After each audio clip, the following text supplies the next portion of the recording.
Welcome, welcome, welcome, everybody. It is March 1st, 9:12 in the morning. I was going to kick this off a little later, but got a weekend out here on the East Coast. We had some nice weather for a change. Wasn't mad about it. We didn't have a whole lot of information, nothing new over the weekend in relation to GameStop or AMC or any of these other stocks, really. It was kind of a dead weekend news-wise. Nothing too exciting. Our pre-market for GameStop, as we can have a look here, I'm going to zoom out, go to the 5-minute chart. We had some ups and downs this morning. I think GameStop peaked at about 112 this morning, so not too terrible in the pre-market. I didn't honestly expect it to run to the moon this morning. Figured we would have kind of a slow start, which is what we kind of have happening here. I am still holding all of my shares over the weekend, averaged in about 120 and change. So looking for some movement today, but we were about 15 and a half minutes away from going live on the market at 9:30. I do have quite a bit of stuff to do today, so I will be in and out, but I'm going to let the stream just stay running. So if you want to watch the live chart, join the chat, say something. Let's talk about what you guys have invested this week, what your plays are. We do know there was a couple things that I did see over the weekend. It's not really all that exciting, but there were a couple large bets over the weekend on GameStop for sure. There are some $800 call options that were sold last week. I think one purchaser was in it for about $2.4 million. They bought 1,000 calls of GameStop to hit 800 that expired on Friday. I did see another Redditor that YOLO'd 25,000 on the same calls. If they were to somehow hit that, I think we would all be pretty happy because $800 a share would be epic for anyone who's in this at all, no matter when you bought it. But if you YOLO 25 grand out there and you run across this, man, more power to you. I hope you get something out of that for sure.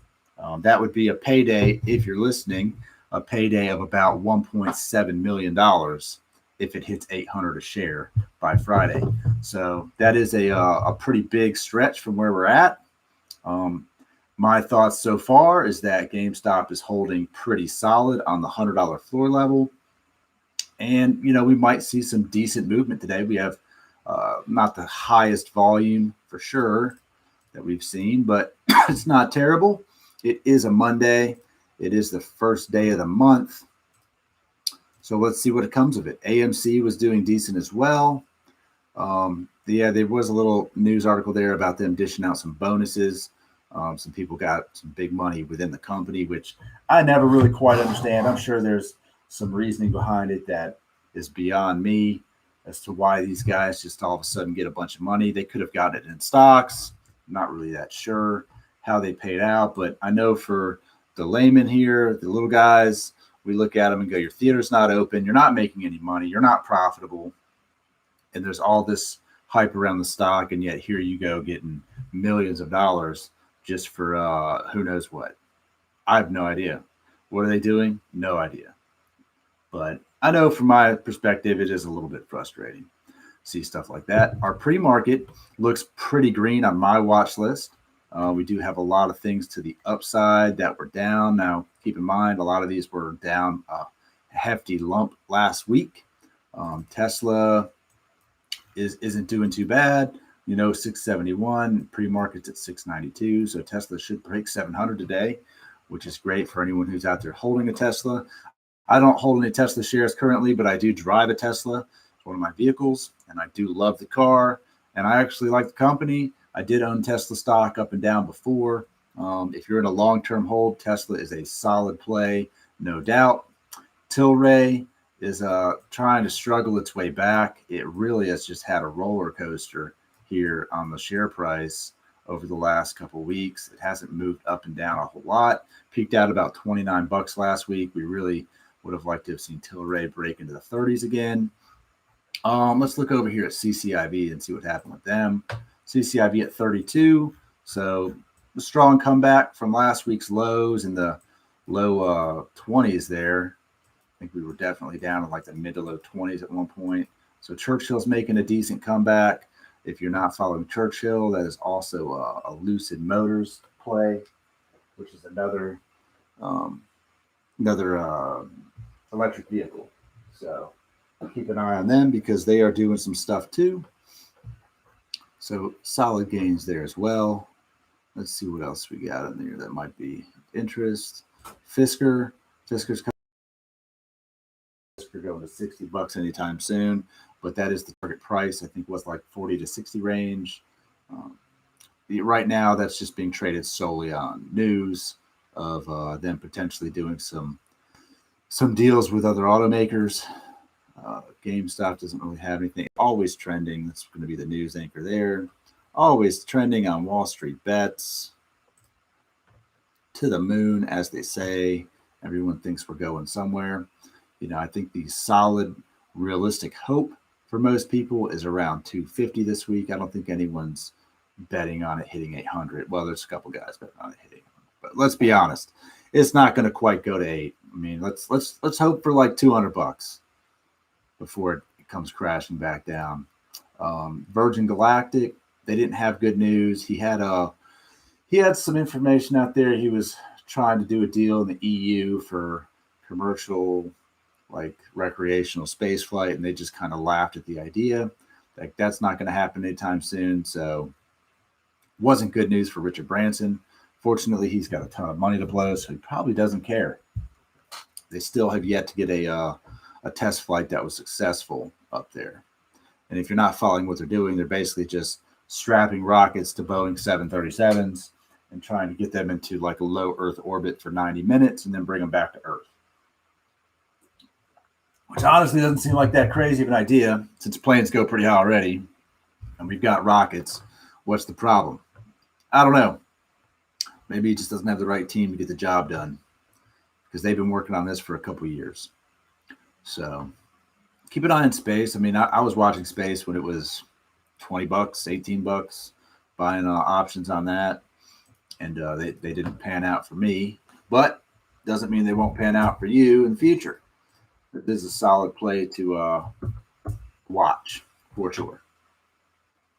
I'll check out my Robinhood and my TD accounts here. Maybe I will. I don't have much left in TD. My Tilray call got burned pretty good, so I'll probably just maybe throw it into some cheap option here. What do I got? I've got a Dennis in Mind contract still open. I think here. Let me have a peek. Yep, still holding the DNN call for March 19th. It's not looking amazing. This DNN hasn't really made the biggest plays. I needed it to be much higher than it is.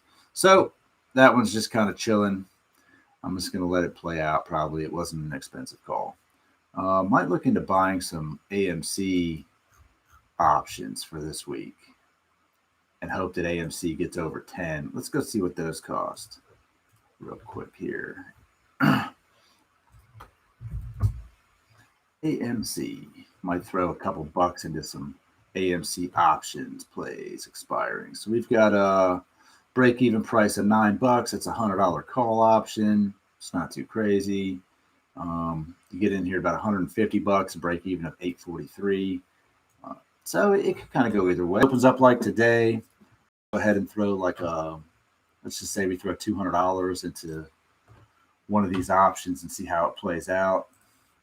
I wouldn't be mad at that. I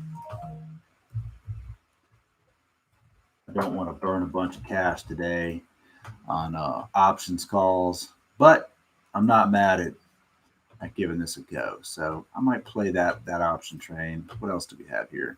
Honestly, it wouldn't be a bad idea to probably play like a space put and see where he ends up, because he could end up back down to the $35 range, or he could actually end up in the $40 range. Just kind of ride it out. Now, if you're out there and you're trading options, keep in mind that you need to buy the puts at the highest point of the day, and you need to buy the calls at the lowest point of the day. That is where you want to be. if you think that stock is going up or down. That's the rest of the world is looking positive in the green, so that's a plus. Maybe we can follow suit.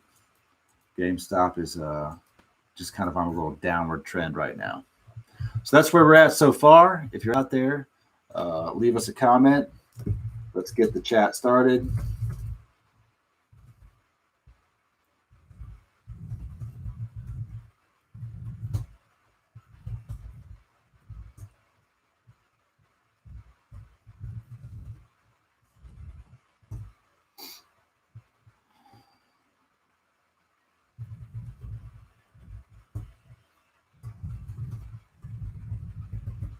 It is a rainy Monday morning where I'm at. Not excited, not thrilled.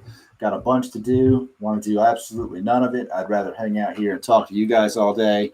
Won't be able to do that today. But, hey, man, that's life.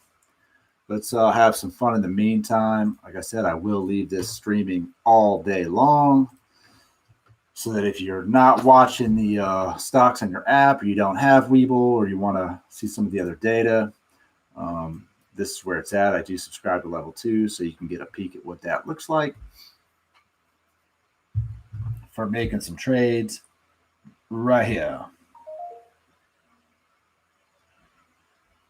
I'm going to have a look at the inflow and the outflow real quick, see what it's looking like. So far, it looks like the outflow is still up from last week, so let's see what that ends up being here. Volume is slightly picking up, so that is that's a sign. I mean, it's solid trading. I didn't look at AMC's volume. AMC is all the way up 2.8 million. Now, being that it is up that high, I mean, we're up. AMC's up almost 10%, which is solid for an entry in pre-market for sure. Backing it up here, we are on 2-minute candlesticks, and that's not bad. That's pretty average for that stock at the moment. AMC definitely could break 10 if it keeps momentum pushing. Looking at the pre-market chart, it's not really that indicative for what we have going on because of how it ended last week, but wasn't bad. Wasn't bad at all. Closed at $8, opening up close to $9. So that's good news for the AMC holders out there for sure. The GameStop holders being in the green on open is always a plus. We are less than 5 minutes away. Cannot wait to make some money today. I hope you all will join me. I am currently down $28.80 on GameStop, and I am looking to recover some of that money. That's just in one app. So realistically, probably down about $3,000 in GameStop at the moment. So let's get it back, folks. It's Monday. Let's get it back. We might pull some of that out and throw it into another holding. If you're out there holding some other stocks, let them know. Let them tell us what it is. Tell us what your predictions are. We are definitely all ears. And there was one poor sucker out there, boy. He put one share of GameStop for $28,880 as his ask. That poor soul is out there swinging for the fences, boy. He's swinging for the fences, blindfolded backwards with no arms, trying to get that kind of price. GameStop's picking up a little momentum going into the launch here. We might just pop it up. Let's just throw up AMC next to it just for fun, huh? Just so we can see them. They have been kind of mimicking each other a little bit going into the market. So let's see where they end up. I'm going to pop up my Robinhood portfolio over here as well because I would like to keep tabs on what it's doing on the option call side of things. I don't know if it's even going to give me access yet to my purchase price here, but let's have a look, shall we? The GameStop options are probably way out of the price point I'd be comfortable at buying them, but I am going to keep an eye here on the call options for the $9, something close to in the money for AMC. We are down to under 3 minutes till market open. AMC's making a strong push, 10% up. Solid push. GameStop also making a slight uptrend here, which is what we are looking for sure. We've got quite a few of you on here today. That is awesome. Monday morning. Glad to see you. Hope everyone's doing great out there. Hope you didn't lose your ass last week on any of these plays. Let's just see what comes of it today. Had some good King of the Sting clips posted up there. Going to probably do some throwbacks to some of their early episodes because honestly, we just kind of forget where they started and where they ended up. If you follow the King of the Sting with me, there's some funny cats right there. For sure. Get out there and get that hitter. I don't know if any of you guys watched the CPAC over the weekend. I didn't watch it. I saw some clips. The Trumps back and forth saying rallying some people together. I don't know about you guys, but I'd rather see Junior run 2024. People like the Don, but the Don's going to be too old. Let's face it. He'll be 78 years old in 2024. That's just a little too old for me. I think these guys need to be younger. I think we need a better set of eyes on it. I think Don Jr. is the one. Get Don Jr. in there. Same spunk, half the age. Let's get him. Get him in there. He says some funny stuff too, man. Honestly. He had a pretty good video of him and Biden over there. Biden talking about all the job loss increases from COVID. Well, what'd you think was going to happen? You closed down half the stuff that was making people, giving people jobs. What'd you expect?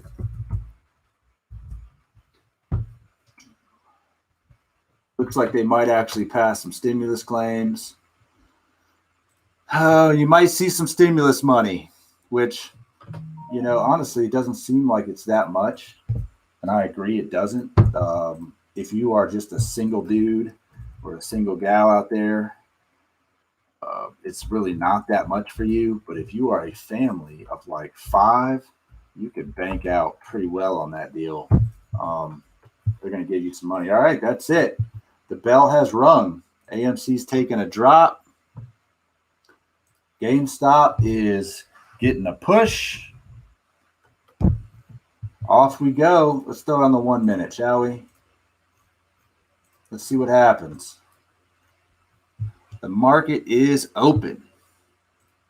Robinhood is not letting me cash in some of those dollars yet for any of the options. Oh, AMC, GameStop taking a hit. We're going down, baby. Typical market open. Let's hope the trend does not stay that direction. We want to see that reversal. Probably within the 15-minute mark is what we're looking for here.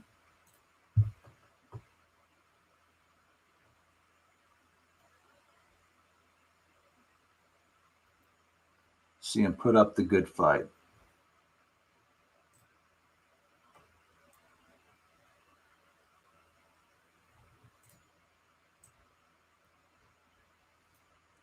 GameStop getting a hard push up. Hard push, strong push up.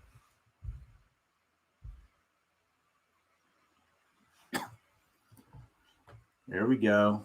There she goes. It's a strong green candle. I like that. Like the looks of that. That's what we're after right now. Push up there, push it, breaking 110. AMC's following suit.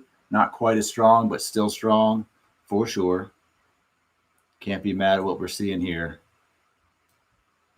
This is the 1 minute candle. Don't get too excited.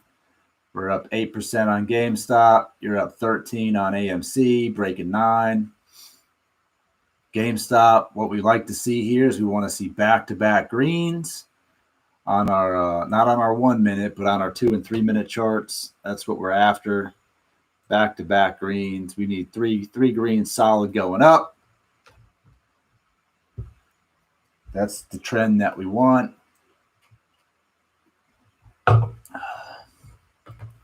GameStop volume picked up pretty good. I mean, we started off 15 minutes ago under 1 million. Went way up. AMC's volume is high. Let's look at our percent change here. Socket Mobile still strong. Riot Blockchain making a comeback. AMC's kind of up in the running. So on my watch list anyway. Now keep in mind, if yours looks different, it will be different. But so far, my losses are decreasing. Every minute we're up. So if you're out there and you've got some money in GameStop, let me hear it. Let's hear what you got. So we've got on our 1 minute here, not looking amazing. Let's see here, 2 minutes. The 2-minute fight is on. I think I would like to see AMC come back down to where it closed, and then look at the options call on that and see about riding that up. Maybe might go ahead and sell a little bit of GME just to free up the money, so I can buy an option here. I'm not mad at that idea, but I'm going to have to wait for it to get a little bit of a pullback here. That is going to be my play so far, because our options chain for these guys, I don't think there's going to be anything that I'm going to want to pull the trigger on that's less than what I'm at now. I don't want to spend too much on these options. I want something cheap. Give me something cheap today. You can get an in the money option, and AMC is going to cost you a couple $100. But we can go for a $14 call at $37. That's a big reach. It's a big reach from 8 to 14. I know you guys want it to happen. That's out there for me.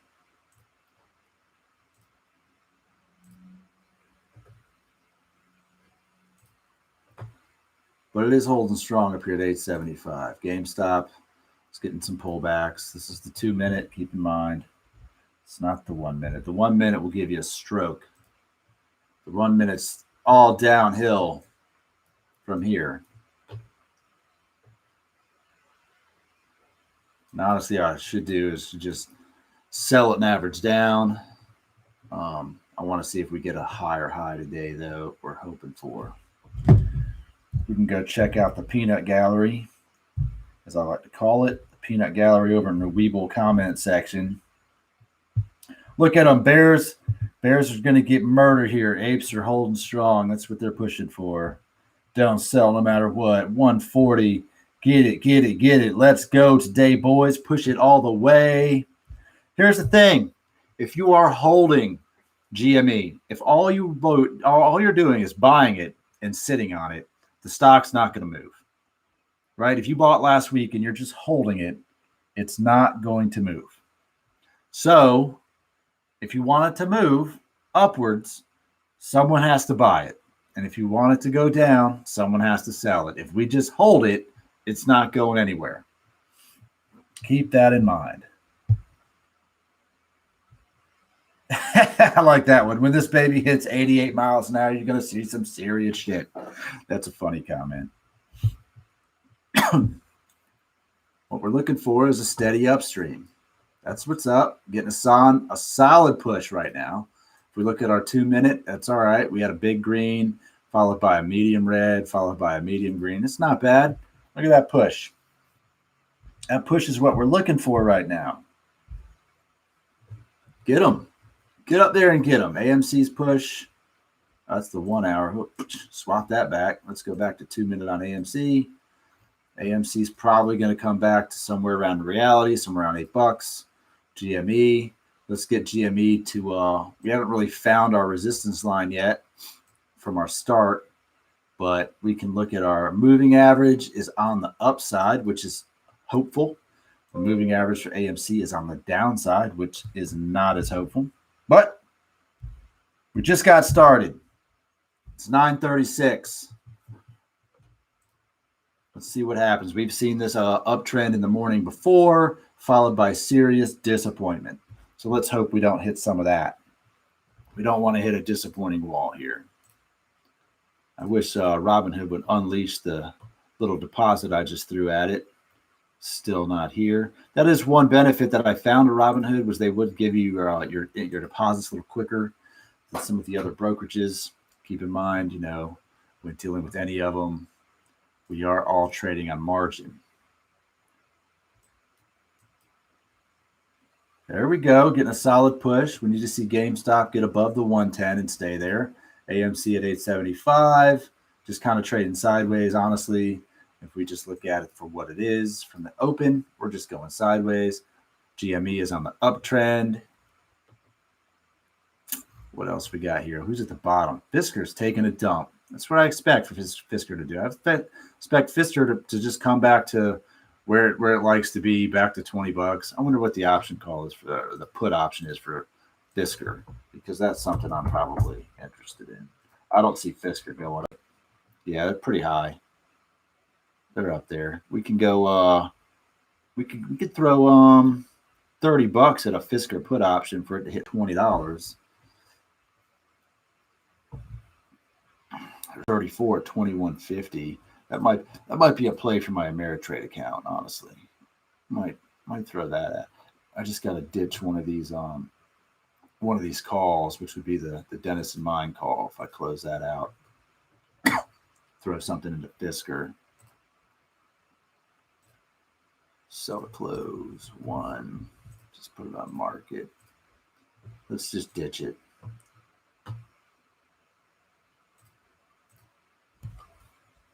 So that's out. Now let's have a look here at options for FSR. The option chain for that on our puts is definitely higher than I'd like. All right, let's go 14 out for $22 strike price. One contract on that. Let's let it get up there, though. Might get up there a little bit further. GameStop still at 107. AMC's going down. All right.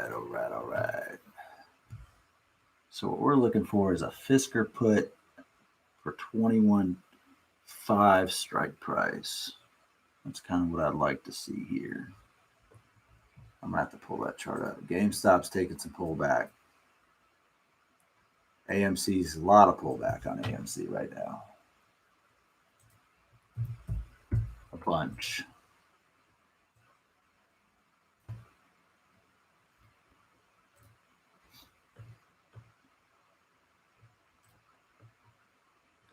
The AMC puts are strong, man. Going to cost you a couple $100 to get one that's probably going to make you some money without a pretty hefty move.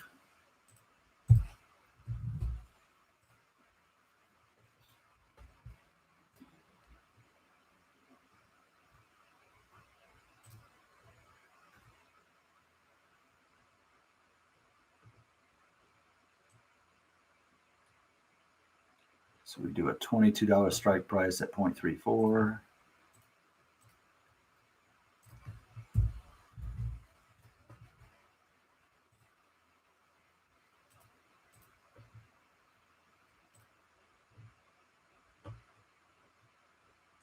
Let's see if that ends up filling.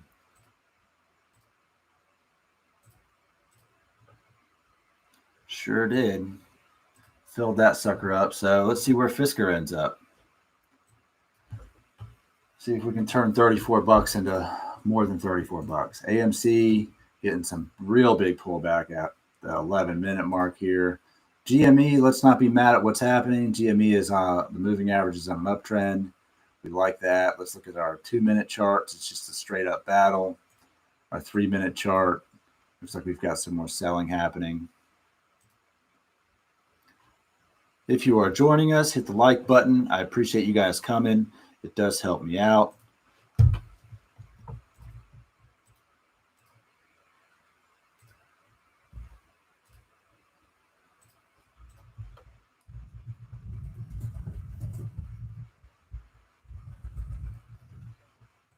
And I am going to let the live stream run all day, even though I will not be here the entire day. I do have some other stuff to do. But I am going to let it run, and I'll pop back in and out and follow up with some of the chats.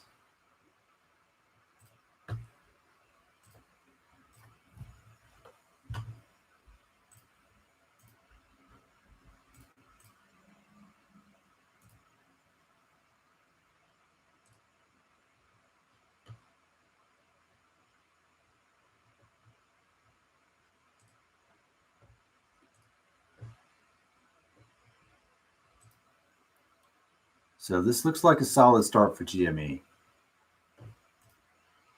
It's honestly, it's not terrible for AMC. If you were holding over the weekend, you're still to the upside, which you can't be mad at that. What we're looking for here, honestly, what I prefer to see happen on my end of the things is I would like to see a slow walk up, not down, but a slow walk up. The mad spikes aren't what do we got there? Emails. Those giant runs up increase the volatility and make it a lot more difficult to have a solid market for the day. We end up getting halts. We end up getting all this market volatility. We don't really want a ton of volatility. We just want a nice solid upstream. So they're still holding decent AMC. Not mad at it.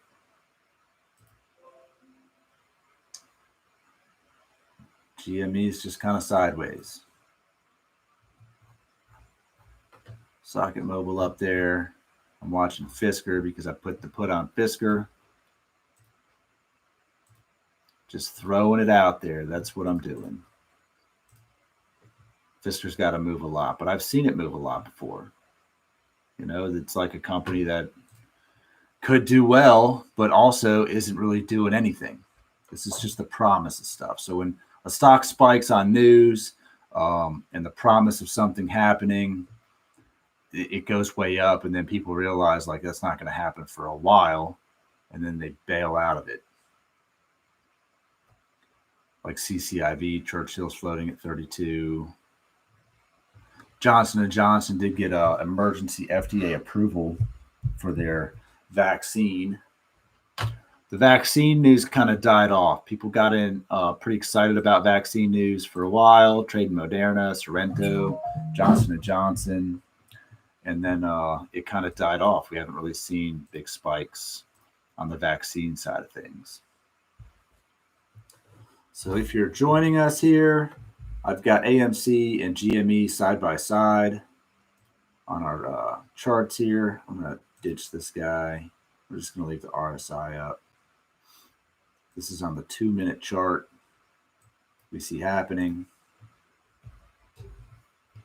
What we don't want is GME to go back down and break that floor that we saw last week, which was it was really the $100 mark. That was really kind of the floor. Past that, it did touch 86, but it didn't hang out there too long. The inflow does look good.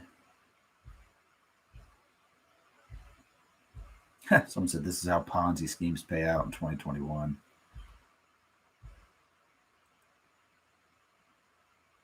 Look at the 5 days ahead and shoulders. Possible.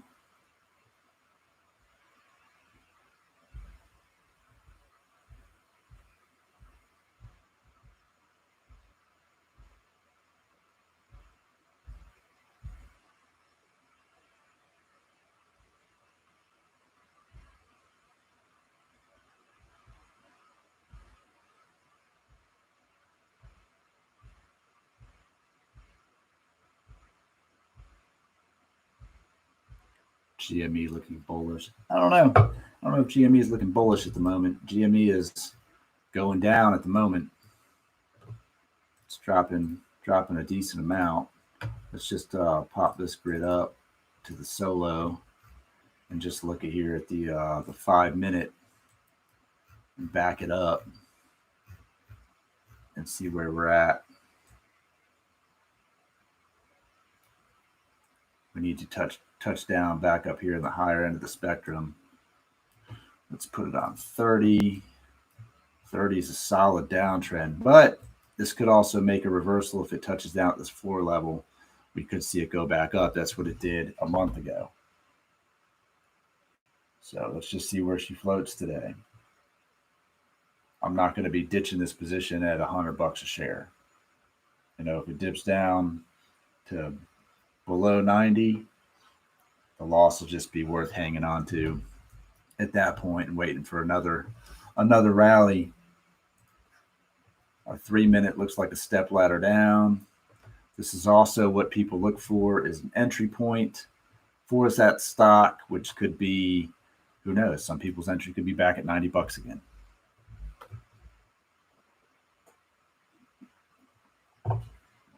because there's definitely money to be made from 90 to 110 for sure. I'm going to pop over here and have a look at what Fisker's doing. Slight uptrend for Fisker. Okay, slight uptrend. Yeah, I'm missing a letter there.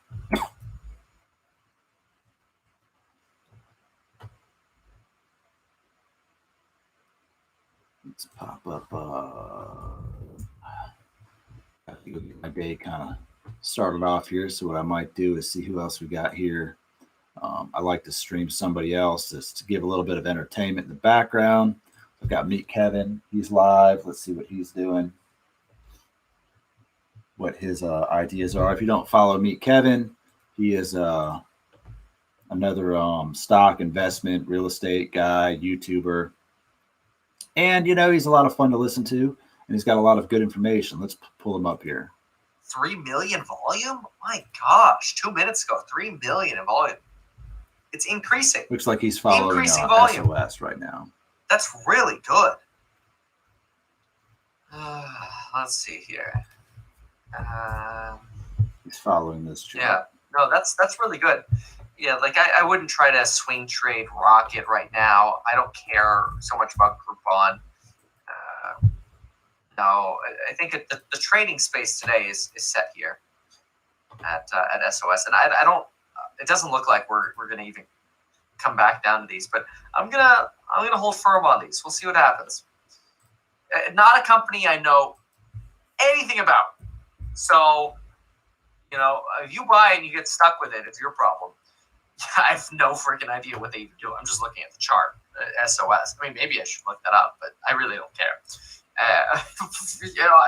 I got some other ones that I really want to buy if we get some more dipping here. I will, though, look into some research on SOS because I know some of you have posted on it, and I do want to learn more, but it's not something what I meant to say is I'm not going to look into it now. We're not going to go deep dive it right now. So, Workhorse, actually, I mean, that's not horrible, 3% here. Fisker's actually recovering, or did recover a tiny little bit. We'll see. A lot of this trending down right now. Yeah, we got a lot more red here in the day. Wow. GameStop was up like 8% for a hot minute, and then it just vanished. Peloton just went negative. I mean, is this is just this clueless stock market again of, we don't know if we want to go up. Oh, we're going to go up just enough to give you some profits. Take them and then leave. That's fair. Disaster of a market. And look at this. CCIV trending down, giving up at 6%. Tesla is down, like 8 points or 7 points since I put a little order in there. Live Nation. Okay. Oh, there goes SOS. It's not coming down. I mean, this is such a beautiful chart. Oh, man. It's just so nice. Oh, man. It's all right. It's okay. You don't want to FOMO. But this is what we saw building up in the pre-market. So it's good to see that validation. And we saw that in the pre-market. Don't wait for me to ever make trades. But we saw that in the pre-market. We saw that enthusiasm. We saw that volume. We saw that very, very brief support level, although a minute or two behind. But yeah, wow, crazy. Airbnb, and it's gonna have red shoots again soon, so that'll be expected. Nothing really. If anything, people might be taking their Fisker money and going to SOS because there are a lot of traders in Fisker right now. Rocket almost at 8%. That's actually pretty dang impressive for Rocket Mortgage. No, Rocket Mortgage. Okay, let's go to recently viewed. SOS. There we go. Okay, red candle. Let's see where this bounces. Let's see what we got in volume. The volume's so good. Oh man, I mean, volume can't be the only thing you look at, obviously. Okay. Trends. Transfer.com. Okay. Let's see what we got. Oh, man. Now I feel sick. Ugh. Shouldn't drink this crap for breakfast. It's not good for you. Should probably sleep, too. Anyway. SOS. Oh. Well, I can't show you the trend if I don't plug it in. It reminds me of one day calculus class. The teacher couldn't get the stupid projector to work, and I was just being an idiot, like I always was in school, sitting in the back of the class, and I would do this just to annoy people because I didn't actually think that this would be a reality. But I would always sit in back and say something stupid like, "Did you plug it in?" And I said it like that too, and she's like, "Oh, no, I didn't." And I'm like, anyway, just looking at the trend on the SOS stock here really quick. Feb 17, we kind of had a peak on SOS there, past 90 days. Kind of never existed before the past 90 days, but we did get kind of a little bit of a trend back here at the end of last week. So it's not uncommon for us to see this kind of uptrend. And this is a much more sustained uptrend. Oh, sorry. This is actually a much more kind of sustained uptrend rather than this like euphoric straight line and then right back down. Kind of interesting. All right. Let's see. Are we hitting a new support here? Let's see. Oh, biscotti. Come on. That sounds so good. Biscotti and like I don't know. Could I do espresso in the morning? I feel like if I had espresso in the morning, I'd feel sick. Oh, but Monster is so much better. Anyway. Okay, come on. Where's the bounce? Are we going to go to my line? Is it with these magnetic lines? It's scary sometimes. I gotta look away. I can't handle it anymore. Wait. Volume check. Volume's still really good. That's gonna U-turn. It's gonna U-turn before that line. I don't know. It's got it. But what? Let's go back to that volatility for a second. VIX. I mean, okay. So volatility hit a bottom. Oh, you can't see it again. Come on, Kevin. Pay attention. There we go. All right. So volatility hit a bottom right here. Let's see. All stock. Let's put the change right here. There we go. And then I can do this. Microvision is really doing this is better. Now we're looking at a better chart here on micro. I like this a lot better. Our volume's not crazy. I can't say the volume is an increasing trend here. If anything, it's a decreasing trend. Again, that's not the only signal we want to look at because the chart is improving. It's certainly better than what it was over here. So that would be what I would pay a little. Okay, here we go. It's those magnetic lines again. It's the boxes. You draw the box, and just like a little kitty cat, it goes into the box. Tesla. But not a virtual NFT kitty cat, because those are a scam. Sorry if you invest in NFTs. I still don't understand them. So call me ignorant. It's a rocket. Oh my gosh, that's a nice chart. That's pretty good. Rocket could be short squeezing. Rocket's one of those that you got like 37% short or something on that one. It's nuts. Oh, are we bouncing? Oh, we're going to... this is SOS. Let's pull up the Black app. Black app. Apps. App portal. Okay, what do we got? Black app. Yeah, Black. Black. That's not how you do it, apparently. All right. Oh, right. You got to find it like this. Here we go. Run app. See, you got to be subscribed. Oh, you can't see it because, again, I'm covering it. We are really fighting here on SOS. This is going to turn green. Oh, yeah, it's turning green. It's bouncing right here. Here we go. Okay. That's bullish. That's good. Oh wow, yeah, that's good. Oh man, that might be a moment right there. That might be a buy right there. Groupon, Rocket. Wow, Rocket. It's going up like a rocket. Oh wow, the swings on SOS are so incredible. That is it's bullish. Yeah.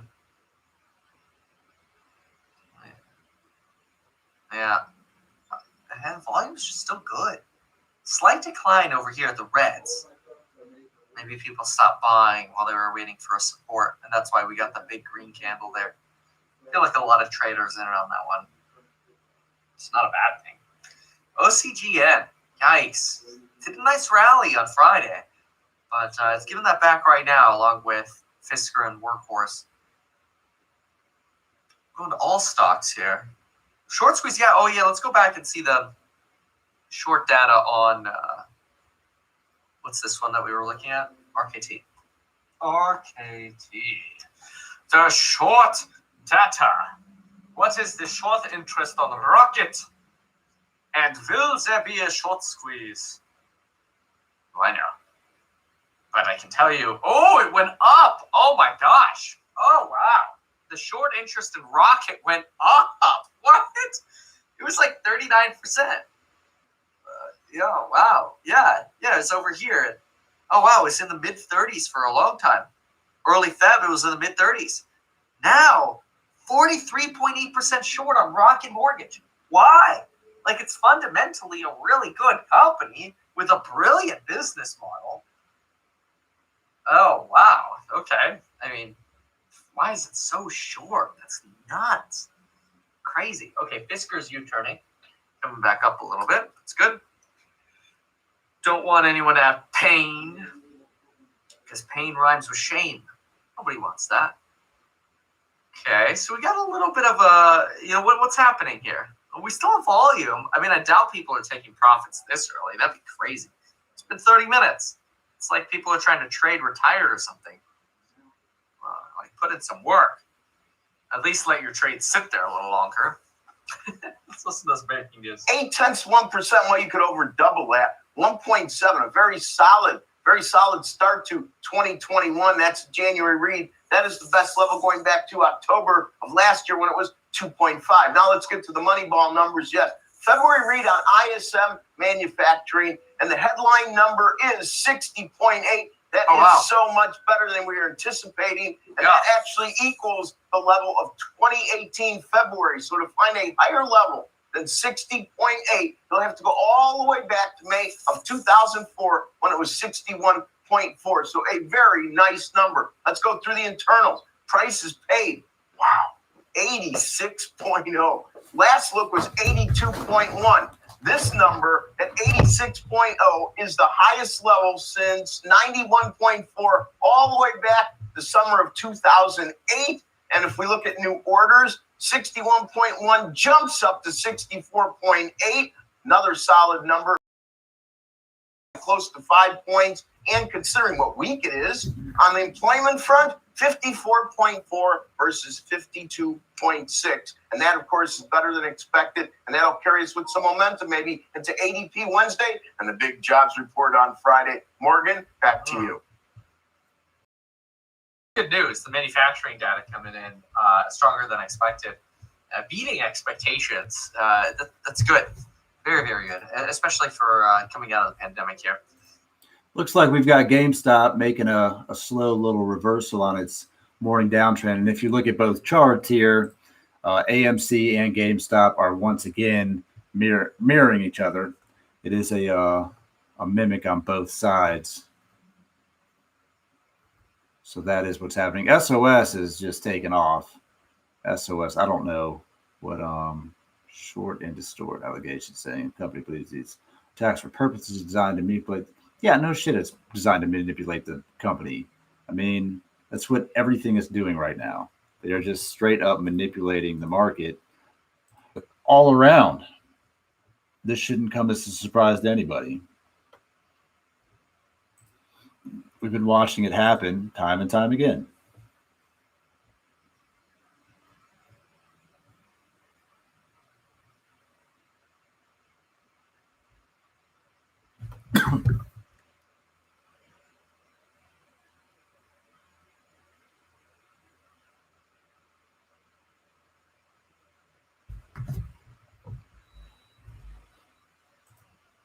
AMC's getting a little bit of a comeback. The day is young, folks. The day is young. Wonder what happened here to my transfer. Usually it just says pending. It's usually much quicker than that.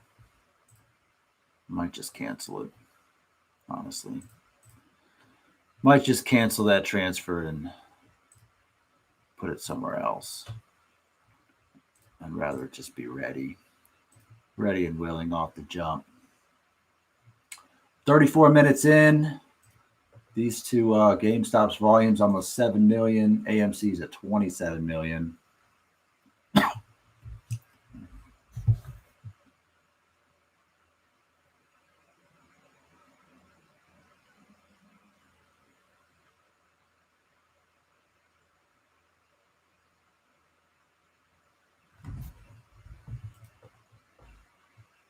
AMC's getting a pushback there toward the $9 mark. Indeed, it is.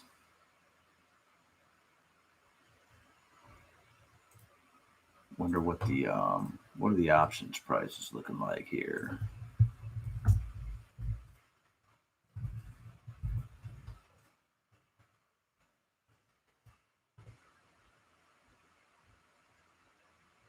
$200 for a $9 option there.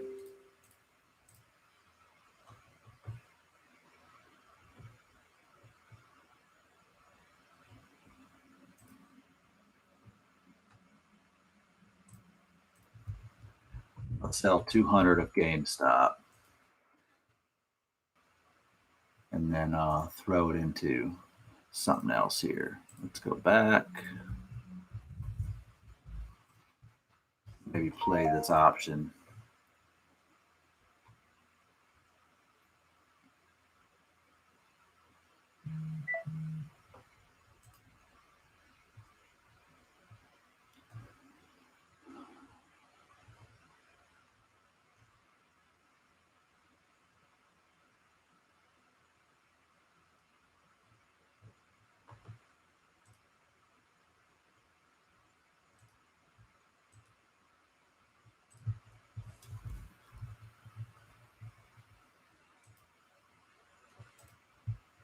We're going to open up an option contract on AMC. That's what we're going to do here. Let it run. Let's see if AMC gets up there and crosses that $9 bridge. So I bought an $8 call for AMC. This is my break-even price of $9.30. I'm going to set an alert above $9.15. Also sharp rise. Let's keep that going. Let's see what happens with AMC. Yep, got to turn it on. Does help if it's on.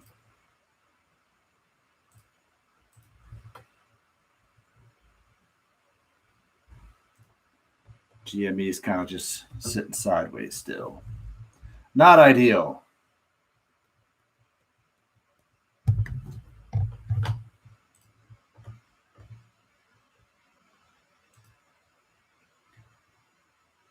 All right, let me go back and get some stuff done over here. So I'm going to put somebody else on the background again.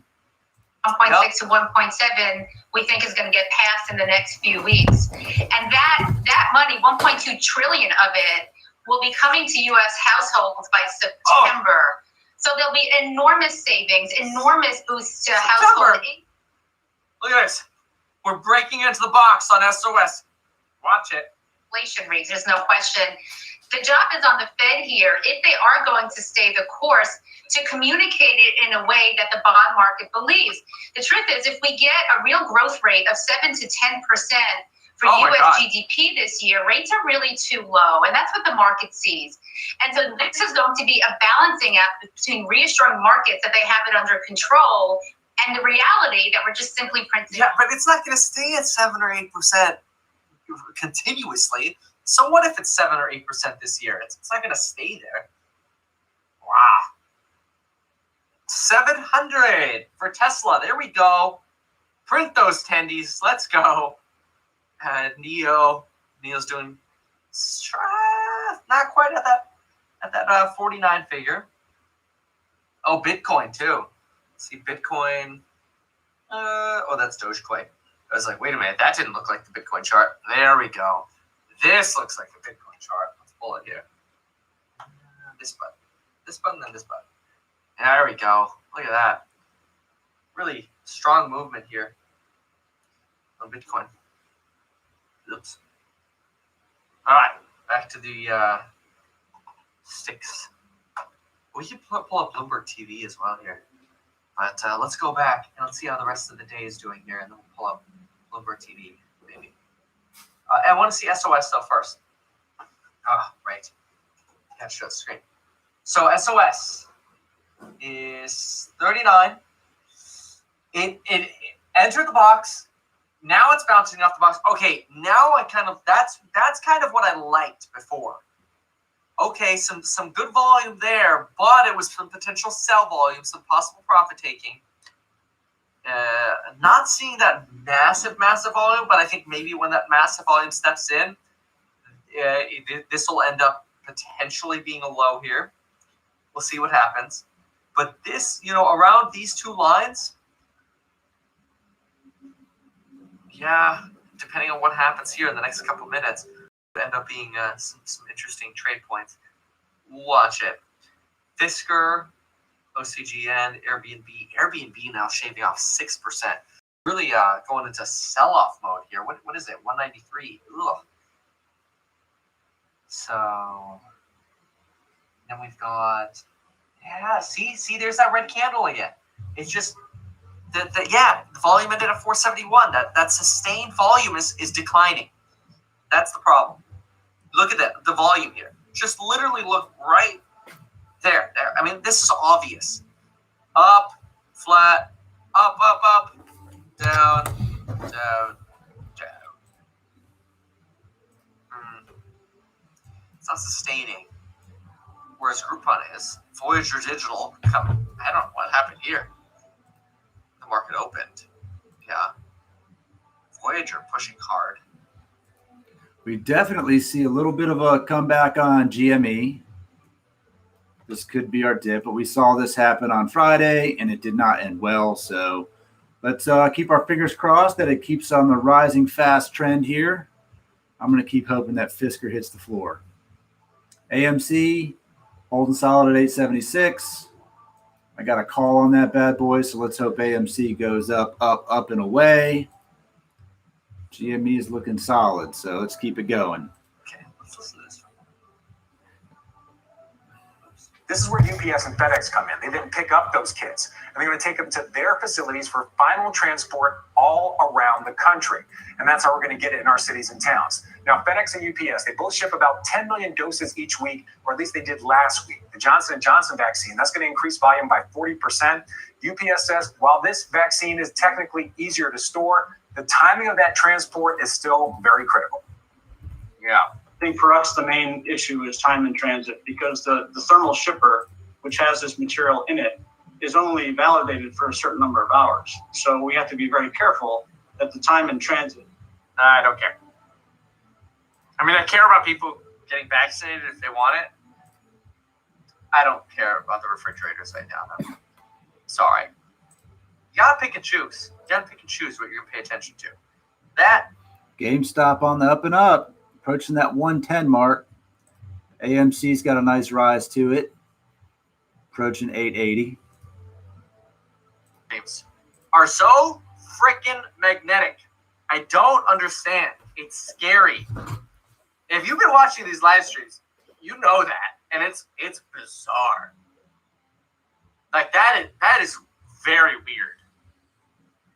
So I don't know, but and we could, if volume declines though, if it keeps declining though, we could fall below this. It's just so mixed right now. Mixed. Boeing's a tough one. It's not a company I want to own. It's a company that's very ups and downsies. You know, one day it's down 10%, the next day it's up 10%. It's not a company that I care to own long term. Not a company that I would buy.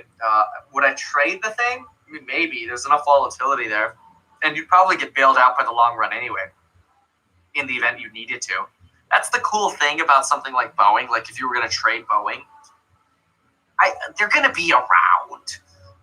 So even if you were upside down on a trade of Boeing, it's like you could probably just get bailed out by time. So it's an easier trade, in my opinion. I don't know. The stuff I read about Boeing, and maybe it's overly negative, but it's so negative and in such a way that it frustrates me. And maybe that's from ignorance. Maybe I don't understand aviation as much as I should. But when I was reading about the MAX and the single sensor rather than just having multi-sensor, the lack of training, the iPad course that the pilots went through that barely touched on this. What's it called? The MA. I don't know. It's like a 4-letter acronym or whatever. The system was able to turn the dial and make the plane not crash, basically. Just there's so many layers of failure at Boeing. It just pisses me off, and then especially to think of all the lives that were lost. I don't know. Maybe I'm grudging, so I'm probably not the best person to ask about Boeing for that kind of stuff. Yeah. All right, I said my piece. Fisker, stable. I mean, and quite frankly, even though it's down 7%, 26 is still that's still a beautiful number. MCAS, look at that. Thank you, Michael. You go on screen for that. Thank you. The thing that you do this to, not to be confused with this, the money printer. Oh man. But yeah, I mean, look, Fisker at 26 is still gangbusters compared to like the 22 it was like I think on Thursday it went down to like 20 at one point, right? All right. Airbnb, ChargePoint. Hey, the monster's actually finally hitting me. ChargePoint, I saw them ringing the bell this morning. Look at all these spark lines. All these spark lines. Like if you were just going to quickly take a look, it'd be like down, down, down, down, down, down, down. Moderna. I still want to figure out why Moderna is selling off. I don't understand. But I do think as the economy goes to open up, Moderna is going to sell off. So people are going to be like, we don't need your vaccine. That's very possible, actually. SOS is struggling. I'm telling you, it's struggling. Look, it's just dancing on our line. It's like, here's the dance floor. Show us what you got. Volume's declining again. I don't like it. I mean, I certainly wouldn't enter at this point with this decline in volume. Who knows? Maybe some whale will come in and change that. Groupon, on the other hand, wow. This, see, much more stable volume. Even if you just look right here, this bottom portion here, much more stable volume. Voyager Digital. Off we go again. Going to the moon again. It's crazy. This is really just like February is the month of Voyager. All right. Voyager, AMC, Rocket. These guys barely holding on to their numbers today. And Neo is trying to push. They're trying to break through this 49 figure. Etsy, it's 233, same spot. Palantir over 25 again. Yeah, that whole like 23, 24 crap was pretty temporary. It's not a surprise. Yeah, the Johnson & Johnson approval, I mean, just weird. But yeah, I guess you have another competitor, so why not? Okay, Shift, SFT. Yeah, it's a good one. It'll be interesting to see what happens when they report. Fascinating day, though. Or it'll be horrible. Who knows?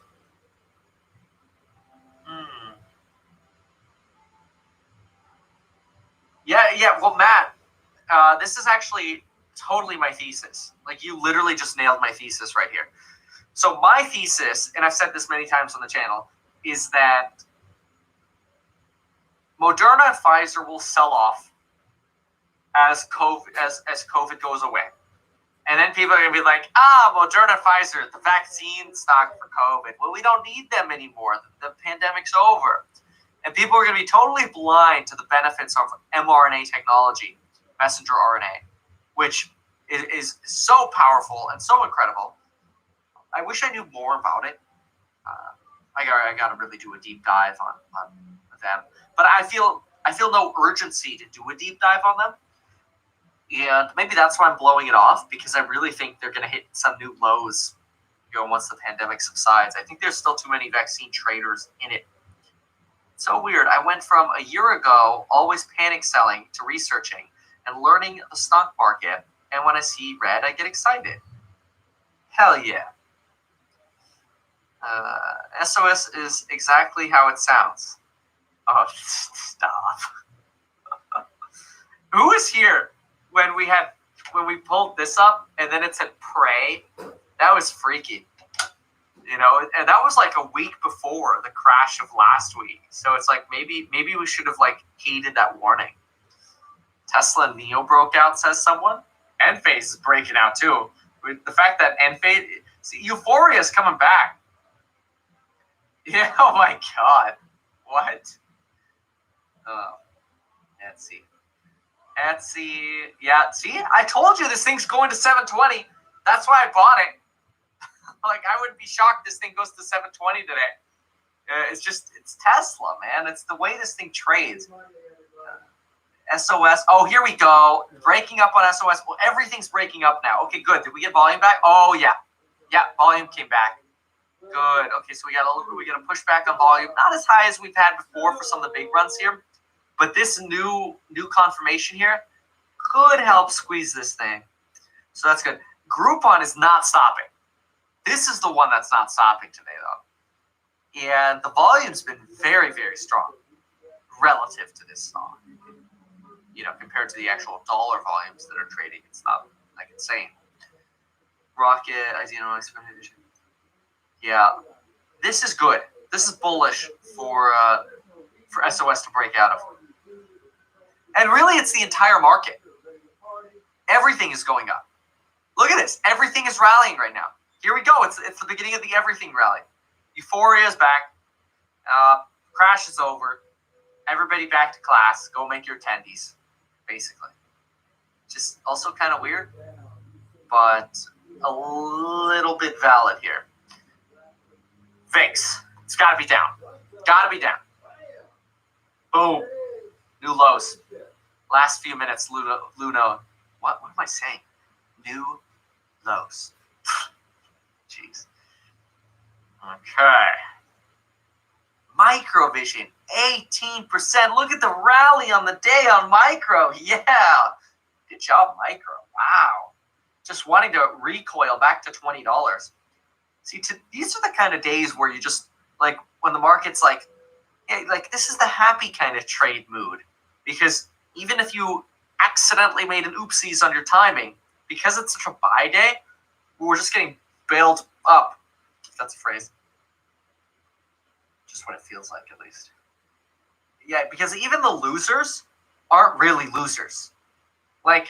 Fisker, dude, you're at 26.50. That's amazing. It's all-time highs if you take off Friday, basically.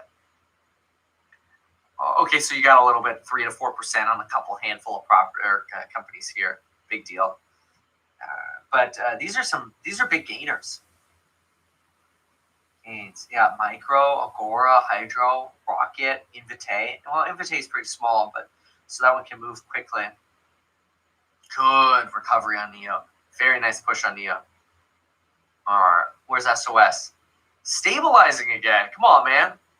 Yeah, stabilizing already again. Whereas Groupon still volume spike. Volume spike on Groupon. Oh my gosh. This is the one that's pumping. Jeez.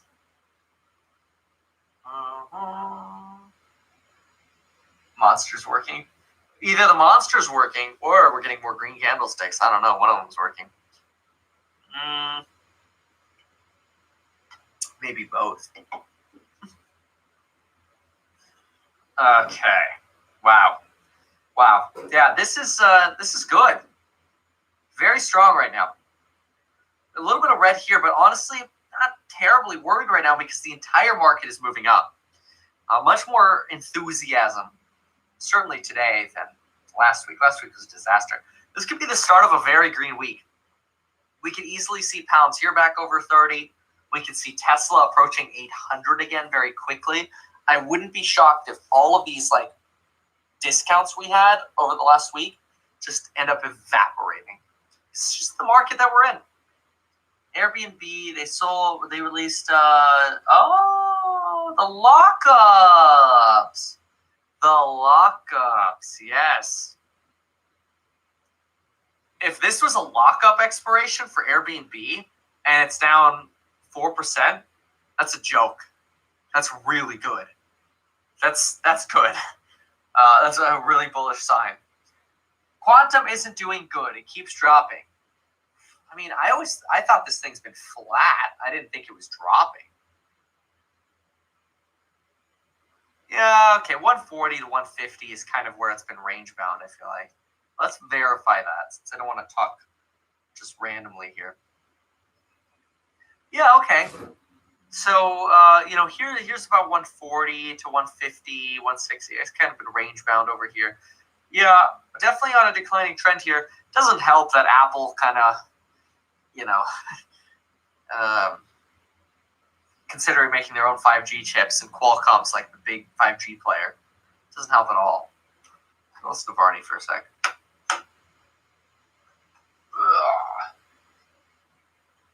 Oh, Tiger Woods. Hold on. Let's do Bloomberg TV here. Bloomberg TV. It's, commercials everywhere. I'm going to sell you something. Speaking of which, use that coupon code HODL down below for those courses. Yeah, anyway. All right, let's see what they're saying. What would happen if Walmart was able to turn into some kind of bank in some kind of capacity? A bank? It adds some competition, right? It reminds me of that stocks and socks idea with Morgan Stanley. Sometimes it works, sometimes it doesn't.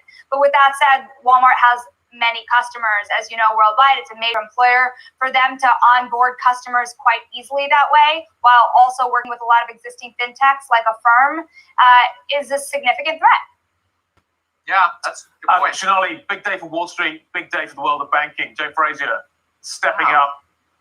Job number one, job number two. I mean, I wouldn't buy Walmart because of that. But it makes sense that Walmart would be getting into that. Hire a lot of compliance and a lot of technology staff that will keep costs bloated, according to our sources. So getting SOS broke? Oh, good. With that, we had a volume spike there. We had a really good volume spike there when right after it started kind of just dancing around our level there. So, and it doesn't surprise me because everything else is doing so well right now. The VIX is plummeting. All the other stocks are doing fine. So I'm saying you almost can't go wrong trading today. Like it's hard to screw up on a day like today because it's just the wind is at our backs. There we go. Nice breakout. That's really good. See, this was really a potential buying opportunity, but we waited for that volume to come back, and it came back right here. Boom.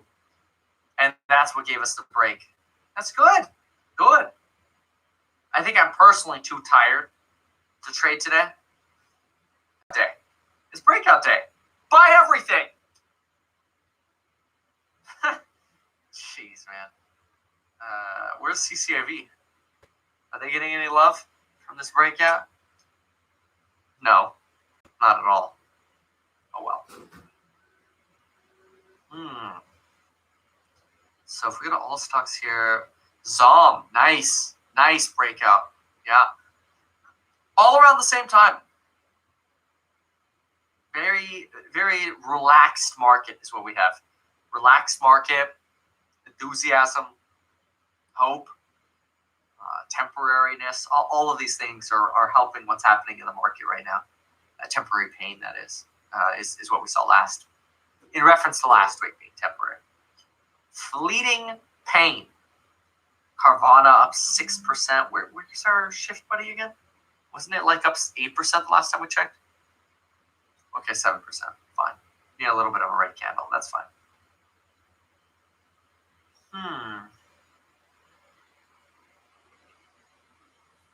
Such nice patterns we're seeing at SOS today. Really at a lot of these. Wheat stocks so dead. weed comes in cycles, you know. Just because it's been dead for 2 weeks doesn't mean there's not a big cycle on the horizon. So just remember that. Yeah, big sell-off here continuing on Fisker. We're now down. We're approaching. We're over 9% now, ish, around 9% down. Monster Beverage Corporation. Let's see. Microvision Song, Agora, Invite, Opendoor. Yep. Okay, recently viewed. Okay, SOS is testing for us again. In case there's another buying off there. We'll see what happens here. NIO's going to break 50 shortly. That's bullish. That's a bullish sign before earnings. Tesla kind of stuck. Let's go back here. Oh, may rise again, he thinks? Why? It's really a reminder, isn't it, just how sensitive the markets are to any... Oh, it's just some ad. Franklin Debt Chief says 10-year U.S. yield may rise above 1.75%. It's a lot. Bitcoin. European government bonds, EGBs extending their gains this after those comments we had a few minutes ago from the governor of the bank. I'm going to listen, but I'll be right back. Give me a second. Can and must do more to deal with these rising yields. That's the message coming from the ECB. Now, a lot has been made today of the fact that the ECB maybe bought less on a net basis last week, but the ECB putting out a statement saying that was down to redemptions. So maybe we can park that for 1 minute. So today we are seeing some really big moves here. The anticipation was that the talk maybe wouldn't be enough, that there would have to be some walking of the walk. Will we now see that this week? Well, certainly the governor of the Bank de France indicating that. And as I say, Alex, some really big moves in European government bonds. There's Germany, there's Italy, the UK being affected by the gravitational force of these moves, Alex. Yeah, and that's off the lows of the session as well. Now, the optimism of reopening is being felt within certain sectors of the equity market, particularly when it comes to travel and leisure, etc. How much on that? Hey, Abigail. Hi there, Alex. Well, it's really pretty incredible because we have a huge rebound rally here for some of these travel stocks, not just today, but these are over the last month, these percentages, these huge gains. And if you recall last year, these were the beaten down names, even though they're up in a big way off of the spring lows. These are the catch-up stocks. So take a look at your Carnival Corps, your cruise lines, also IAG and United Airlines, both your airlines here and in Europe, and then TUI up 33%, the tourism company. So big gains for travel. And this, of course, has everything to do with optimism about reopening and the vaccine. So when we take a look at the vaccine relative to the US, the EU, and the UK, the US on an absolute basis has given the greatest amount of doses so far, 75.2 million, relative to the EU at almost 33 million, and then the at 20.1. On a percentage basis, though, relative to the first dose, the U.S. is at about 15%. Okay, vaccine's going. Great. Got it. Look at, Bitcoin. Let's take just a quick peek here at Bitcoin. Bitcoin just broke 49 again. This is the start to a week here where we're going to see new big numbers here, in my opinion. And look, we could always see a pullback again. But in my personal, humble opinion, wouldn't shock me to end this week higher than before last week. Would not shock me. Not saying it's going to happen. Would not shock me, though. Okay. We got to go back to this. There we go. So another little bounce here at a new support level that we're creating right now on SOS. Volume subsiding again. No, it's actually very strong. Pretty good volume. This is a good one today. Just overall, like this one keeps delivering. Keeps delivering. I should just be like literally trying to swing all of a lot of people do that. Well, maybe not a lot of people, but some people do that. Swing every time you can get a few pennies. Usually I don't. Maybe I should do that in the future. Oh well. Different day. Or later. Rocket over 10% now. Look at the run. Oh, wow. Yep. Groupon still strong at 18%, but did sell off a tiny little bit. Okay, we're getting some red candlesticks. Volatility, no, volatility's still down. You want more dip? No, I don't know. I mean, maybe, but thing. These dips, they're so flash crashy. And it's so common to have these short dips right now. And it's like, here's your opportunity, and then you're like, oh, I'll just wait a little bit, and it's gone. Yeah. Workhorse, only down 2%. It's not bad.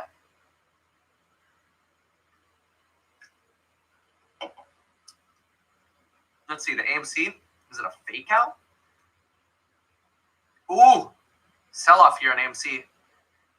Yeah, I just keep in mind, if social media tells you there's going to be a short squeeze on a certain day and people are trying to pinpoint the day, probably the opposite is going to happen. Like, markets are so funny. So funny in how they work. Okay, SOS pushing again. This is very good. I mean, just every support line gets broke or pushed over or broken out from. Very, very impressive. And this is the money stock right here. You should be investing, not just talking about it. Yeah, I'm checking out the other staking platforms or opportunities as well. Nothing to report yet. Voyager, Neo. Oh, so juicy. Let's see. Over on CBC. Okay. Driven gasoline cars when we've had to go to the. It looks like AMC is having some pullback. I mean, it looks bad on the chart, but in all reality, it's still up 7%. GME is just trading sideways. Sideways. Fisker's taking a dump. Fisker's going down. Look at that. SOS is still up at the $7 mark. It's pretty strong. Riot's got a nice comeback. I remember when Riot was like $18. That's pretty crazy. If you guys are out there holding strong, here we are. 10 million volume, 35 million volume. Charts look the same. They look exactly the same. Actual parking duration is working hard. At home, you don't need a rapid charger. At work, you need something that goes medium speed. And when you're going beyond your battery range, you certainly need it as fast as possible. Pasquale, when you and I have talked in the past, you've said, look, I think we're close to an inflection point with. Oh, yeah, SOS pumping again. Oh, yeah. Oh, this is so cool. Man, I should have bought this one. Oh, well, I've been talking about it all day. But then again, I did say this morning I wasn't really interested. I'm just too tired to trade. Didn't really want to get in today. But this was the one that we've been tracking since here. Saw this run. Watch this run. Now we're going to break out above this one. This is cool. Very, very good. The tendies are coming hard on SOS. So good. So happy for whoever moved on that one. If you were watching this or you thought about it yourself, good for you. So, yeah, okay, 704. I mean, we printed some tendies over here on Tesla at least. Not like I'm going to sell any stuff. Okay, but then again, everything you could have bought right now, it's up. Although GHVI has had a little bit of a downtrend. Fisker, a little bit. Okay, there are some downtrends.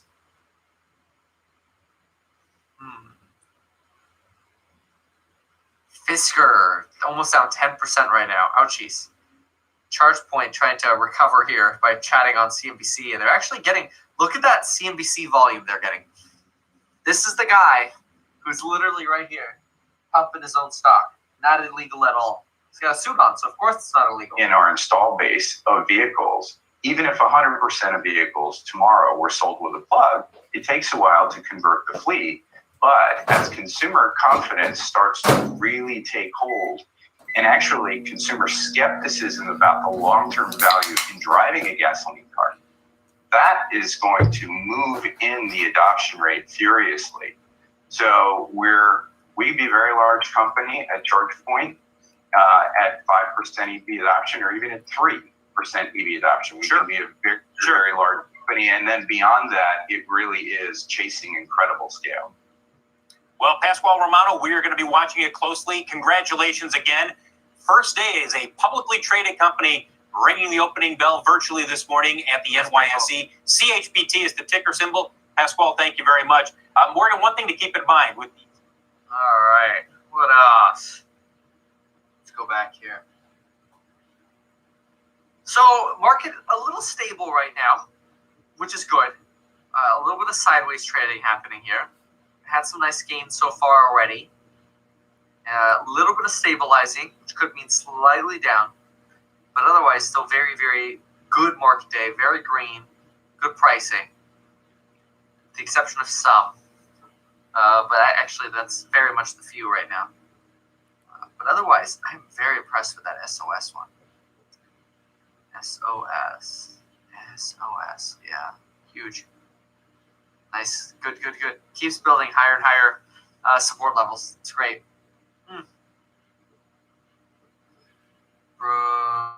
Oh, yeah. Lamont, hopefully you are buying solid or building, making attendees, I should say. That's good. Good for you, man. All right. SOS comes in these spurts and jumps. That's at least what I'm seeing. Twitter. Okay. And Tesla. Look at that. 4.1. Okay, 703. Struggling a little bit. All right. SOS about to be up 50%. There you go. Come on. Print. It's about to be up 50%. Man. That's the one crushing it today. Oh, that's really good. Everything is up. Woo! Woo! Very, very fun. Voyager, Rocket up 11.4%. Oh my gosh, Rocket is actually trading up now above that 10% or 9% that we had earlier. And then where's Neo? Neo, 8.3%. Very nice. That's very, very good as well. Wow. Super exciting. Collabora's up. Yeah, this is a very good news market. Very excited market. I love it. Let's listen in here. Let's see what they got going on here. Oh, commercial, of course. Okay, we'll go. See this. I heard you the first time. Okay, did you? All right, never mind that. Go back over here. So, we could see if Bloomberg has something on. Let's see what they're saying.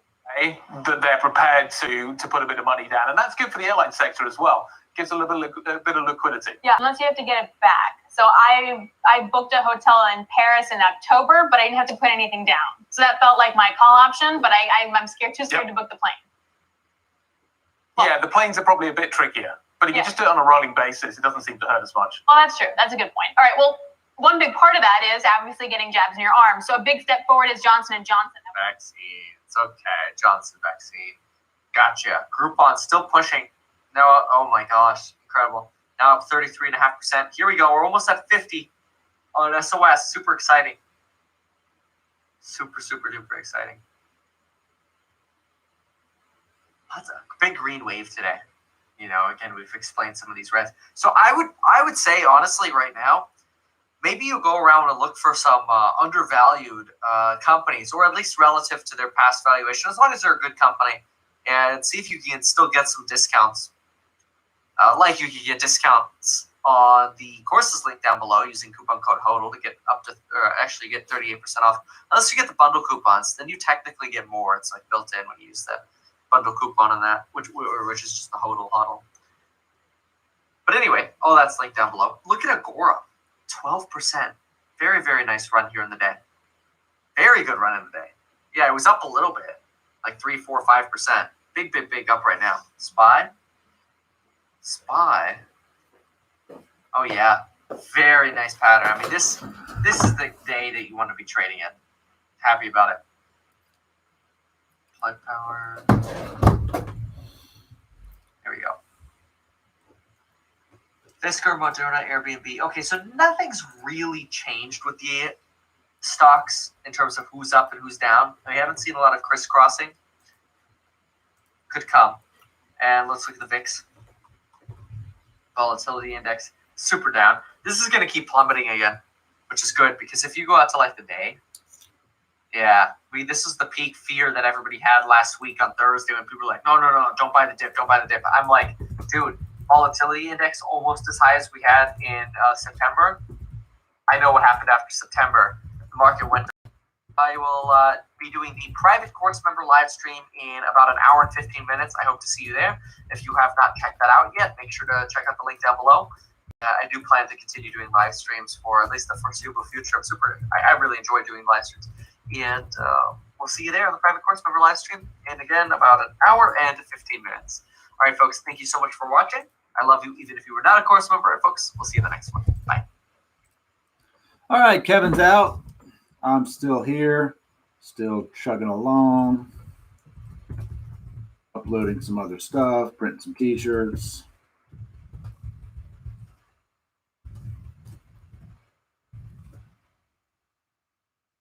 We don't have a ton of price movement going on right now, just up and down, which I'd rather have this than it either tank. If these are our options, Fisker's going down. I'm betting on Fisker to hit the floor, get C23.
Sideways, it's going sideways today. Just waiting for the breakout. That's all we're doing right now. Waiting for the breakout.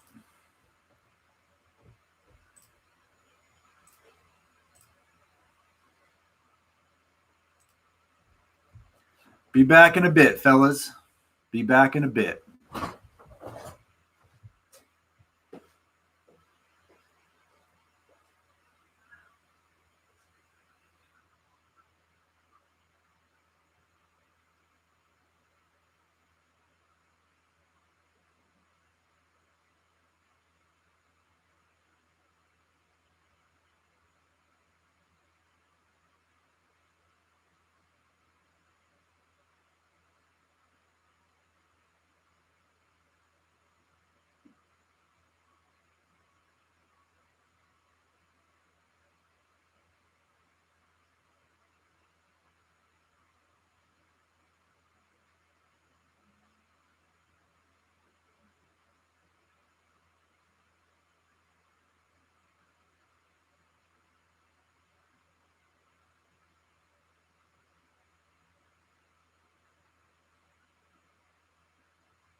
Victoria.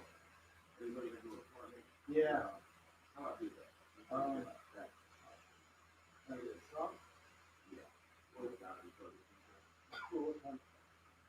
What kind of bike?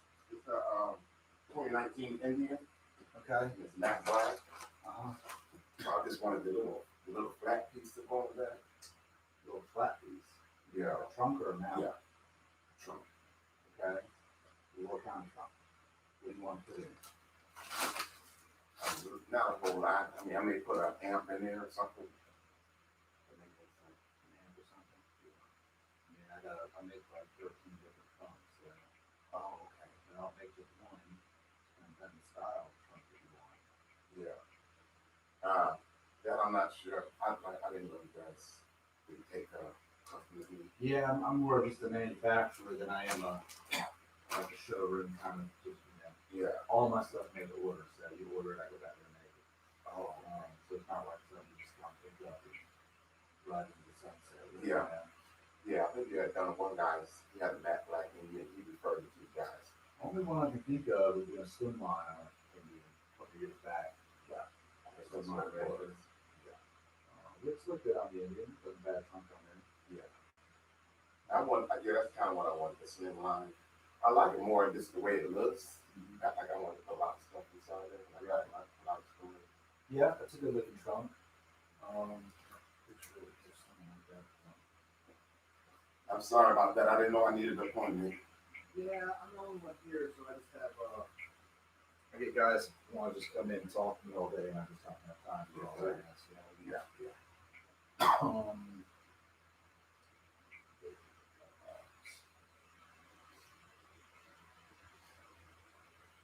then my bike is a matte black.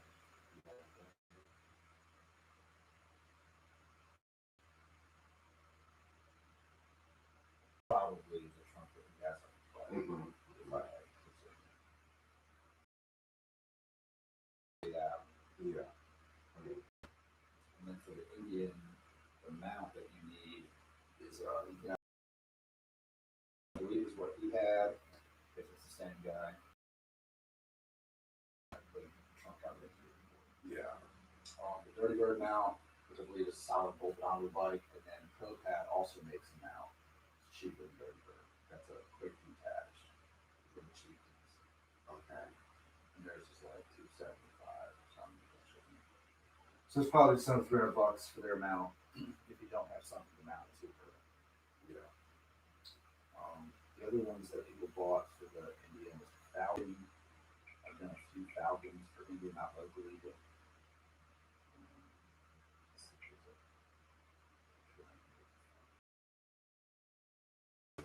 That's it. black, sad black color. Let's see if I got a picture of that Indian. Yeah, that's Indian with a Falcon on it. It's very similar trunk. It's a little taller. The opens a different direction than the Slimline. It's a little bit bigger. Yeah. Yeah. Well, I would like to do that slim line, and if you have time for me to do it at some point. That got made as a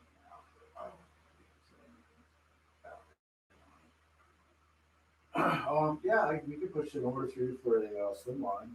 Okay. And then probably, you want it painted? Yeah. Okay. Probably not painted one. Going to be about probably about 2 weeks to 2.5 weeks out on a painted one. Okay. I've got a good pile of stuff to do back there. Mm-hmm. I would just say, yeah, it's kind of my time frame.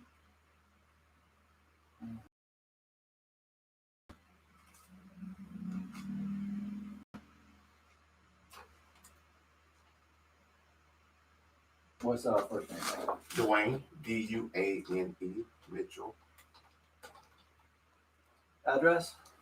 1714 Old Dorver Way. Old? Yeah, Old Dorver Way, Conyers, Georgia. Makes sense. Big Conyers. Yeah. Georgia. 30094. Yep, it's a long drive. I was off today. I said, I'm headed that way. Email address? D Mitchell 6523.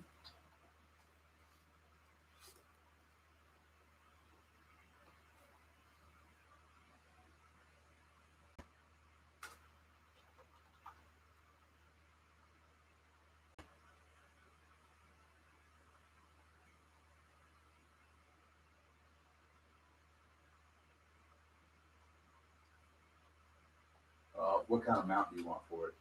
Do you have like a low pro? You have a low profile mount? They're both pretty low. I make mounts for the victories, not for the Indians. Okay. So, like I said, the two that are offered for the Indian are the Dirty Bird mount, which I'm pretty sure his is like over $400. I know it was up there for sure. And then ProPad makes one that's like similar to what I make. So when they make something like I did, I usually just don't make a knockoff of it. Just let them have it, you know what I mean? Yeah. So the Dirty Bird one would be like $370 shipped.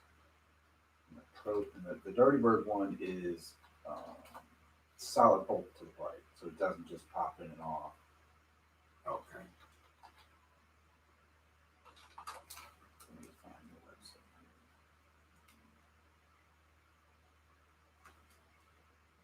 No, ProPad.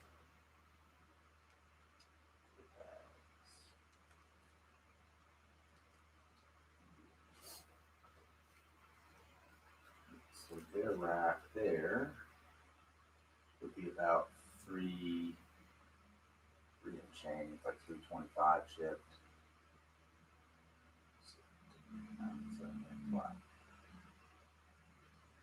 Yeah, it's about 325 shipped. Okay.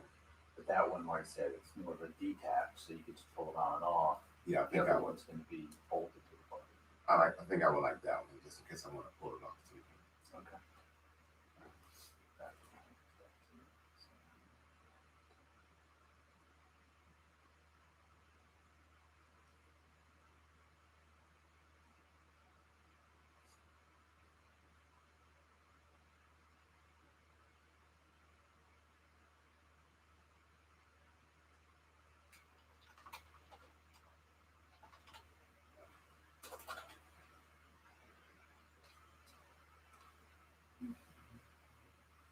And then for me to shoot it satin black, yeah, and put it together, run you about $425. Okay.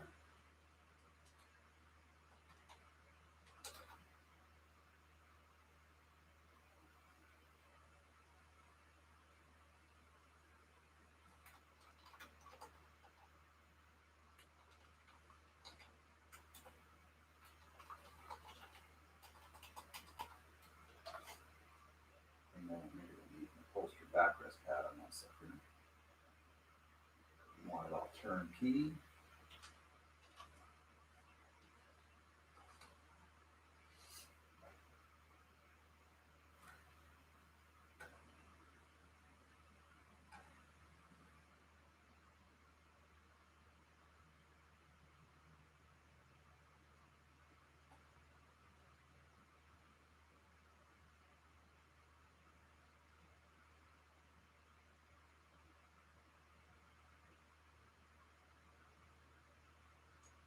All right, that would put you at $13.39 out the door. Okay. Do you need all that right now? You would need to do at least everything except for the paint labor.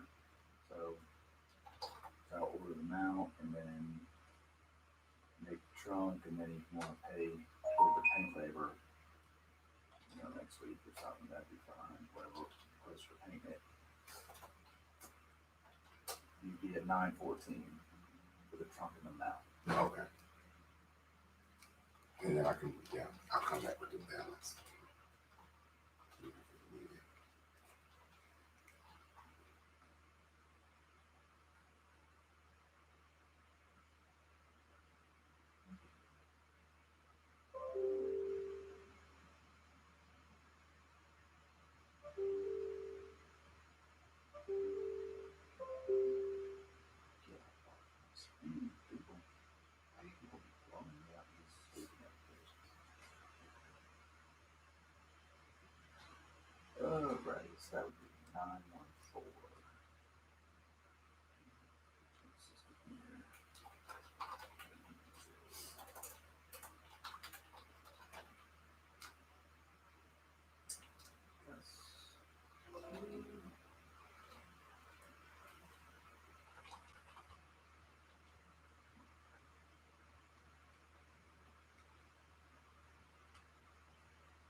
right. This guy in there.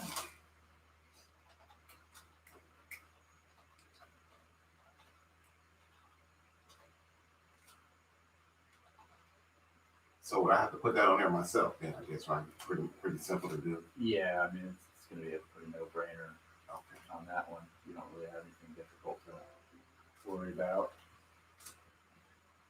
It's just going to mount or just click on like any of the other accessories. Okay. And then, you know, it comes bolt to the mount.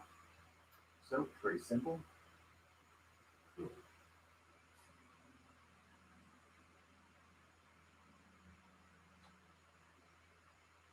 Alright, so you should get a payment confirmation, and then you should get a order confirmation that has the breakdown of the parts on there. So it should be 2 separate emails. Might be just a payment receipt, the other one.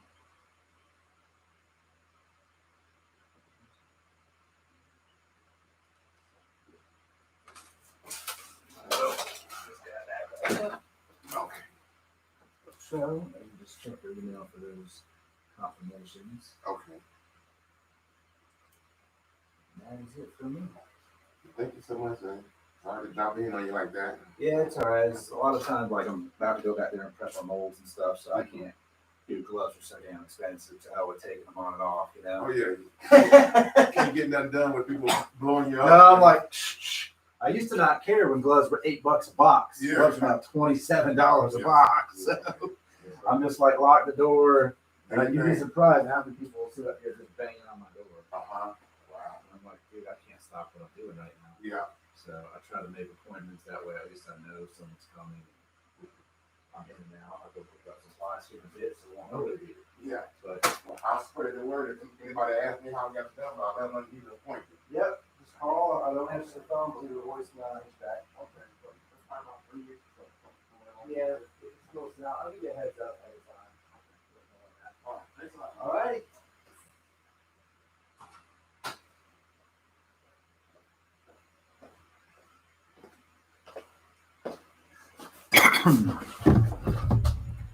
Oh, just touching base with you guys. Whoever's left on here at the moment, 11 o'clock. Looks like our pattern is consistent for the same. I love Fisker going down. That's making me happy. Go on down, Fisker. Go on down, baby. Print me some money. Get below that $25 mark. That's what I would like to see. Wonder what Bitcoin's doing. Honestly, Bitcoin has been taking a giant dump too. How crazy is it that Tesla made a crap ton of profits on Bitcoin and then it was immediately gone? Thought you had a bad day. Welcome to Muskland. Yikes. Let's see. My AMC call is floating neutral. Not mad at it. I got a different watch list on Robinhood. I like Fisker just going down, baby. Fisker just ride that sucker out. AMC ride it up. I like it all. Thanks for watching the stream. Got more stuff to do, so I'm going to catch you guys here in a bit.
AMC's getting a strong run up, going to cross that $9 mark.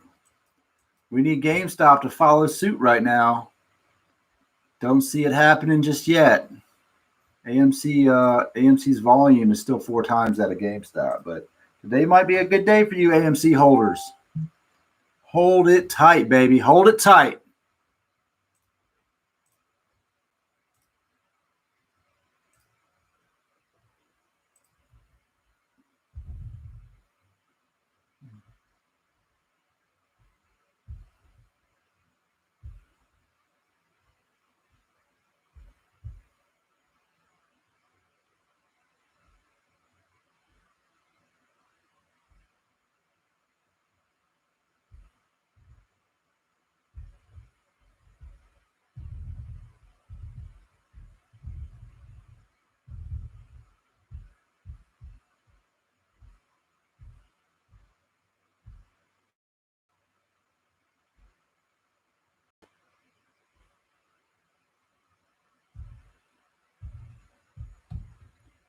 I still haven't found a house that I really, really like.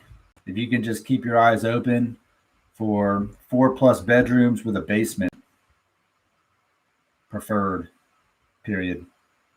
There's one coming up this week that I wasn't able to see in the Island Ford area.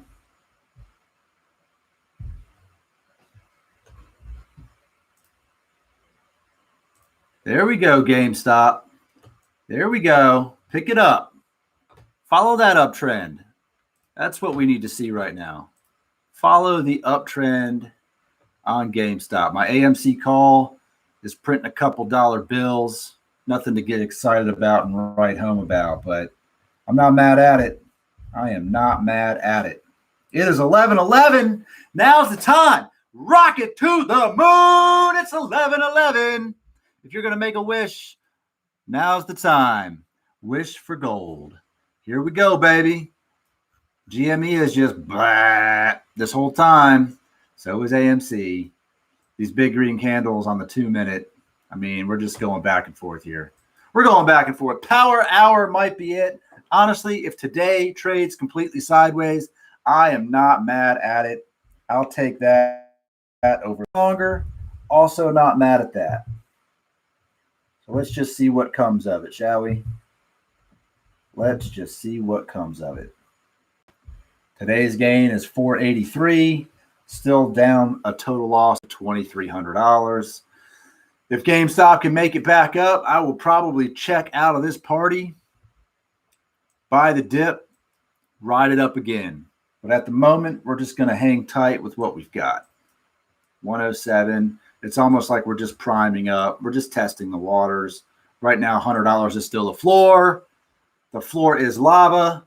Let's keep going up. Let's keep going up. I'm going to switch it over to the 5-minute chart and see what we've got on those. The 5-minute doesn't look bad, honestly. I'm not mad at that. Let's go to one chart here. This is our 5-minute grid. We have bull status coming up. We got a bunch of greens on the 5-minute. That's good. When you look at the 1-minute, a lot of times we see a bunch of negativity. But right now we're getting solid greens. Solid greens. That is what we need to prepare for liftoff. I'll walk to the moon. I don't give a shit. Let's go. Put your walking boots on. Let's get it. That's what I'm talking about. That is what I'm talking about. Not mad at that decision. Come on, Fisker. Fisker, where are you going?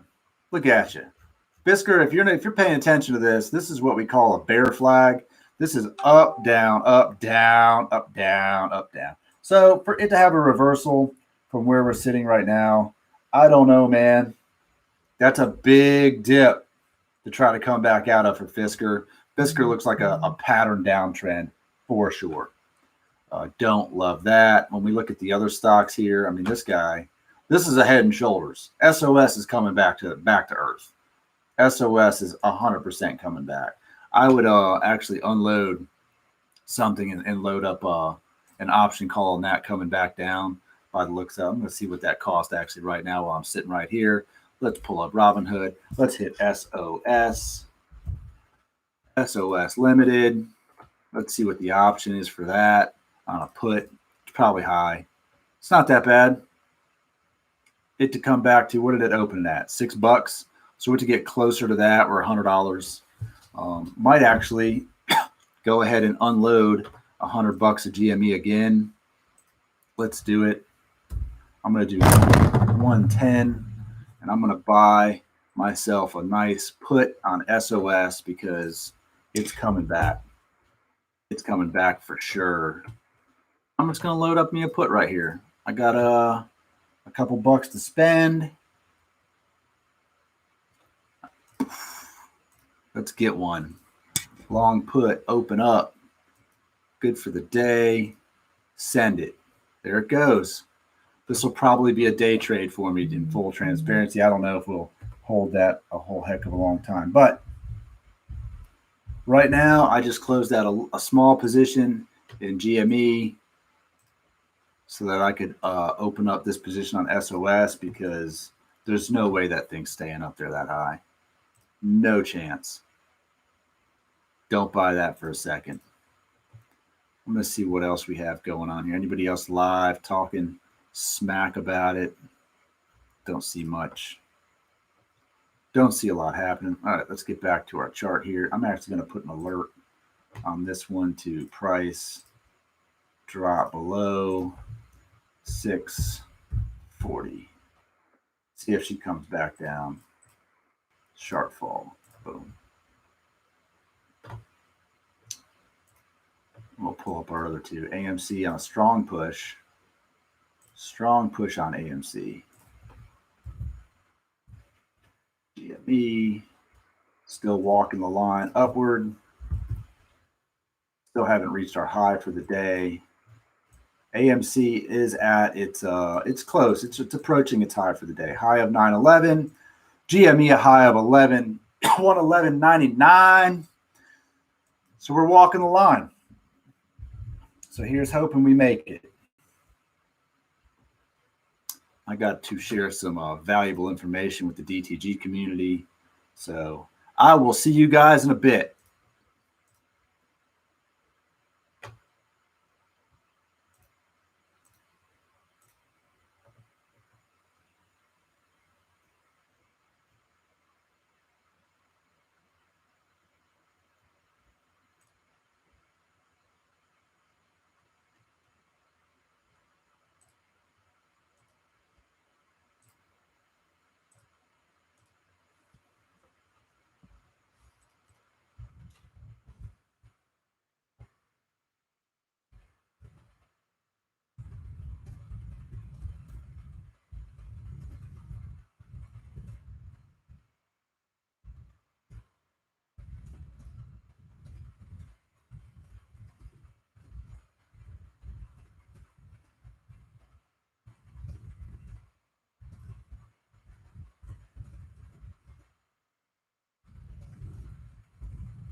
We're getting some decent momentum here, folks.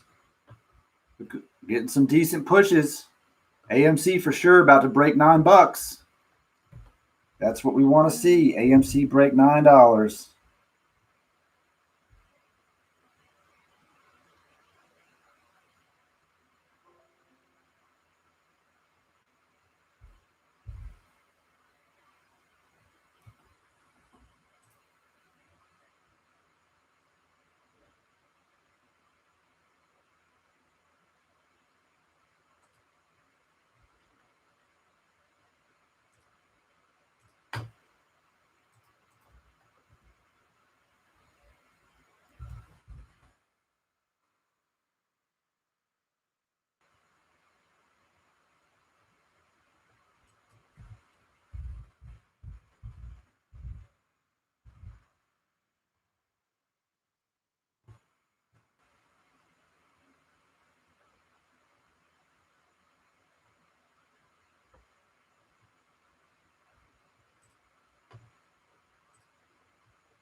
We're climbing toward the area of greenbacks, baby.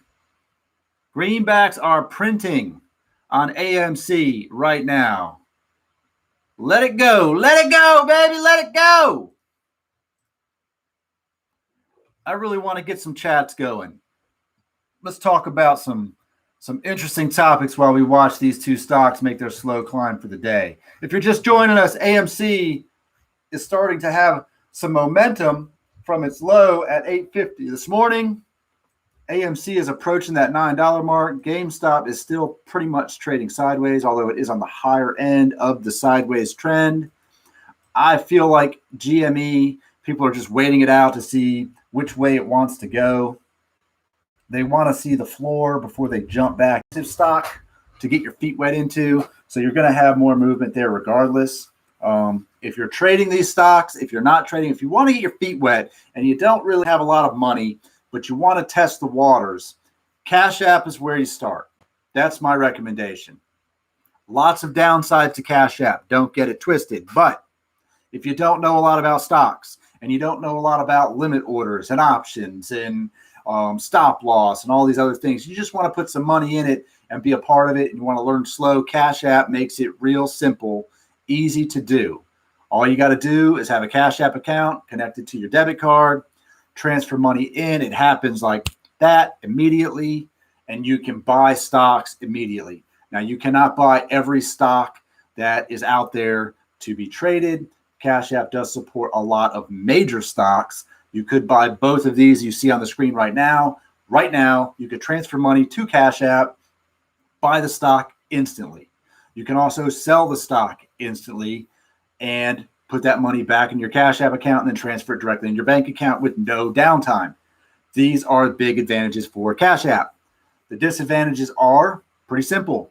No limit buys, no stop loss, no limit sells, no stop loss on that, no alerts, no chart. Really, I mean, there's a chart, but it sucks. Cash App is also about, 30 to 45 seconds behind on its market update. So there is that. You do still have the three day trade pattern day trading rule with Cash App. So all of these things factor into the downsides of using Cash App. The upsides is super easy, really quick.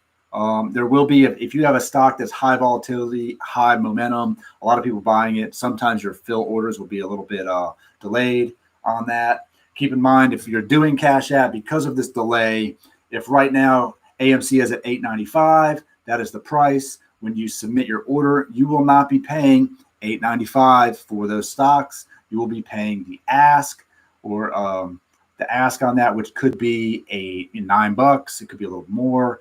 It is always going to be higher than the current price. That is how it's going to work. When you buy a market order, you are paying what the current ask price is. You can see in our level 2 data here, the ask right now for AMC would be $8.95, $8.97, close to $9. When you sell it, you would get the bid, which is a little bit lower. That's just how trading market prices works. So keep that in mind. But you could instantly buy it, instantly sell it. You could do that 3 times with the same stock. You get 3-day trades. So keep that in mind if you would like to. If you'd like to learn more about options trading, I do have a couple little short videos on that. I'll probably end up doing more as time goes on. I just only have so much time in the day to cover all of these different topics. And there is a plentiful amount of information on the web about trading options. There are quite a few great videos out there that I would recommend. If you're interested in that, leave a comment and I'll provide some links. But in the meantime, we're seeing a little bit of pullback, but still yet a solid uptrend on both of these.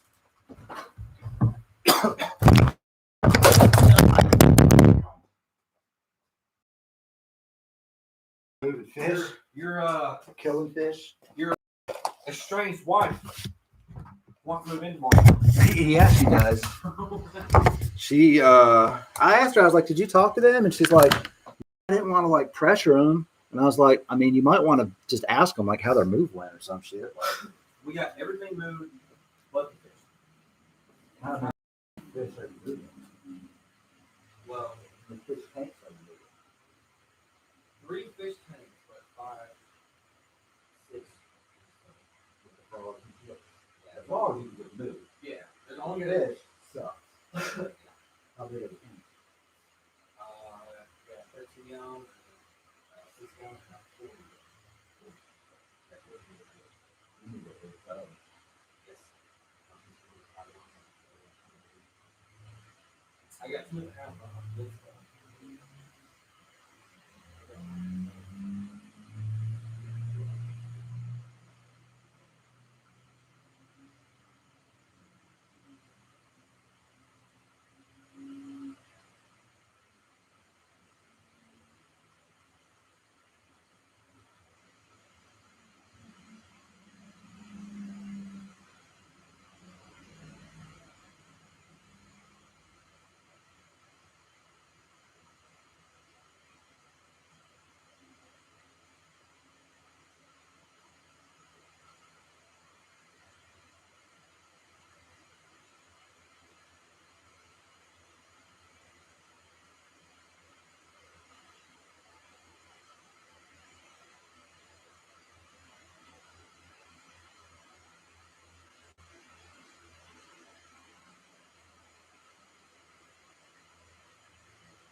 the option is it's either she does it or it's never going to be good enough. What? The new house is great. We love it. It's like That's good. Minus the electric lights. I don't even do actually mind it. Other than that, it's perfect. That's cool. It's a little. Actually, it's not really out of the way now that I got to drive the fucking winder every day just about to drop that stuff. But Yeah. and the drive's super nice. It's all back roads. It's just a bunch of 10-acre plus lots, so Right. really nice houses. And all nice. It's not bad drive. Right. Yeah.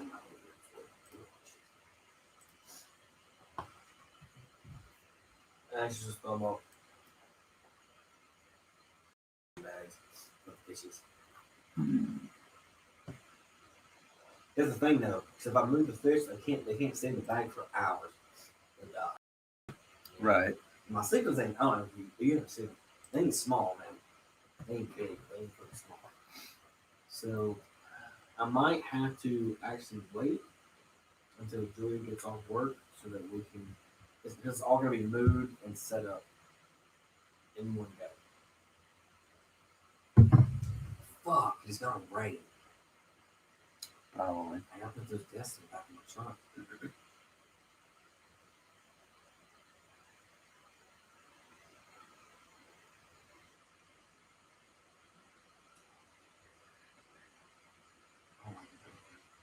I mean, I do like it. I know. She's making life difficult for no reason.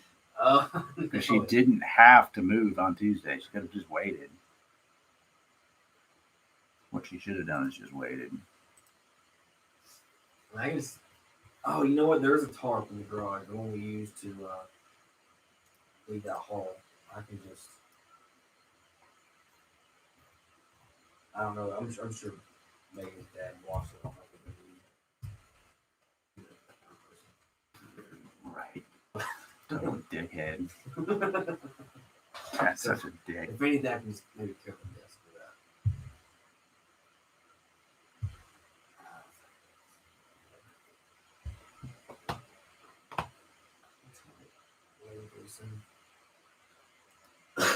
Fuck, man. Yeah, it sucks. I mean, the smaller tanks, you can almost drain half the water, saran wrap the top of them, and move them with half the water in them. I've done that before. Yeah, the smaller things will be the issue. The frog things will be. Oh man, I went home. I didn't pick up this frog thing.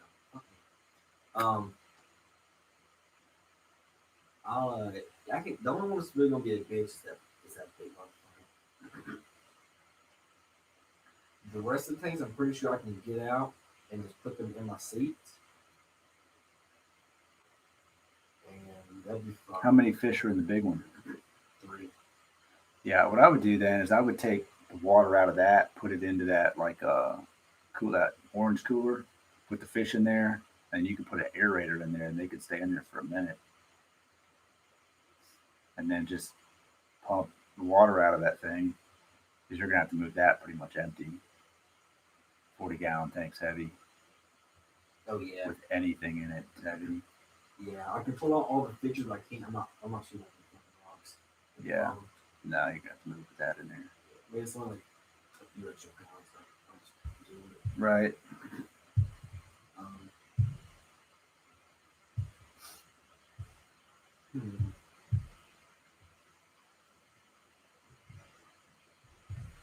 What I could do, actually, this is probably what I'll do. Oh, I can't, because I can't move the fucking discs.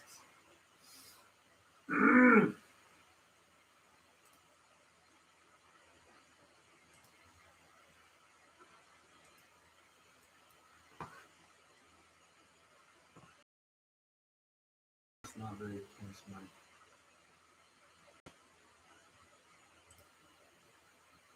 This is not very cash money.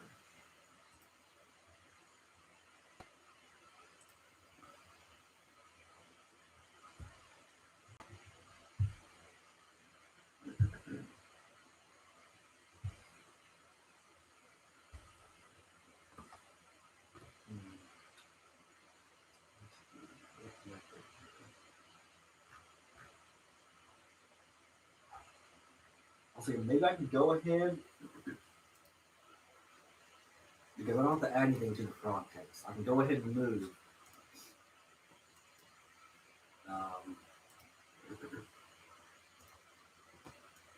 I can move 3 of the tanks.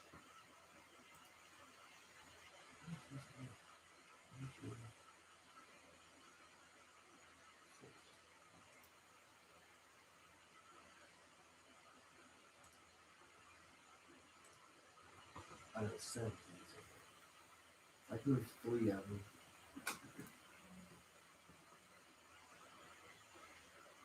They don't have water.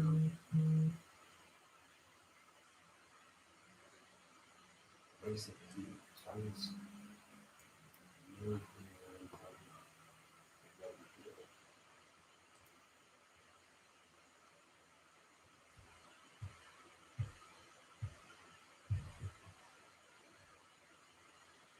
this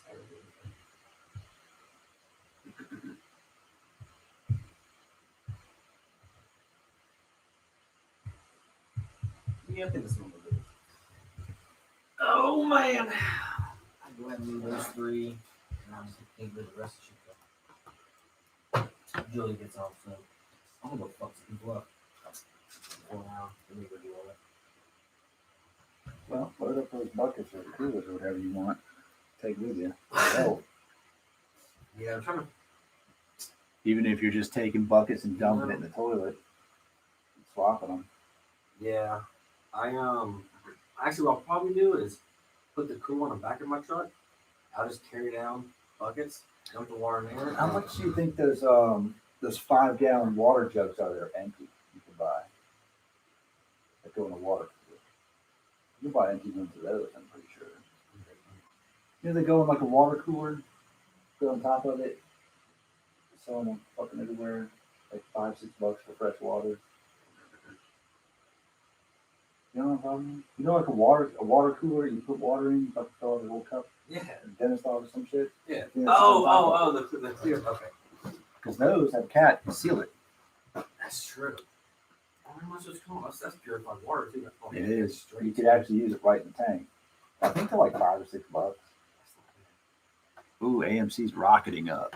Make me some money today, motherfucker. Your head's out more. Yeah. Sometimes I have good ideas. I need to Google that to verify that I can do it. What? You can use it. Purified water. I know. I mean, I'm 99% sure, but my luck is fun. All right, I'm gonna fuck people up now. Good luck. Oh, it's going down. Well, I finally got my 3rd strike. No shit. Yeah, it only took fucking a year. True that. All right, man. I'll be back.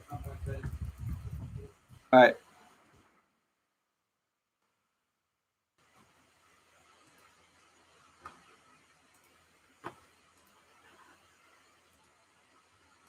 AMC is having a strong breakout right now.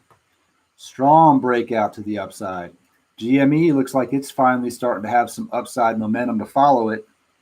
We've been waiting on this for quite some while. The AMC boys, you're doing good. They're doing great, pumping it up. I like what I see. I like it. GME is starting to follow suit a little bit and build some momentum. Still not the volume, but honestly, for what it's moved, it's not terrible. AMC, though, to the upside for sure. That nice call that I bought earlier, printed up, let's see, what is it up? That call is up 24%. Can't be mad at that. My SOS puts trading sideways. Waiting on it to come down. GME slightly, kind of a little bit far behind on the trend here, but let's just swap this guy out. Let's go to our 2-minute chart. 2-minute chart on AMC approaching 10. 2-minute chart on GME still trying to get past 110. That's where we're at right now. Going into lunchtime. We've seen better, we've seen worse, but we can't be mad at what's happening. We are not looking for this thing to rocket all the way up to 200 in an instant. We're looking for a nice, stable uptrend that will keep all of the halts at bay, which is always a plus. The halts are quite frustrating. So right here, we've got a solid uptrend.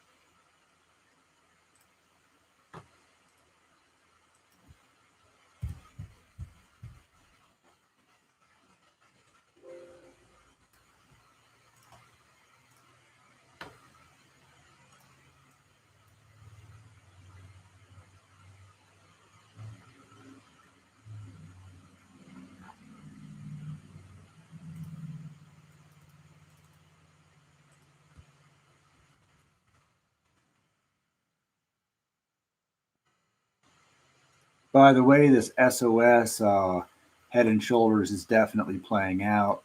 SOS, we're probably going to see that pull back to the mid sixes, 6.25 or lower by the end of the day at the rate it's going.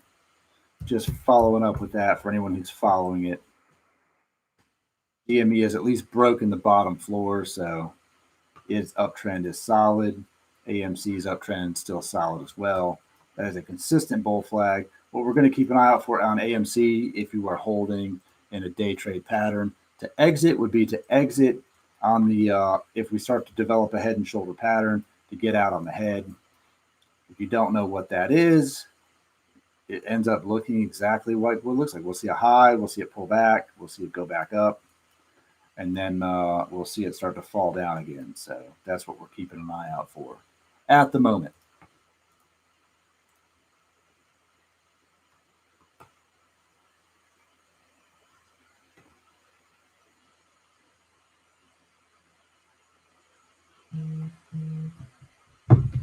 Hold on.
AMC's breakout is still on track. Look at that, over 930. It's running up. It's running up drastically with no walls in sight. No walls in sight for AMC.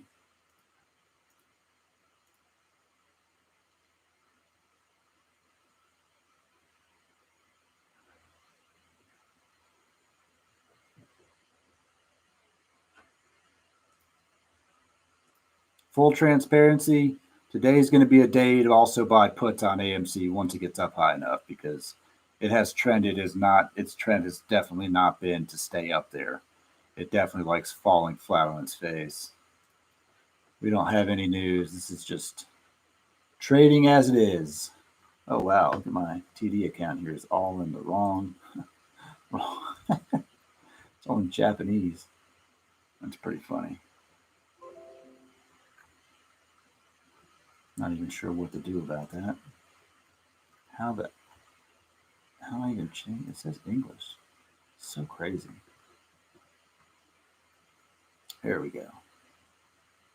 Oh, okay. GME's breaking out. GME is breaking out. Something's happening. It's a little slow to get to the gate, but it's coming. We're recovering some of our losses for the day. That we are. Get on up there. That's what we're looking for. Broke our daily high for GME. AMC set its high at 940. That's what we're waiting on. Fisker's falling back down. Kind of expect that. SOS also still falling. Wouldn't actually probably mind loading up another one of those puts, but I'm going to hold out here with my GME. Hold the phone on that. Let me grab this call.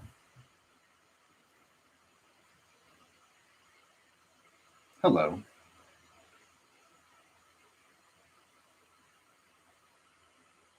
I'm doing all right.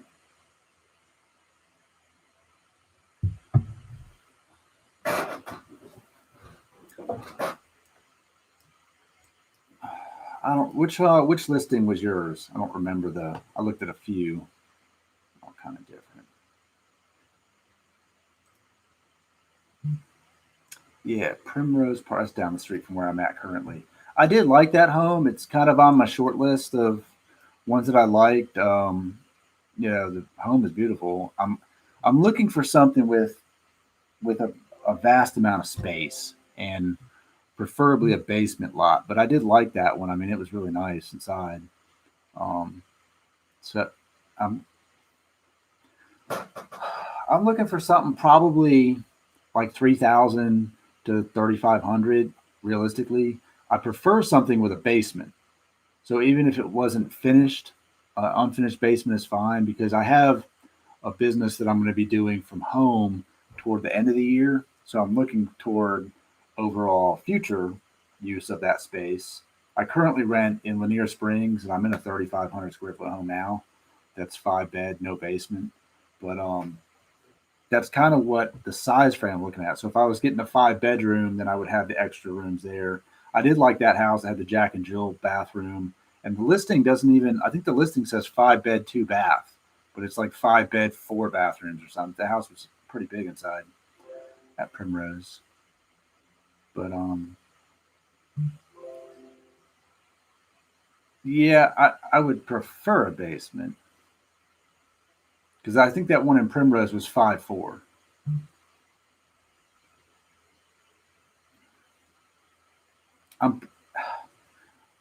I'm trying to go where I would like to be is Flowery Branch. Like, that's the area I would prefer to be. Buford, Flowery Branch, because my kids go to school. Like, one goes to Cherokee Bluff, the other one goes to Friendship. So I have to drive them to school every day, and I would prefer them to be in that area. But the houses that just are, I'm kind of limited. I've got to be out at the end of the month where I'm at now. Like I said, I'm currently in Lanier Springs. Just the neighborhood I'm at, which is down the street from where that one was, Primrose.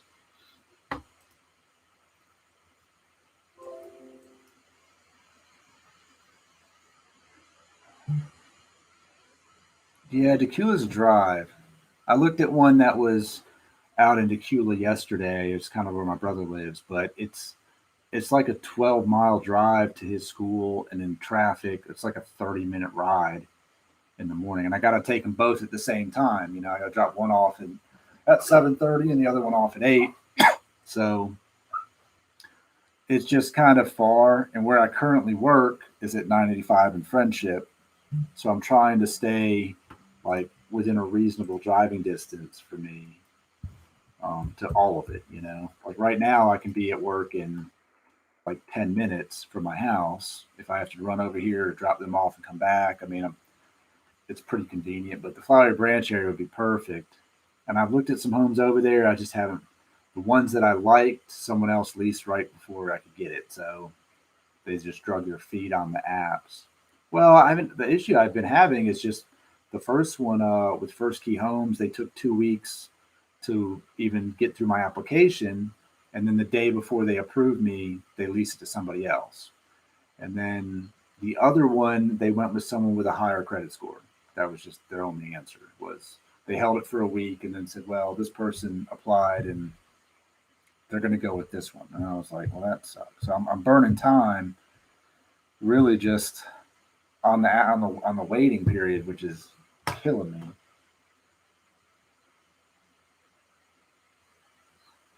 And I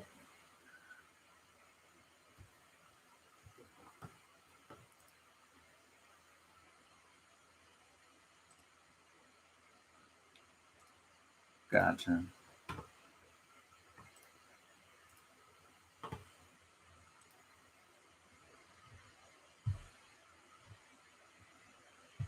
Right.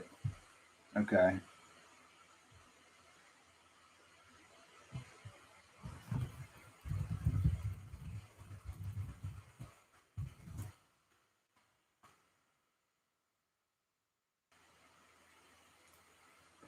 Okay.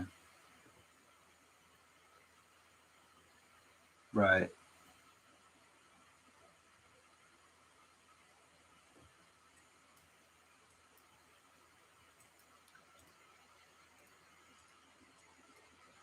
Right.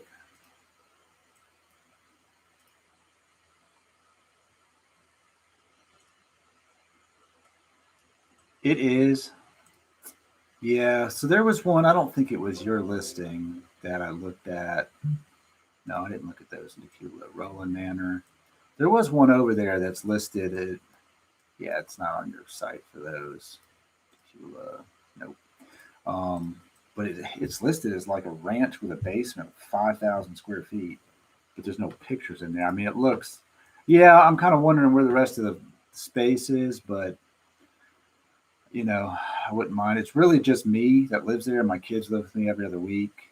So I keep getting asked the same question. Well, why do you need so much space? You know, it's just you. And I'm like, well, I get it, but in order to get, when you look at like a three or four bedroom home, a lot of times there's no like common space. It's just a living room, a small dining room, and then like a couple bedrooms. So I would prefer to have the extra space for my home office and for them to have a game room, which is why I went for the bigger homes to begin with. But they're just, you know, they go quick.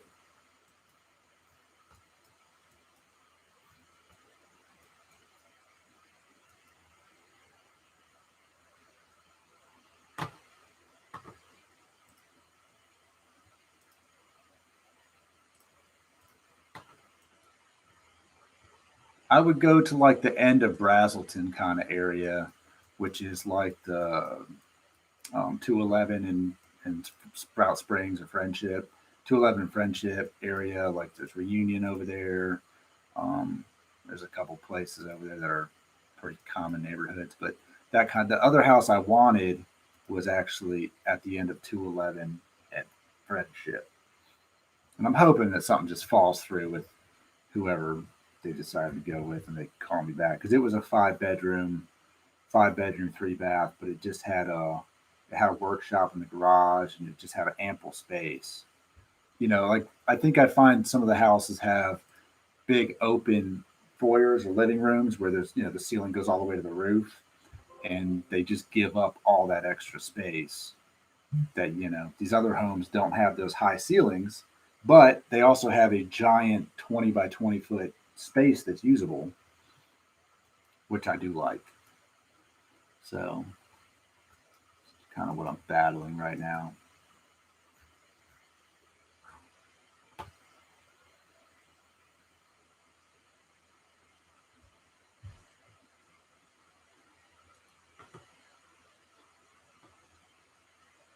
Right.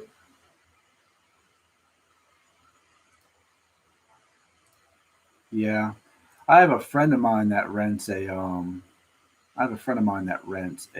split level in, I guess it's like Buford address. It's off Sardis. And his is nice. It's a big home, nice corner lot in the cul-de-sac, 3-car garage.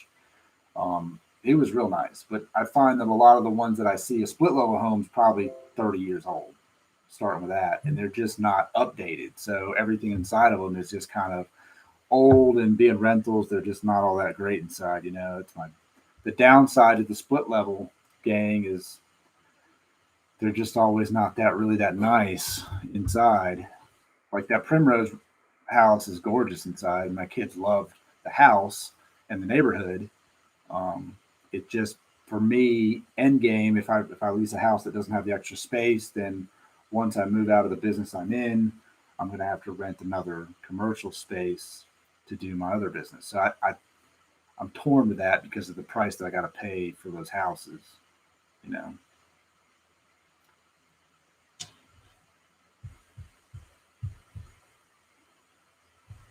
End of the month.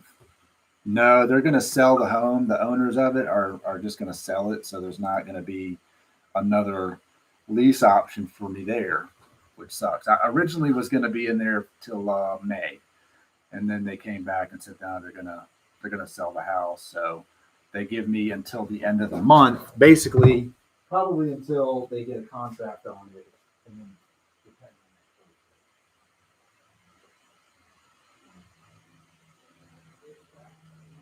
on like stat, and then my freaking, I guess I had some old creditor digging my credit last month that I have to dispute. So I applied for the other ones and that was no issue. And then I applied for this one and my credit took like a 60-point dip, apparently. So no shit. Oh, wow. That's what I said. Because I was like, what's the issue? And then I look and I monitor Equifax and Experian, but not TransUnion. And TransUnion was the first one to take a dip. So I was like, that sucks. And I even offered the other home, 3 months rent up front. And they still were going with this other dude based off of that, which is crazy. I have excellent rental history with everyone. So I was like, well, it is what it is. I disputed it across the board on all the credit bureaus, but that could take 30 days to even show up. So,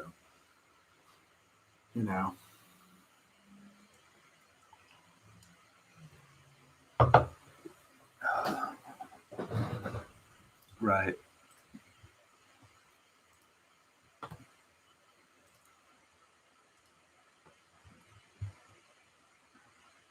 I know. I was kind of hoping there'd be another one that popped up in that neighborhood that was a basement lot because there's quite a few basements in there. It's like, yeah, just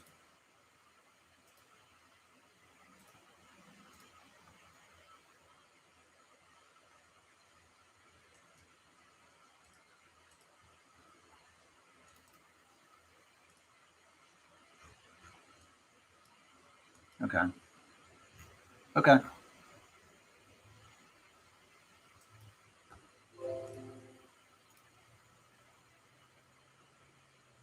That'd be fine. Okay. That'd be all right.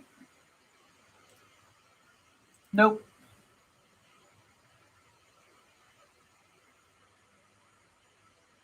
Lauren. Yeah, like Lauren Michaels. Yep. All right. Thank you.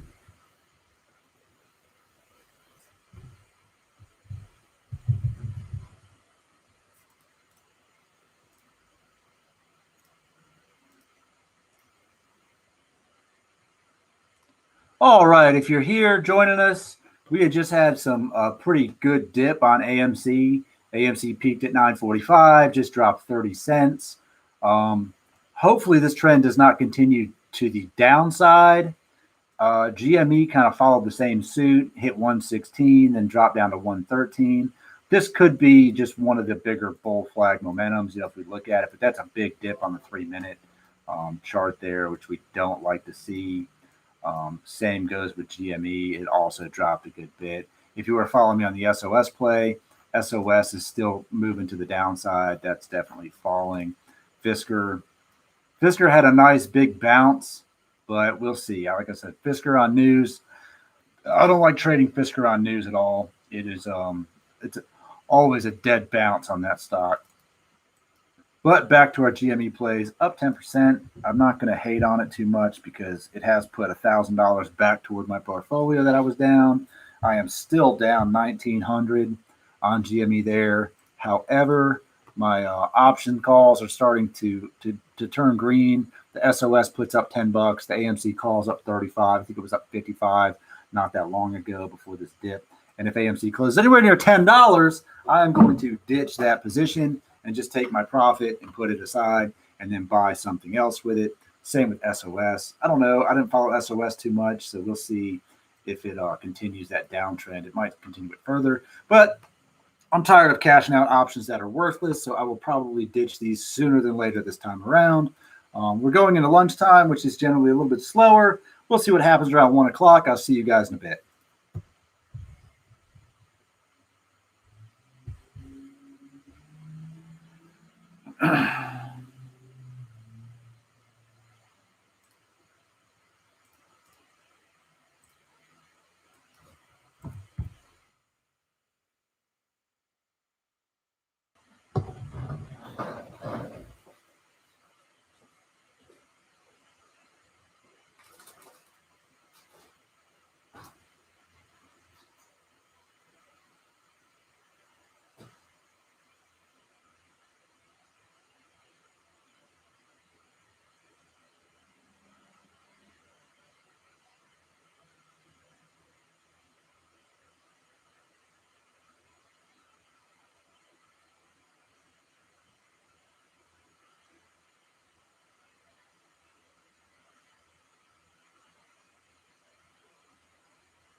My glasses say that's a downward bear flag forming on the 3-minute chart, buddy.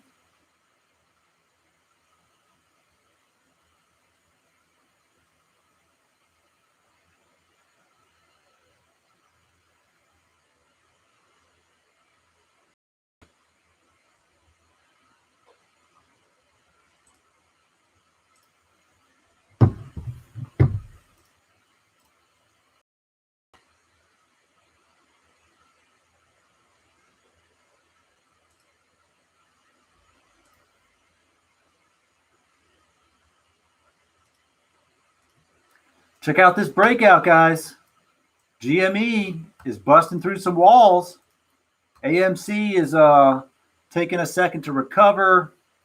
SOS, I'm going to pull this one up. This one here looks like a standard bear flag at 3 minutes.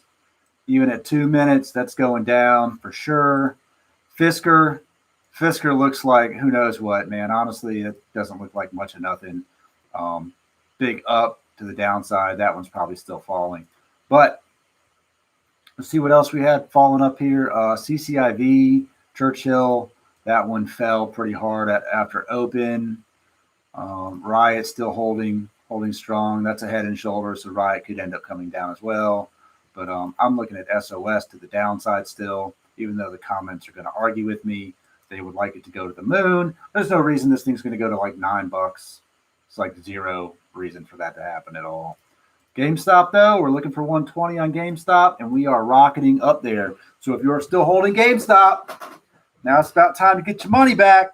We're looking for that 200. I'm up 1,500 for the day, which means I'm only down 1,500 total on GameStop, which I will take to the bank. So far, I am not mad at that. I'm still taking a decent hit for the month because of GameStop. I should have cashed out on the upside, the big upside, but I ain't mad at it. We're still playing this game. We're not out yet. We're still holding. We haven't lost until we sold, and we haven't sold. We are not selling till we make money.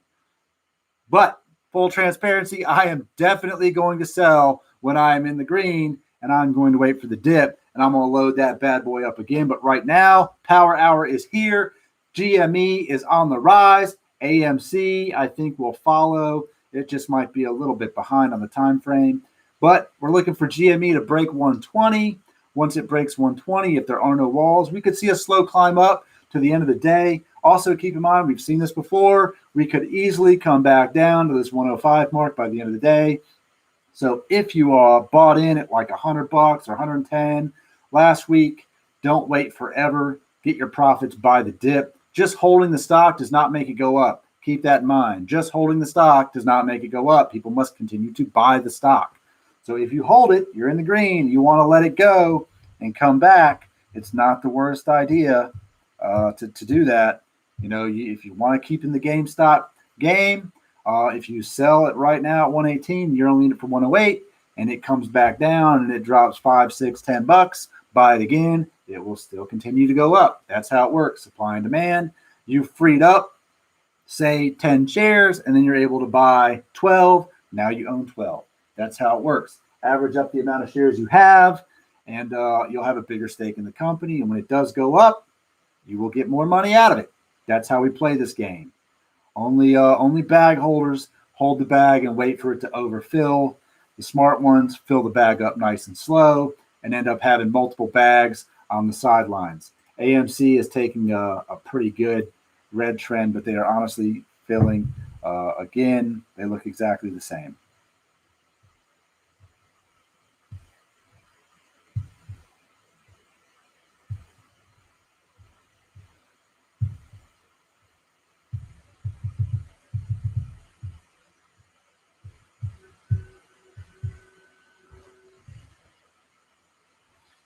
I am playing the comment game here on Weeble, just kind of follow them up. Try to keep people somewhat realistic, man, honestly. Oh, let's see what we got here on the GME. We got a big red downside. That's okay. Will the Bears or the Bulls win? Find out in the next episode of GME. Honestly, I think in these stocks, Bears and Bulls both win if they play the short-term game. Big fat W on GameStop. Let's have a look, scroll back. That's not really a big fat W on the 3-minute. Let's go to 10-minute. 10-minute doesn't look like a W either. I'm not sure what they're looking at. They got to be looking at a day range of like maybe a 5-day range or something. Still doesn't look like a W, honestly. But this is the trend that we saw before. So this could be the trend that we're getting again on GME on that multi-day run. We saw a dip. Now it's consolidating and it's going to keep climbing back up. I don't think we're going to see a catapult. If we do, it'll be at the end of the day. We got a short ladder is what we got going on. Could easily go past 120 again. We'll see. This could be our head and shoulders forming right here for the day. Keep that in mind. That does look conducive of a head and shoulders on a 1 minute, but we don't want to look at that. We want to look at 3. Still kind of could be that. Usually they're not so macro here. They're usually a lot bigger over a longer period of time, but could still come up. I'm going to jump into the AMC crowd real quick and see what these guys are doing, how they're feeling, buying some more. W forming, 911 new resistance, now support. Short fee to borrow now 5.51%. Just put the send to the background and watch. I mean, you know, we've got a lot of the AMC crew, honestly, a lot of positivity come out of those guys for sure. They have always been positive to the upside. Let's see what read the headlines, bears, the headlines. Yeah, SOS responded. Basically, they just said, short and distort. They're trying to do damage control on that. But look, nothing jumps 40% for no reason without solid anything. It's really not going to be there. Yeah, set the limit to 100. Good luck. Good luck. If you put your sell limit at $100 and that stock is trading at $6, you're not going to sell that stock. It's not going to happen. Just remember that. No one's paying $100 for a $6 share. They will never have to do that.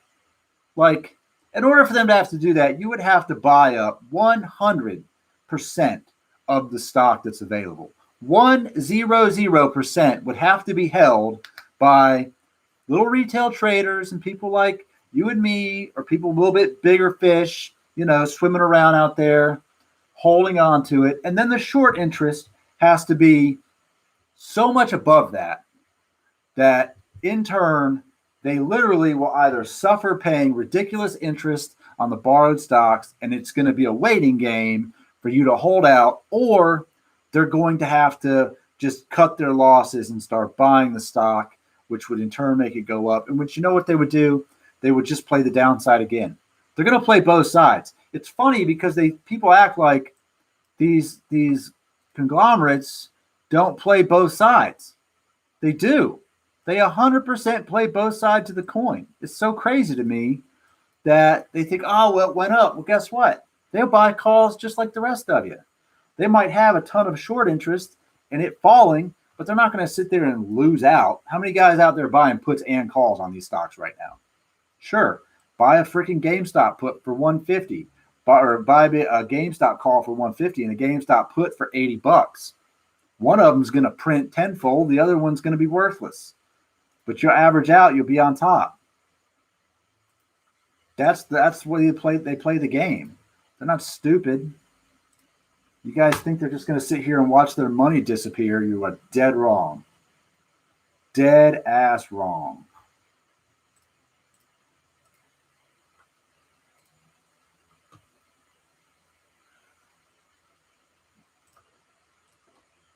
But it is lunchtime here on the East Coast. It is 12:22, which is the market time frame here. I am just out of Atlanta, so I am also on the East Coast. And this is where we're going to see two things happen.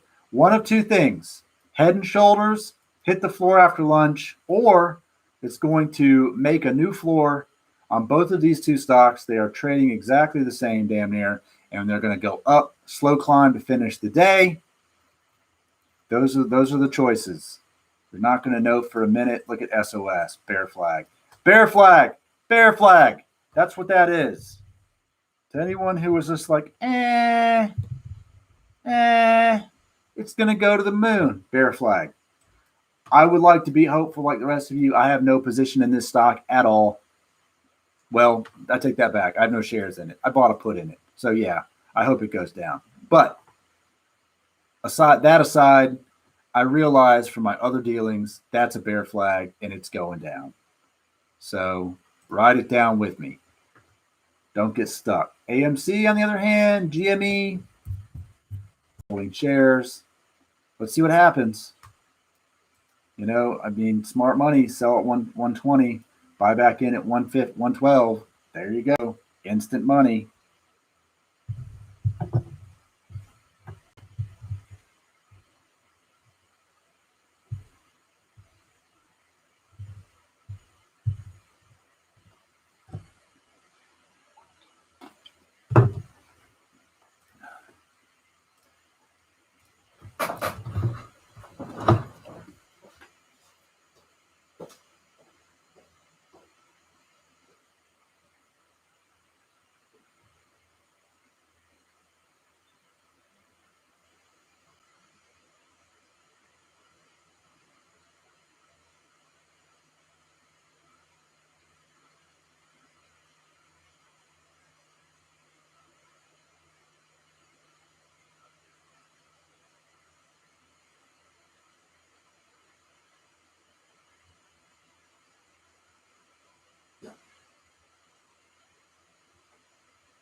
Check out this thing that just hit Reddit.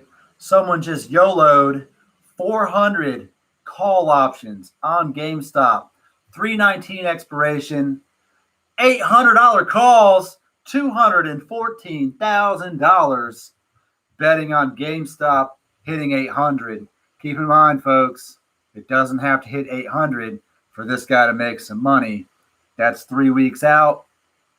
If it hits 250 or 300, he's still going to make a pretty hefty chunk of money. I don't know what the theta is on that, but it's got to be high. $214,000 on those call options to hit 800 on GME. Right now, we have a pretty good reversal happening on GME and AMC, both at the lunchtime hour. Took a pretty good dip. GameStop dropped almost $10. AMC dropped about 50 cents. So it's definitely taking a hit for sure. I'm going to check back here in a little bit. Unless something happens, I got stuff to do. I'll see y'all in a few.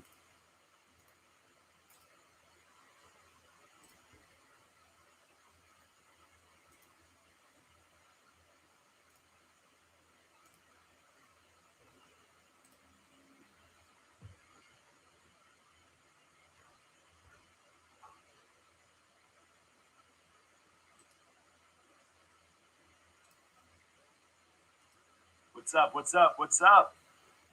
What's up, baby? How's everybody doing?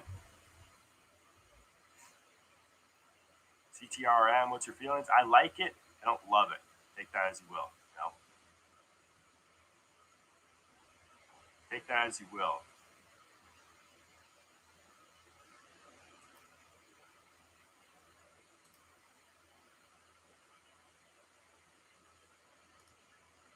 Yeah, take that as you will.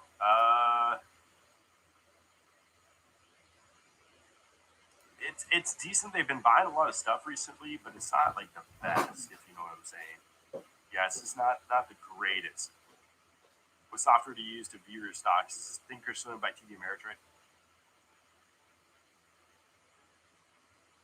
How much cash you make today? Lot. Good day in the market. But, I mean, we lost a lot last week, so I think it all nets out. Probably to a net loss still.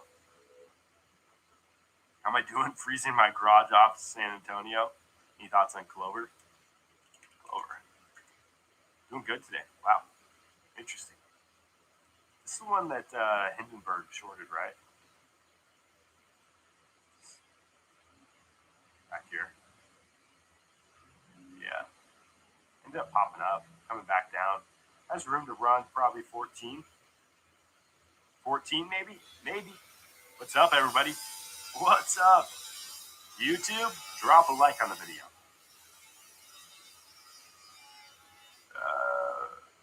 Rocket fighting.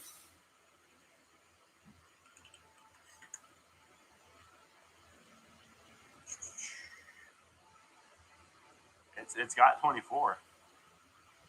It's a battle though. It's a battle. Oversold on AMC, is it? Did it come down? Yeah, whoa. Maybe it could end. Good God, we got out there. Broke down. It's not oversold yet on 1 minute. It has more room to sell off. Belmont DC, CCIV breaking out past 40 or Palantir breaking 30 in March. Palantir better odds. CCIV definitely hit 40 though. 896 now. Glad we got out.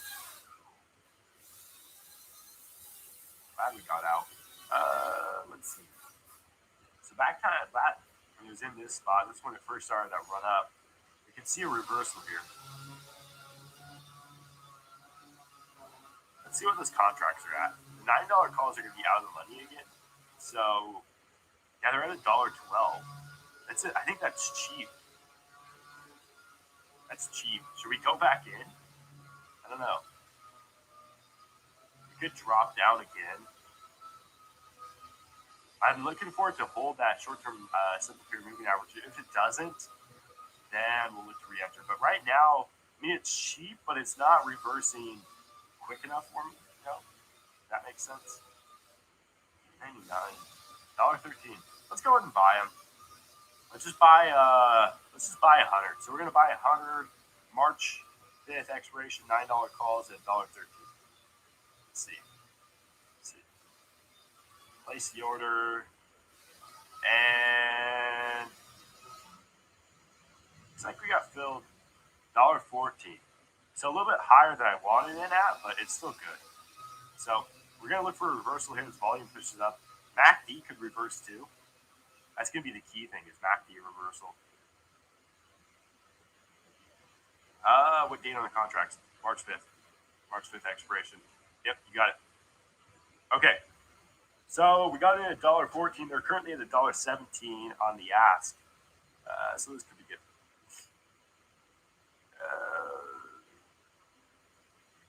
Penn is doing good today. Wow, Penn National Gaming. Crazy. It's in our long-term holds. 903 here. $1.18 on AMC. What's up, everybody? What's up? What's up? Where's all the YouTube viewers going? Where are you guys all going? Yeah, we switch away for AMC. Everybody just drops off. Hilarious. 904 here. It's going crazy. That's a trade. Let's go. Let's get the sound effects in here. Let's get rid of this. Screw the music. Okay. Screw the music. Nice job, man. Welcome. Wow. $1.19. I think we got a great entrance price there. $1.14. I think we did.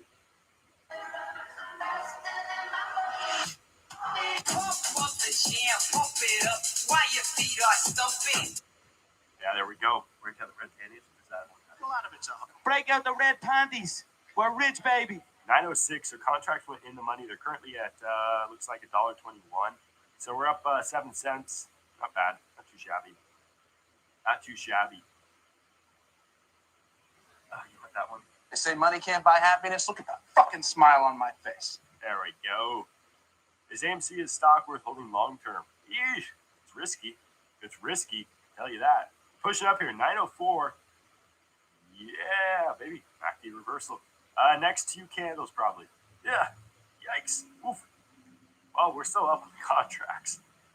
Yikes. Look at all those sells coming in at $9. Let's see if there's any big buy orders.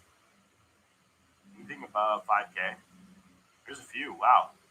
Buying 17,000, 34,000 bought there. What's that equate to? About a little under 300,000. Yeah, I think so. If my math is good. 35,000 shares bought at 905. Maybe it's right at 300K. I don't know.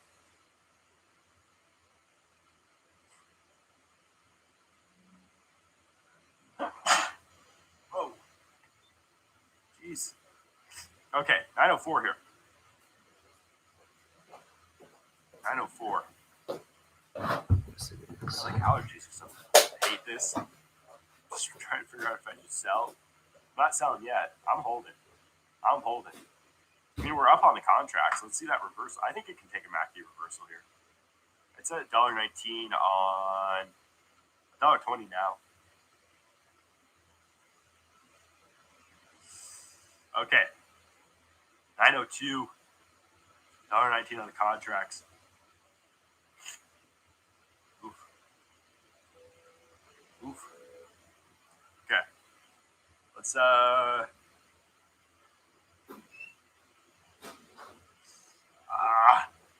well, we're up 3 cents on the contract, so it's gonna be $300. We sell, try and get a lower price. We hold. The only problem is we're down below the short-term volume weighted average price, and we're not pushing up to this 910 mark. So it's not good. And it's continuing to rinse and repeat this pattern.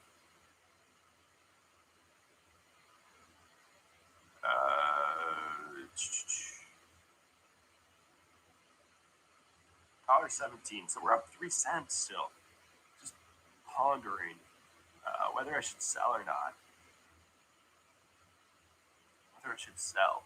I know you guys hate sellers, but sometimes you just gotta take that quick profit and re-enter at a lower price if it's gonna tank. So, okay, let's get out of $1.17. If it goes up, it goes up. But if it doesn't, then we're up. We're up that $300, and we take it and leave. So,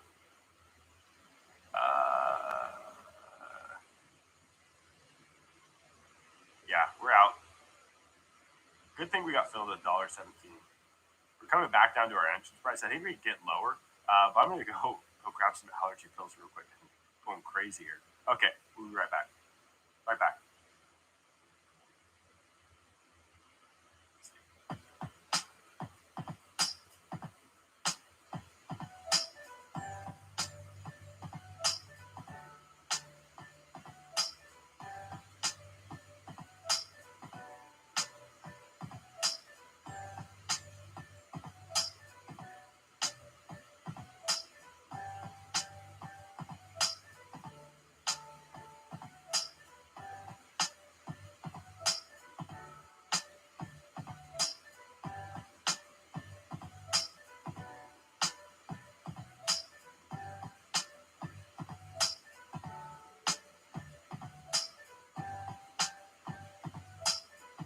Okay. Well, Scotland, how's he using all these copyrighted songs? They're instrumentals. I have rights to them. Okay. 898 here. Let's go. This is day trading. Yeah, day trading. The epitome of it. Scalping, really. Taking a couple cents per contract and getting out. We're at $1.16 on those $9 calls. Those are going to be the best options right now. But I'm going to watch it for a second. I don't like it right now. I don't like it right now. Volume is way too low here. Way too low. You can see that here on the 5. We're just like tanked in volume when this came down in price. So that means that there's just a ton of momentum buyers and people aren't buying on these dips, which is concerning. I think it has a lot of room to fall to this 5-minute VWAP, and that's going to be at 885. See how MACD's reversing here on the 5, continuing to tank? That's what I don't like. And RSI is moving down below this 50 level. So that 50 level is going to be key because this is where the bulls have a lot of strength, if you will.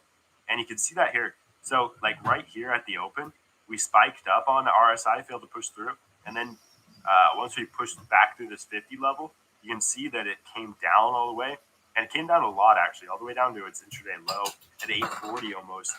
And that's what we're going to look for here. And so basically, as this comes down through 50 on the 5-minute, it's not great. And we can see that here. So that's why I said a lot of room to travel down to that 5-minute VWAP there. And that's going to be right here, 886. So it's close to that now as we push down.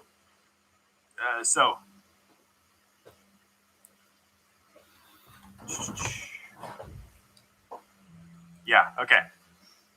So we're doing good, though. We're doing good. I think this could be a good entrance price here coming up. We're just going to watch the 5-minute because the 5-minute is going to be a key indication of if this turns bearish or not. If it falls below that 5-minute VWAP, I don't think it's an... Ooh, this doesn't look good right here. Lunchtime sell-off happening. AMC just dropped down to 880. GME down to 109. Big lunchtime hit right there. That's huge. That's not looking good for the rest of our day. I can only hope this trend follows with SOS here, which it's not.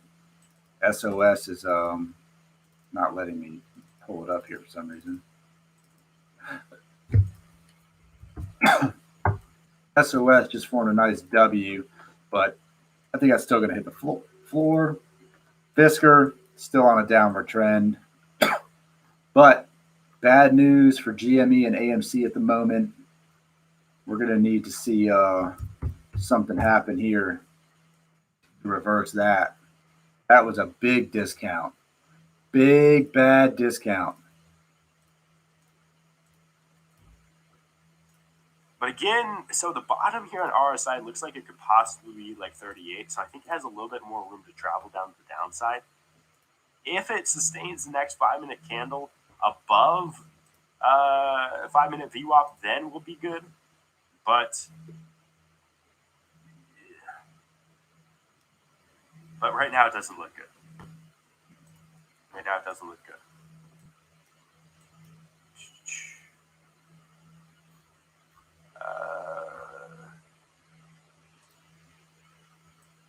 887. You go live every day. We do. We are live every day. Every day at 8 o'clock, baby. 8 o'clock Pacific time. 8 o'clock. Last week we were going live at like 4 a.m. Pacific time. God, that killed my sleep schedule. Friday came, I was like, oh, whew.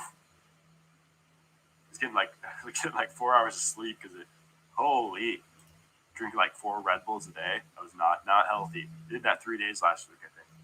Not great.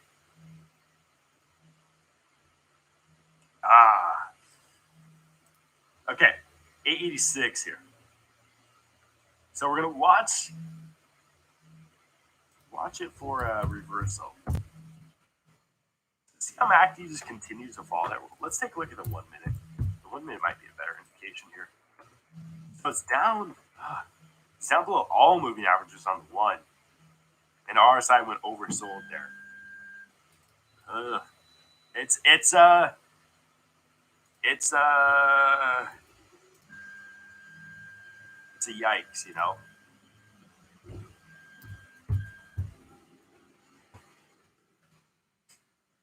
I'm not one of those gurus that gets up at 4 a.m. to everyday scout. Sometimes, yeah. Sometimes I just go, if I have a stock that I'm trading like heavily in, sometimes I just won't sleep and watch pre-market, watch futures, all that stuff. But God, it kills you. It kills you. You cannot stay awake through the rest of the day. It's like, oh. Pre-workout's healthier than those energy drinks. Yeah, but pre-workout and sitting in a chair just doesn't go together well. Yeah, those two, you are like, oh, you'll go mental. 884 here. So continuing to drop. That's what I don't like. All right, so this big dip on AMC, I went ahead and loaded up another call on this dip. I bought a $7 call on AMC, and we're going to see if this thing has a reversal back up into the 940 range, in which case both of those calls will be in the money. Right now, my $8 call is in the money. From where I bought it this morning, it's still up $10. So we're hoping to ride those up just cashed out a little bit of GME to do that. I'm going to take that money and put it into something that might make me a little bit more in the intermediate. I still have my large position in Cash App on that. So these are small pennies. Selling one share isn't going to tank GME. So keep that in mind if you're out there watching what your trades are going to be. This is where we're at on our 3 minute. I'm going to switch it over to the 2 minute on both of these. Both of these are very big downward trends. I'm actually going to go ahead and throw up a four-man grid here. How about that? Let's do a 4-man. So we've got GME top left, AMC top right, SOS. We can follow this craziness on the 2 minute as well. And then over here, I'll throw in Fisker, because these are all the plays that I have happening. Fisker to the downside, SOS to the downside, both of these guys to the upside. That's what we're looking for.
Oh, just touching base with you guys here.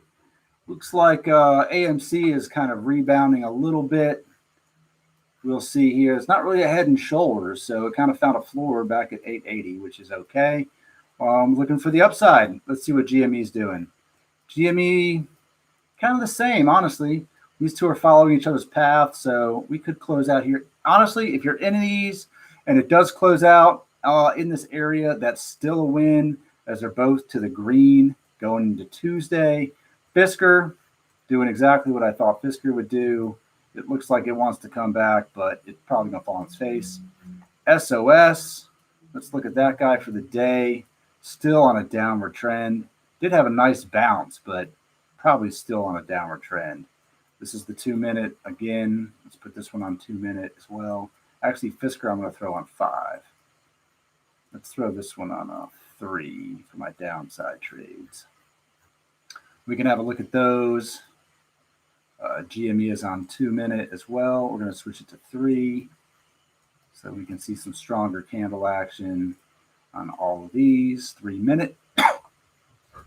AMC has a nice bounce. Let's see what that does for me. Hey, it puts me in the green. Look at that. Would you look at that? We're up $82 for the day over in Robinhood. All of my options are in the green, which is what I'm looking for right now. In TD, however, my Fisker put is still floating at almost, well, it's down $18.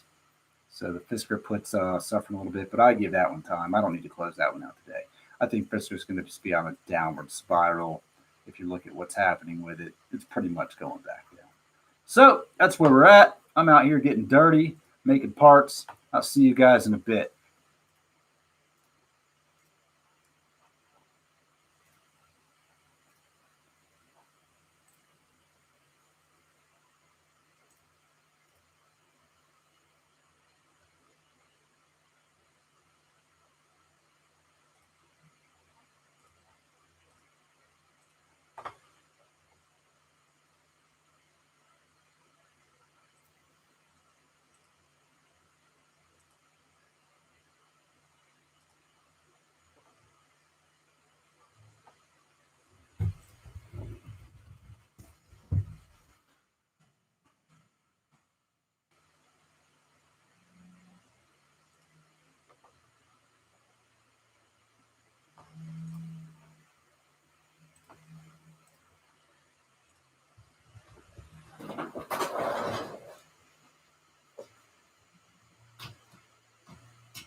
Past your 1:30 usual phone calls. So see what she's doing.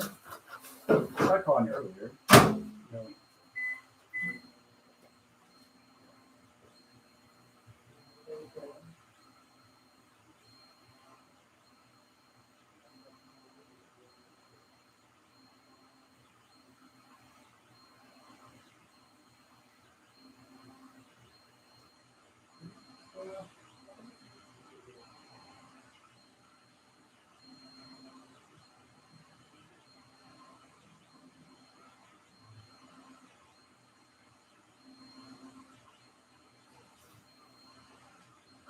Views are going up. Biden stuff is pretty popular. Yeah, this is the highest in 48 hours of views that I've had yet. Almost 10,000. That's pretty cool. I'm just over here fucking up my phone. How it feels anyway. And sanding, and it just doesn't like it. It's like, why you do this to me?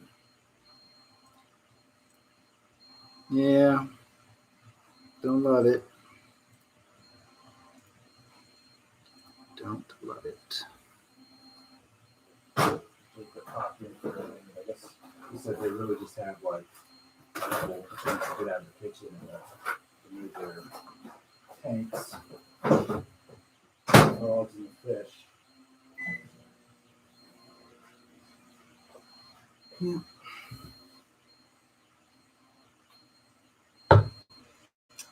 Which, you know, this is. He was here at like 10:30 or 11.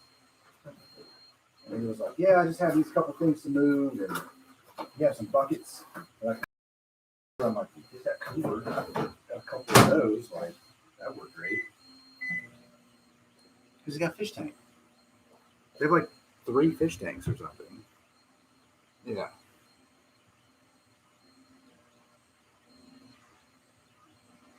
Yeah.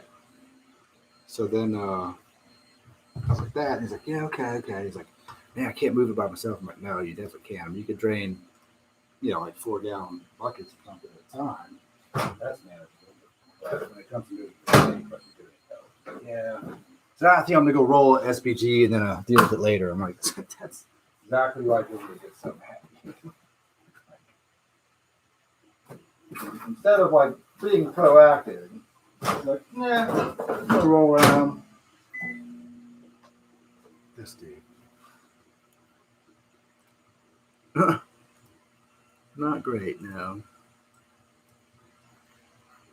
Not the most ideal.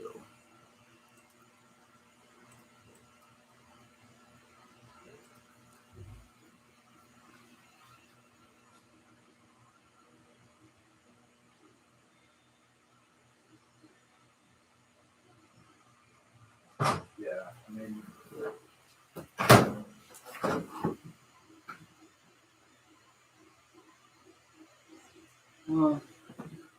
he said everything's pretty much out of the house except for those things. He's like, you can bring stuff over. Like, almost all of the stuff is gone, except for like a couple. He said stuff is already packed up in the kitchen or a desk or something, and some boxes in the kitchen and the fish tank. He says got most of the place clean except for vacuuming, final stuff upstairs. So it doesn't sound like a ton of stuff to do. Just he can't do it by himself. I don't know if he's just gonna wait for Julia to get off work. She was like, I might ask you for help. I'm like, well, I mean, you're by here, but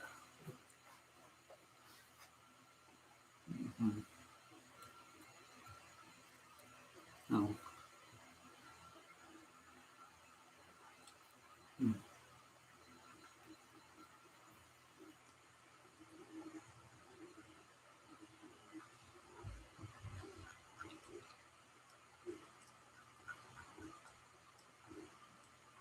Yeah.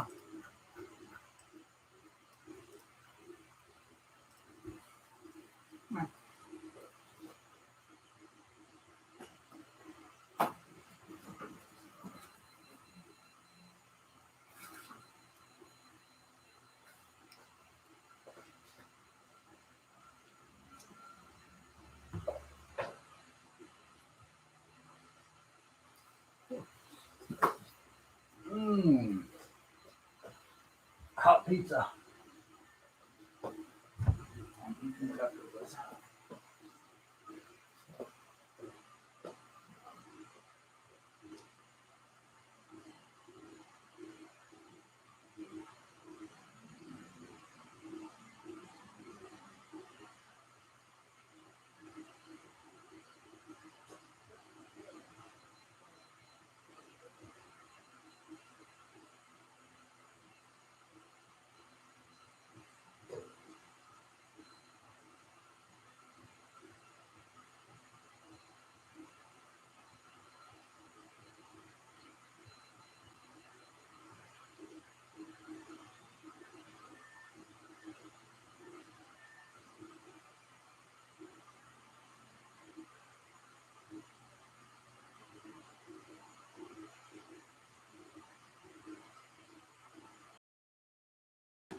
Pressure that's just like truck that.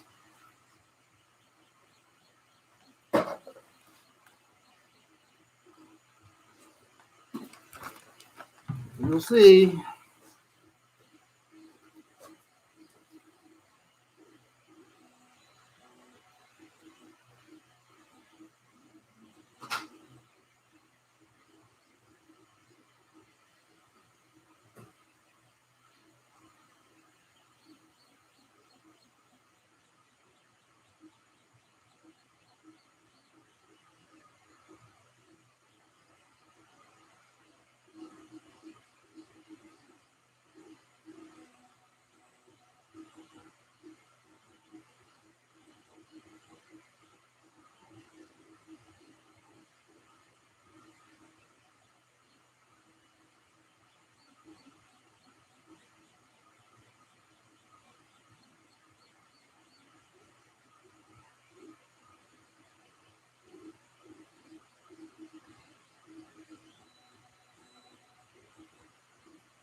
Oh my God. So.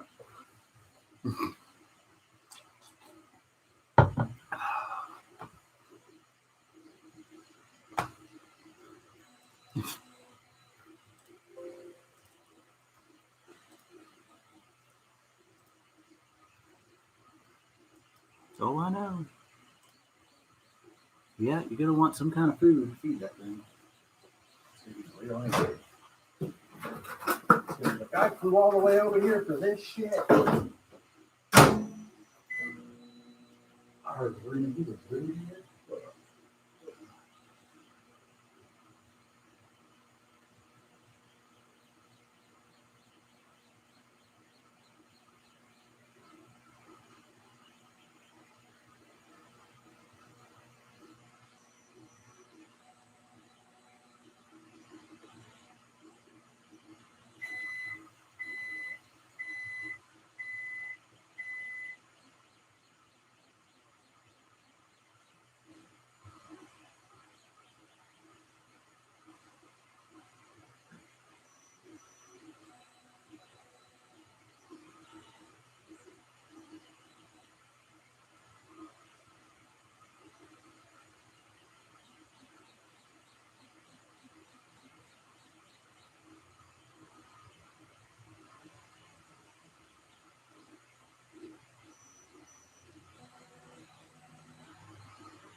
Mm-hmm.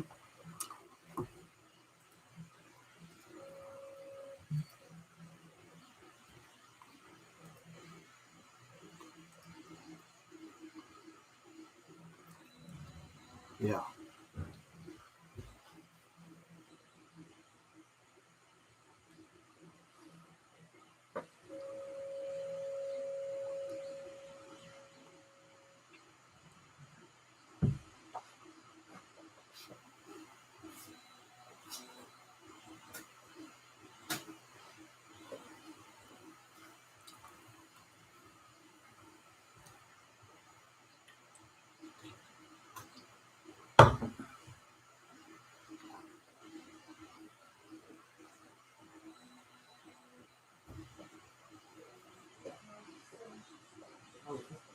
It's this fucking.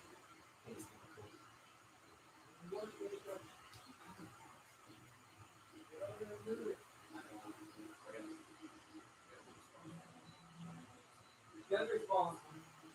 You don't have to box. Like what? Empty box.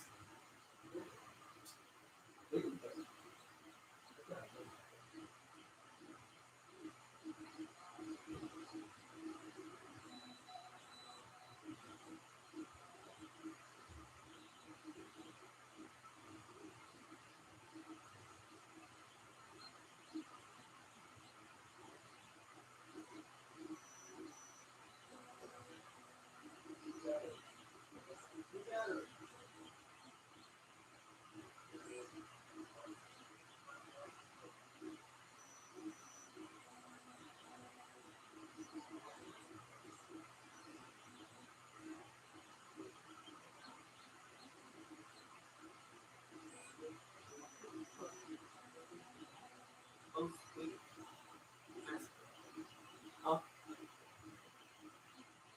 I didn't even rub smack the thumbs in the fucking past over.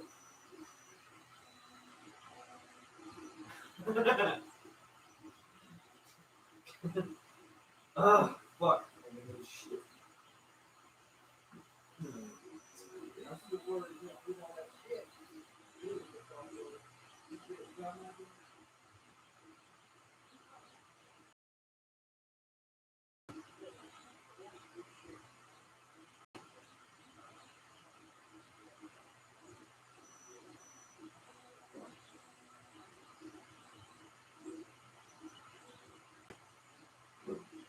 Well, yes and no. Either tape or a tub, a plastic tub.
It last bit of brain something like that. Yeah, transport is free.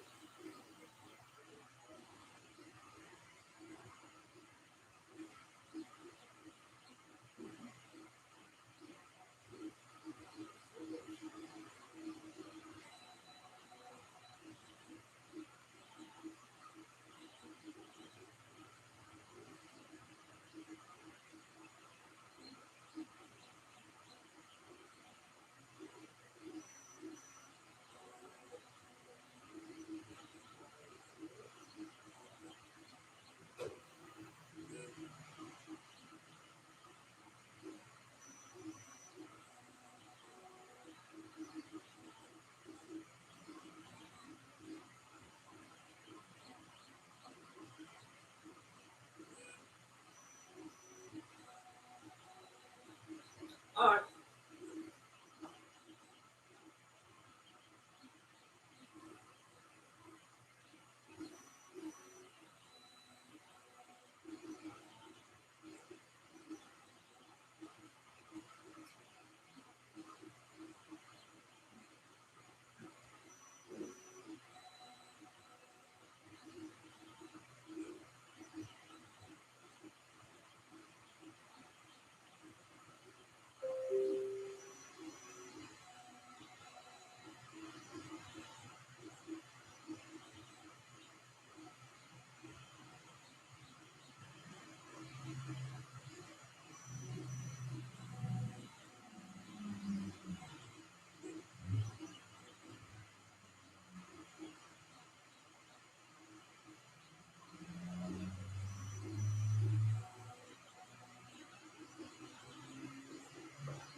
This is Lauren with Atlanta Baggers. Give me a call.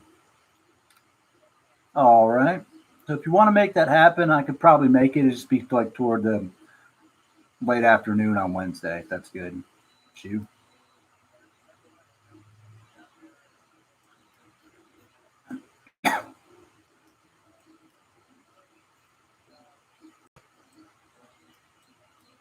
Just do it online. That way I've got all the info I need on you.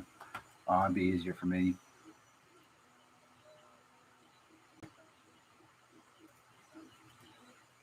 Yeah, I had a couple back there that I could put ahead. I'm just going to have to remake them for someone else, but I do have a set back there that I can throw together for it. You don't need the backrest upholstered, right? You just want the backrest plate. Okay.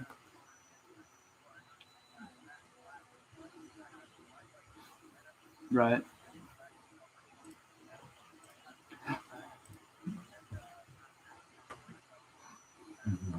Okay. I gotcha. Yeah, the whole thing is just going to be in primer.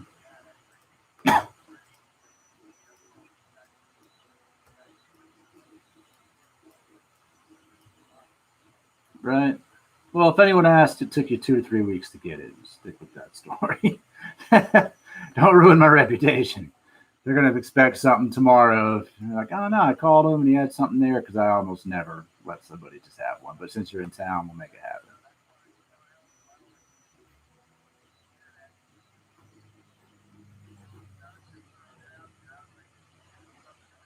Right. Yep. That's it.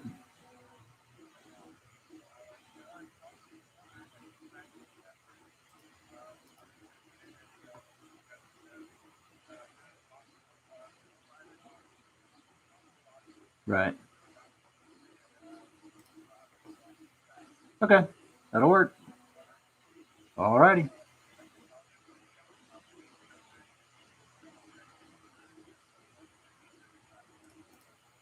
Okay. Sounds good. All right.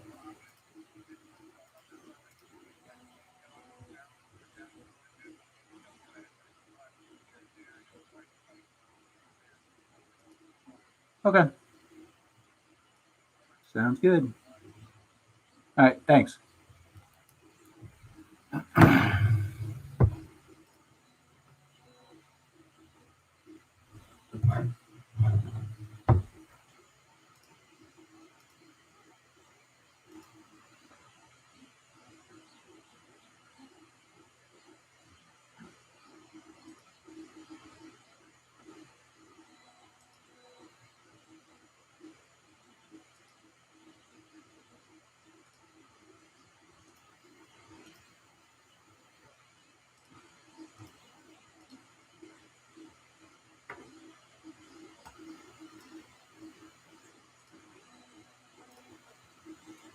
Just going to pop back in real quick and touch base as we cross the 2 p.m. marker.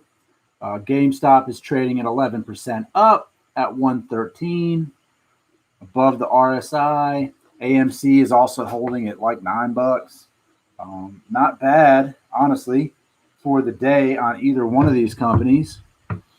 If we look back at what happened with GameStop before, this is kind of in line with the time frame of what you were looking at happening. If there is going to be any kind of big momentum, it would be Tuesday or Wednesday if it followed the same time frame as before. But today's overall momentum is not bad.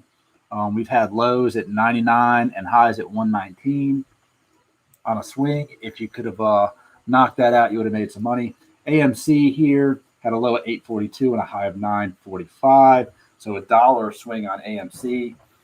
AMC just needs to keep holding solid and steady, and it will work its way up.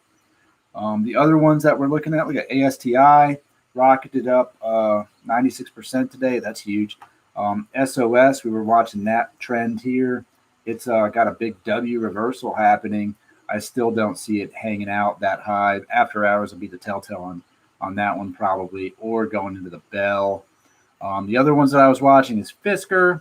I've got Fisker to the downside. That's what I would like to see happen, because I have puts on Fisker, and they are kind of trading sideways at the moment. I have calls on AMC and a put on SOS, as well as GameStop shares still sitting there on those. So currently, my position is I'm not mad at it. I'm still down a good chunk on my GameStop position, but it is moving in the right direction. Other things that moved last week that are kind of floating around here, Etsy still doing great, up 11% today. Socket had a nice big dip today. What else did we have here? I follow Penn because Penn's been a steady grower. Honestly, Penn hasn't been a bad one. Plugs trading kind of sideways as well. And what else do we have there? Tilray slowly creeping back up. Neo's up 8%, almost at $50 again. Tesla's still above 700, up 5% for the day, which is solid for sure. And what else do we have there? PayPal's doing great. Lemonade, Afria. Yeah, I mean, they're not doing bad. A lot of good stocks today. There's a lot of green movement. I was going to see what CCIV kind of bouncing back down to a 0%. So overall markets still floating in the red on some of them. Well, two of them actually, not bad overall.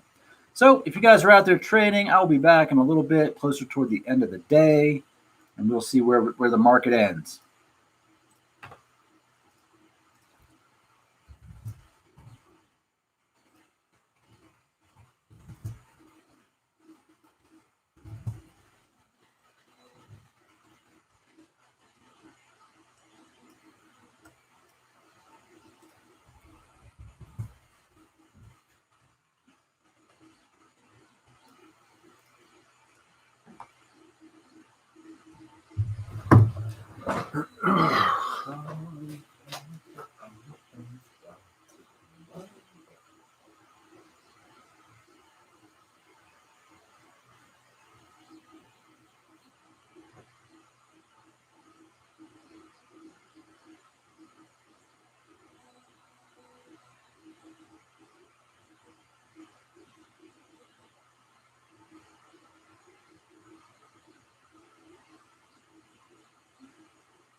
Hello. Hey, Denise. Ben, buried as always. Something like that. I'm moving. I'm a little slower than usual. I about ripped my thumb off 2 weeks ago, so it's finally getting back to where I can. Yeah, severely dislocated it. Like it's pretty gross. But it's getting better. I'm about maybe like I'd say 75% useful on it at the moment, which is plus. I had a week where I really couldn't use my right hand at all, which is pretty crappy.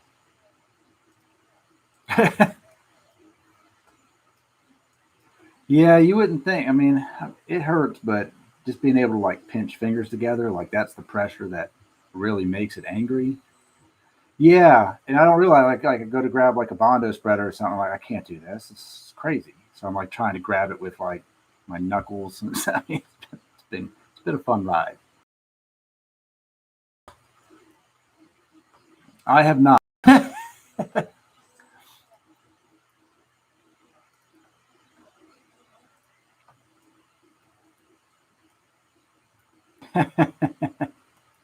Right.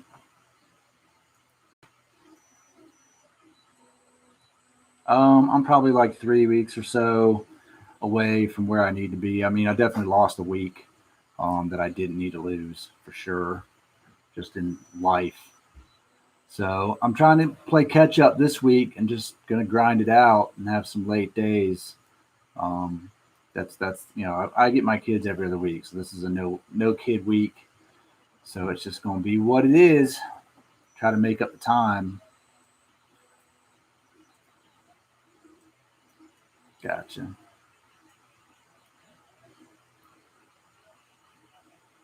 Right. What vendor did you end up going with on those? Okay. That's yeah. Right. Oh wow. I would assume that PM would probably be one of the slower ones just because they're in California. And California's stupid right now with everything.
I had a guy come in here like maybe 2 or 3 weeks ago, and he was like, "Yeah, you know, I look up on Google, man, you got some shit reviews on Google." I said, "Buddy, I got 28 reviews on Google. I've been in business 15 years. You didn't know. Like, I've serviced like thousands of bikes. I don't care. You know? If you make your decision based off of 28 people, I don't care."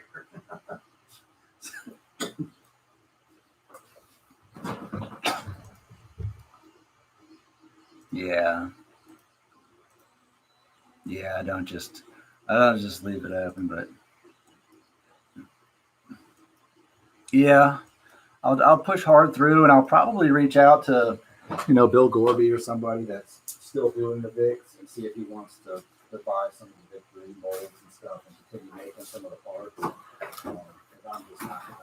I'm just gonna have no interest in doing it after that. I mean, it costs so much money to operate this business, and it's taken up enough of my time. Yeah.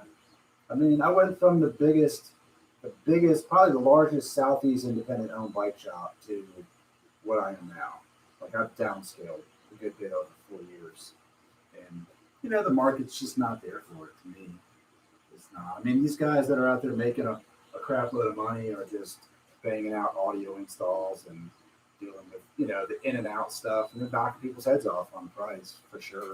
Billy Hendricks, pulling giant trailer to Daytona for me. That shit ain't cheap. But, and then, they're blowing, well, you know what? They've created themselves a revolving money door, is what they've done, because when you get into something that's very competitive, but is also extremely subjective and has a high percentage of damaging the items that are in it, that's a solid revolving tree of money. So,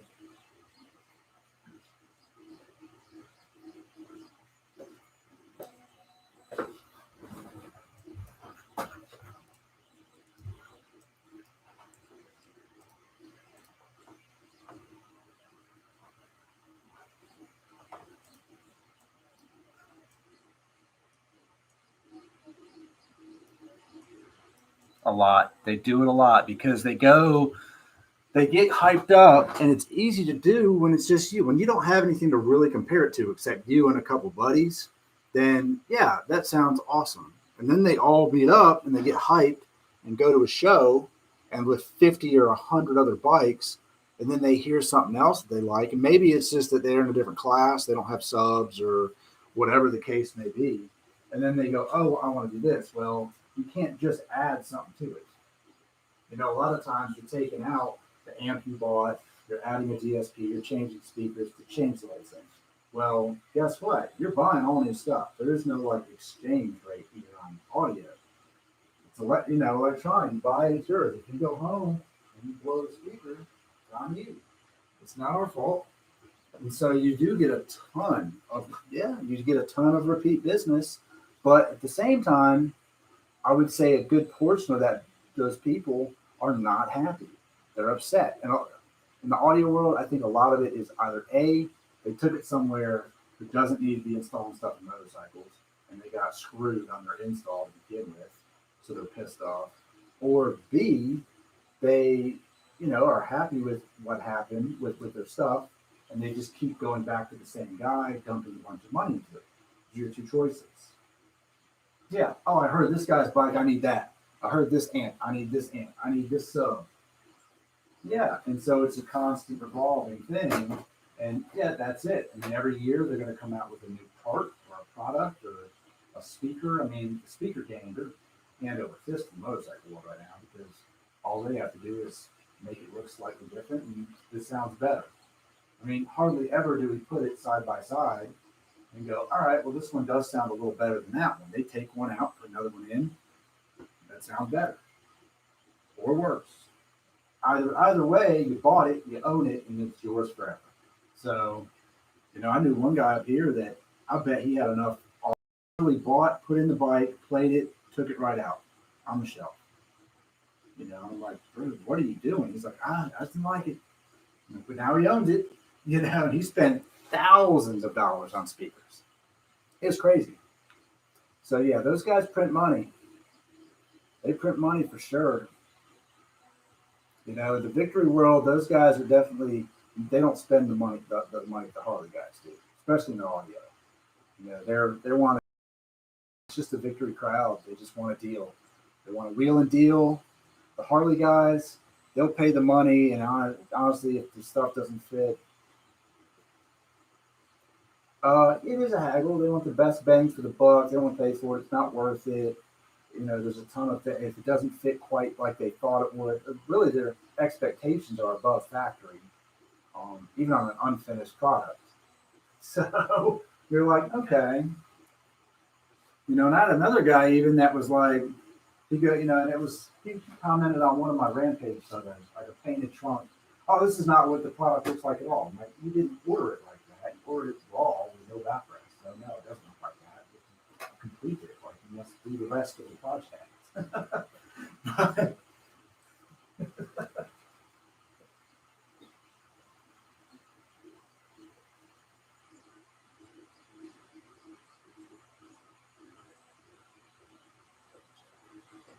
Without the upholstery on it.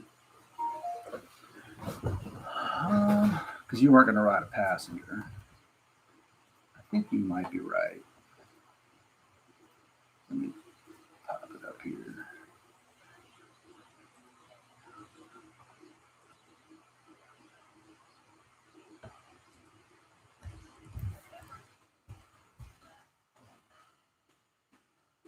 Most finish would be some form of pad, even if you're not using it, because it's cohesive with the back seat.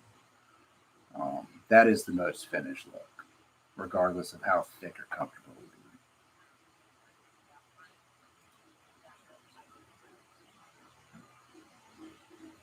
is. Right. Let's see here. I know there's a guy down the street from me that would do that for you. Does all the boat stuff. He would do piping. Piping's not for me though. I sew, but I draw the line at piping and frills.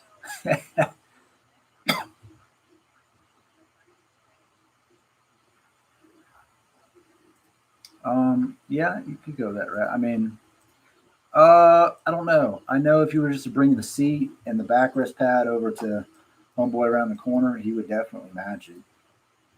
I mean, he does an awesome job. Yeah. Okay. That sounds good. Well, I gave you a sample of that carpet, and like I said, it would be my recommendation is after they put audio in, then carpet it. And I don't put like permanent carpet in them when I do them. Like if it was me, I would hot glue the entire top edge of the carpet, and then I would tack the bottom so that if you have to pull it out, salvage the carpet. Otherwise, you just scrap and go with it. You know, it's no difference. That's usually what I do. Yeah, you ain't getting it out. If it gets dirty or you gotta get in there and cut something up or clean something, whatever reason.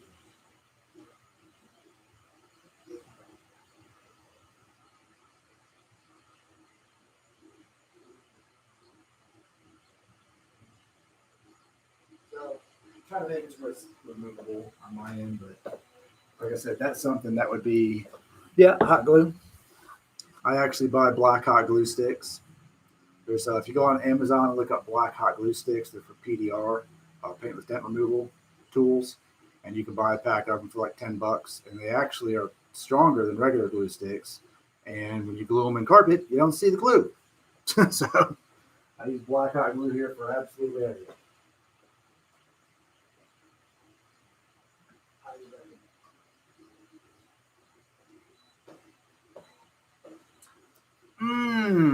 Red, huh?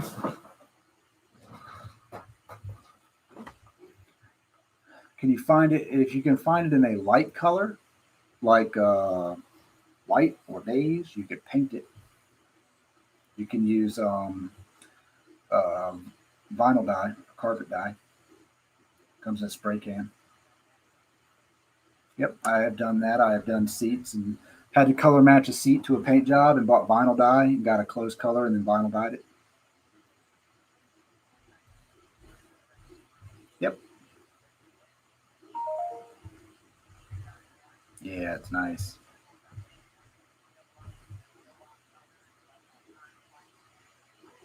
So yeah, the other option would be if you get one of the I think it's called Superflex or something like that. If you find that in a light color, then you could get you could go to a paint shop like a PPG or whatever and get a vinyl dye for it or a carpet paint. Yes, you can usually get a spray can. You could just paint it. You know, let it air out for a day so it doesn't smell like paint, but it'll hold up just fine. That's what it's meant to do.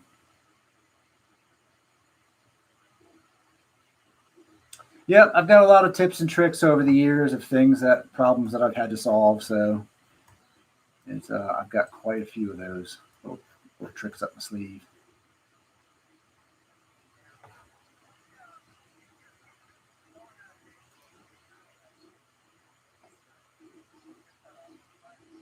It'll probably be July. Yeah, probably somewhere in July, just depending on what else I have still sitting around here. But that'll probably be my time frame to where I won't want to do anything. I'll be starting to liquidate stuff, and you know, my exit strategy will be in place by then. So September I'll be cleaning house, you know.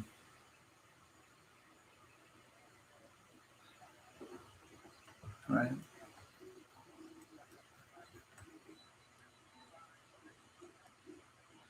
Right.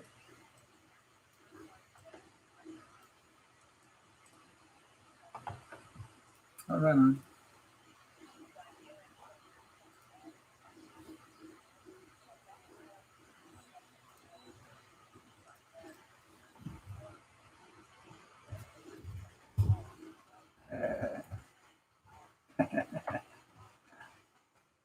That's right.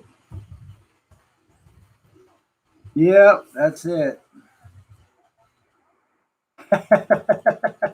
You'd be surprised at how many people bug me. It's kind of great. How's it doing? You know, I'm here. Oh, John Lowe. Yeah. All righty. Okay. Thanks. I see you, John. Oh my God.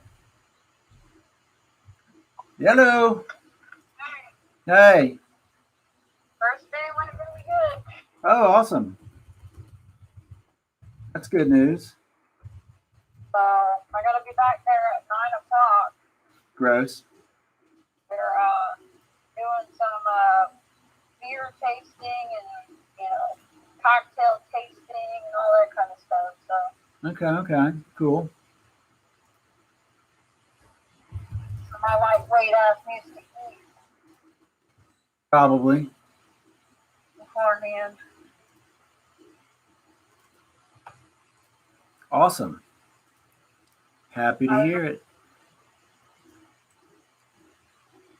How is your day? Yeah, it's moving. I'm gonna be here for a while. I gotta get some shirts, looking on some bike parts. I just saw my buddy John walk around the back. He's here somewhere. Yeah, what's up? And I'm watching the stocks hopefully go to the moon. There you go. Hopefully go to the moon. To the moon. But we need to do a podcast, me and you. You need to make a day, one of these days after work or something, you come by and we need to shoot the shit. A contest? A podcast, not a contest. Oh. A podcast? Yeah, we need to do like a 30-minute podcast or something. About what? Anything. Bartenders, strip clubs, politics, TikTok. I don't care. We'll figure it out.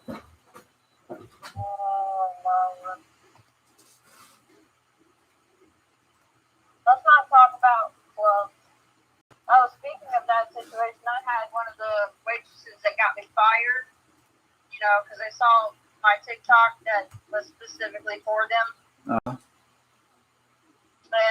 she goes, I'm sorry you're upset about getting fired, but you don't need to, post TikToks about the situation, blah, blah, blah. I said, this is my life, so leave me the fuck alone. I said, I'm already fired from there, so I really don't give a fuck about any of you guys' feelings. I said, I apologize for the situation, but you guys got me fired for a stupid reason that I didn't didn't even do.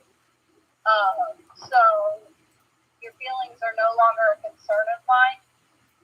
I said, so fuck off. I Perfect. said, stop watching my page. I've got another one I'm about to do.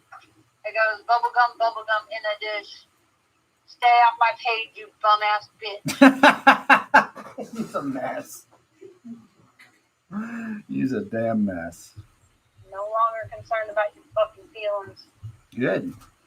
Not a fucking racist. You play me out to be one. Good. It's America. You're allowed to be racist. Just gonna enroll in my all white college and get my all white scholarship, and then I'm gonna go pray about it at my all white church. Yeah, I'm gonna go White reparations. put Yeah. card and go to the groceries and All the pay my yikes. bills. So much yikes. Yep. All right, well, let me run. I'm gonna holler at John. He's up here. I'll give you a call later. Oh, doggy. Bye. Bye.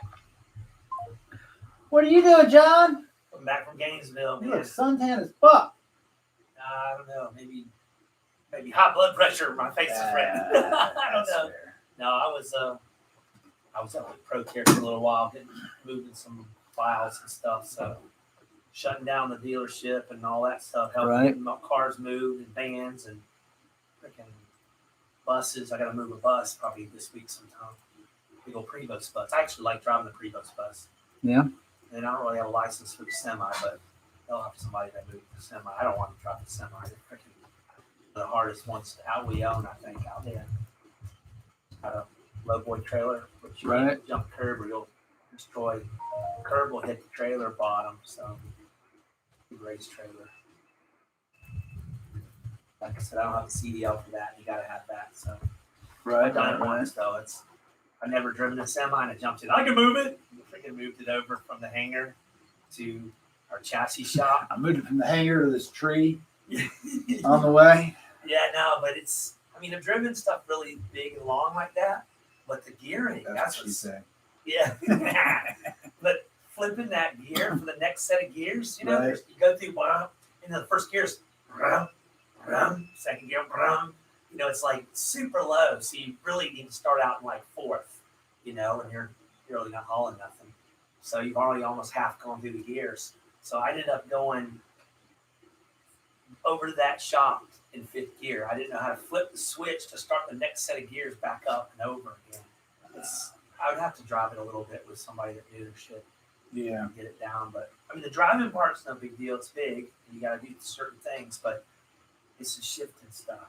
Right. So 3D and some little spacers, huh? Yep. It's cool. Yeah. I listened to one of your shows, like with the when you were talking about them doing it again at Robin Hood or whatever. Oh yeah. Stopping it again for so long. And Well, like, Robin Hood didn't do it. Or who did it? The NASDAQ did. Then what? The North Stock Exchange. That's last Friday. messed up then. Well, last Wednesday. Right. Yeah. So what they did was they halted it based on volatility, which is normal. They do that But for you it's said 5 5 minutes. See, I learned something with And your then little it goes thing. up, and then it's reactivated. Right? What they do in that 5 minutes, nobody fucking knows. Couldn't tell. They just let They it just cool halted. down. They're like, cool what down. happened? Is there news? Is there something? Is there what happened? Yeah. Where did maybe they look at where the big buys came from, who bought, whatever the case may be. But then after 5 minutes, it's back on. And if it rockets back up again, they'll halt it again. But if it doesn't, they just let it go. But to stop it, what was dirty about that is that it was on this huge uptrend, and then they stopped it. And if you had options, calls, puts, whatever, if you had shares or you wanted to get in on it, you couldn't because the market closed 4 o'clock. That was dirty. Now you can buy them after hours on some platforms, right? But that's not everybody. Options you can't. Options are done at 4. You're holding it to whatever. So if you wanted to go, oh man, let me load up on options because tomorrow it's going to be at 200, that'd be awesome. You couldn't do it. You a Bitcoin guy? Bitcoin, I didn't buy. I've been doing. Dude, I wish I did. It some. was 300 share. I knew it was 300. I've been trading. If you want to get in on it, I did a video about it too, about using Voyager. You can trade all of them on Voyager. Really? Well, I've heard though trading Bitcoins is not as good as actually getting the Bitcoin. Well, it's no different. I mean, here's the way I look at it, because I listened to a guy last week that made the most sense to me, which is Bitcoin is meant to be used, not traded. Yeah. Right? Yeah. So you're not supposed to trade it. You're supposed to get something for it. Yeah. That's the idea. But we're It's trading like money. Right? So it's almost like this. It's like you woke up with $10. You got a $10 bill. All right, John, give me $12 for this 10. Yeah. And you're like, well, why would I do that? Because it's going to be worth 15. Yeah. And you're like, okay. Yeah. So you give me 12. And now you've got 10. Yeah. Hoping it goes to 15. Yeah. And then guess what? Now you have 8. Now it's worth 8. Yeah. So now you sell it back to me. Right. I buy it for 8. That's what we're doing. We're not using it. Yeah. So it's going up and down, fluctuating a lot. Yeah. And for me, Bitcoin, the reason I didn't buy it is because its price movement was, I want something that's more volatile. I want something that moves more. It doesn't move that much. To me, moved pretty damn good. When I talked to my One buddy day, about many 8%. months ago, and then it went to 50,000 a coin. 58 topped And when out. I told him about it, he goes, "You know what you need to do?" He goes, "You can get a loan right now for COVID loan." He goes, $5,000 you can get, and he goes, "Why don't me and you do it?" And I was like, "Dude, I don't want to risk that. I have money, but with buying crypto, yeah." And I talk about this in one of my videos, is that like right now, if I buy this stock for 117, I can turn around and sell it for 117. Yeah. Right. That's what if I bought it for that. Like it depends on what trading platform you're on, but if you buy the ask right now is 117.50 or 118, 50 cent difference. Yeah. I can turn around and sell it for that as long as it didn't just tank instantly. Right. Like look at AMC rocket up right now, shooting up quick. Wow. But AMC theaters. Yeah, but with crypto, the spread is more vast than that, right? So right now, if I go on Ethereum's trading at. Yeah, I almost bought Ethereum. I have right now. My money's in Ethereum, okay. And if all of it tanked to shit this week, it was fucking brutal. Did it? Oh yeah, Bitcoin was at 42,000. Yeah, it's down freaking like 14 grand. Yeah, because it went to 58. It went to 58. It topped out at 58. Like 52 when last time I looked at it. It's crazy. Big tank. See, and I knew it when it was freaking 300 a share. And I don't know why. I even told the pilot, I said, "You remember me talking to you about it?" He goes, "Dude, every day I look at that. I remember you and me talking about it. We both said, well, it's such a new thing. You could just go away." Right. I'm like, damn, if I just threw $300 on one, I'd be sitting pretty, you know? What's going on with my I would have 150,000 or something. Right. More than that. If I had just one share of it. I mean, I'm just so humored by people that constantly call my phone, knowing that I'm not going to answer it. Just keep calling me. It's great. If I answer it, then they're going to call me again. Yeah. If I call them back and be like, "Hey, I just missed your call," they won't call me. Yeah. They might leave a fucking voicemail. This guy probably not. I don't know, but I'm trying to explain it. Basically, let's say it was for numbers' sake, it was $10, right? Well, right now the price of this coin is $10, but when you buy it, you're going to pay $11, and when you sell it, the bid is $9, right? So you bought it for 11, and then you're selling it for 9 immediately. You're losing $2. That's crypto in a nutshell. It has to move up at least 1.5% for you to be even. You're always buying it in the red. Yeah. Because you're always trading it at market price. Yeah. You know, and I had like sell orders on mine, but it's like, all right, well, if it hits with Dogecoin hit 0.75, sell it. But it would be at 0.75, but the bid is not 0.75. That's the ask. So it has to go above 0.75 for me to sell it, right. Which is frustrating. Well, and that's like part of what you see a lot in these comments for the stocks, because what they're doing with these is they're short squeezing them. That's what they're planning to do. That's their hope anyway, is that they're in some kind of short squeeze to where people have borrowed more shares than are available. And their theory is, well, if you owe them and the option expires and you have to provide the stocks, right? you have to buy them from somebody. Yeah. If I own 10 GameStop stocks, right, and I paid $100 for them, I now want to change my ask to $1,000. I want $1,000 a share. It's not worth $1,000. Right. But where else are you going to buy them? Yeah. Right. Well, that was their concept on the internet. I see. Which is stupid. I see. It's dumb. Yeah. Because the real world is that if I own 10 and I sell it right now, they just scoop those 10 up. They don't have to buy yours for a grand. There's too many out there. Gotcha. For that perfect world scenario, you need a conglomerate of people to buy up 100% of the stock and just sit on it. Right. Until those options expire. At which case, it would be a waiting game at best. Right. Because they don't have to provide you those stocks yet. Right. They got ample amount of time. Now, if they don't provide the stocks, they pay interest on what they owe. Yeah. Which that interest rate changes all day. Yeah, Could be 2%, could be 9%. Yeah. Right? So that's where the hedge funds would bleed out money, paying interest on something they haven't bought yet. Right. Provided. So when I look at the comments, and I just hilarious. Oh, put your ass to 1,000. Motherfucker, no one is going to pay that. Yeah. It's never going to happen. Yeah. But you can think about it, and all the guys that say buy and hold don't do the stock any good. Stock doesn't move if you just hold it. Gotcha. Stays there. You need to buy it or sell it. Yeah. For it to go up. Yeah. So the smart thing to do would be to, when it goes up, sell it. Yeah. And then when it goes down, buy more shares. Same money. Yeah. You can load up 5, or on a smaller stock, you might get 100 more shares out of that deal. Yeah. And now you have more. Yeah. And then it goes up, sell it, and then wait for it to go down. Buy it again. Yeah. Keep doing that and amass more shares. That makes sense. Also moves the price. Yeah. That's what they need to do. Have you been following some people that are talking about inflation supposed to hit us really, really bad? Yeah. That's what's scary, man. I mean, Well, gas prices are freaking skyrocketing right now. Yeah, listen to me, Kevin, because he does a good job of explaining a lot of what's happening in government as well, stimulus checks, and just overall, like market volatility, and stuff. So, last week the whole market tanked like bad. Everything was down like 5 to 30%. It was crazy. And it was because the federal bond rate went up, and people stopped buying and trading bonds. So what happened is the whole fucking market tanked. Everything. It was, it was bad. I was sitting there going, well, I was down like $4 grand one day. I was like, fuck me. Wow. Because it all just hit the fucking floor. But you can come back. I mean, I guess you just gotta go hold you and can just come back. So yeah, I look at it, depends on what I'm in, but I look at it like at some point you can either, like let's say GameStop, for instance, going up. AMC going up. Power hour, right?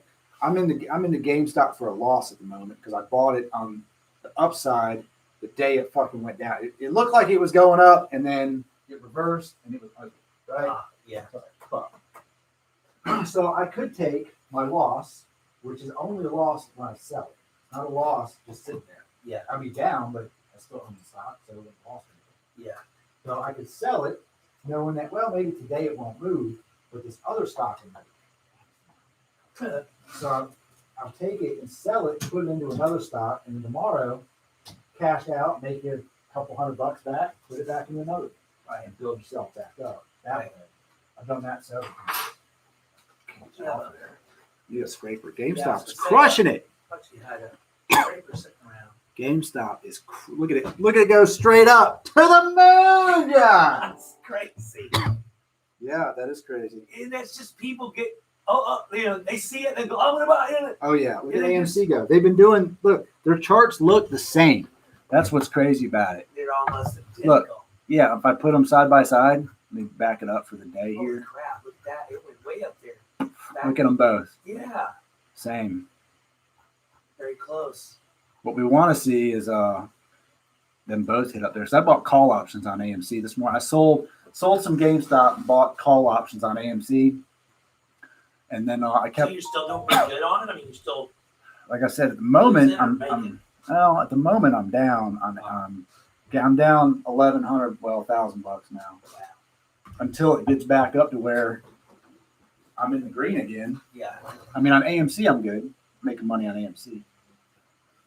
That's so scary. like I said, that was the last week. Scary is opening up down $4,000 damn dollars. Yeah. But at one point last week, I bought it on Wednesday when it shot up. Yeah. And then on Thursday, in the morning, I was up $6,000. I was up 6,000 on 8,000. See, you need to pull that out. I should have, but I And was then stupid and I was run getting with greedy. Yeah, see, and that's the thing. I You got pull what greedy. you got in out and let it play. Then you can play all you want because then you don't have any money. Right, you play with houses. Yeah, because it's like, man, this is all profit. But here's the thing: like right now, I could say, all right, dip out. I'm down $1,000, sell it, and then hope it tanks, and then buy it when it's down 10% more, and then get that extra 10%. Well, don't you say early in the morning? Every morning it's down. Every morning it dips. Yeah, Every so wait fucking on morning. that. The issue was that's what I did when I was down, is I did that, but it just kept the dip. That wasn't the dip. Oh, The kept dip going was lower. far lower than that, bitch.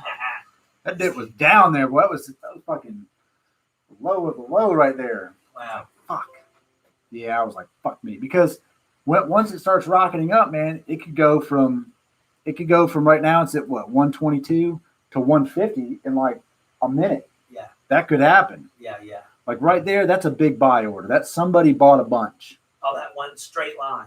Yeah. Because the when you look at the volume, the amount of trades doesn't jump that much in comparison to how much the stock jumped. Yeah. So when we're buying and selling as retail investors, like, oh, everyone buy, it takes a ton of volume to move it because we're only buying 5 shares, 10 shares. Yeah. But if you Well, get, like my boss could you throw get down your boss that 100,000. throws down $1 million, Oh, yeah. that might move it 2%, right up, which also is a catalyst to get other people to start buying. Like right now, look at that 124. Yeah, it started back down yet. It's going, no, it's gonna, right now, what we might see happen today, we might see this actually rocket all the way up to 150. It could happen. I mean, you got 40 minutes to go, 37 minutes, no, 37 minutes. And I've been live streaming it every day. See, I've got it live stream right now. Yeah.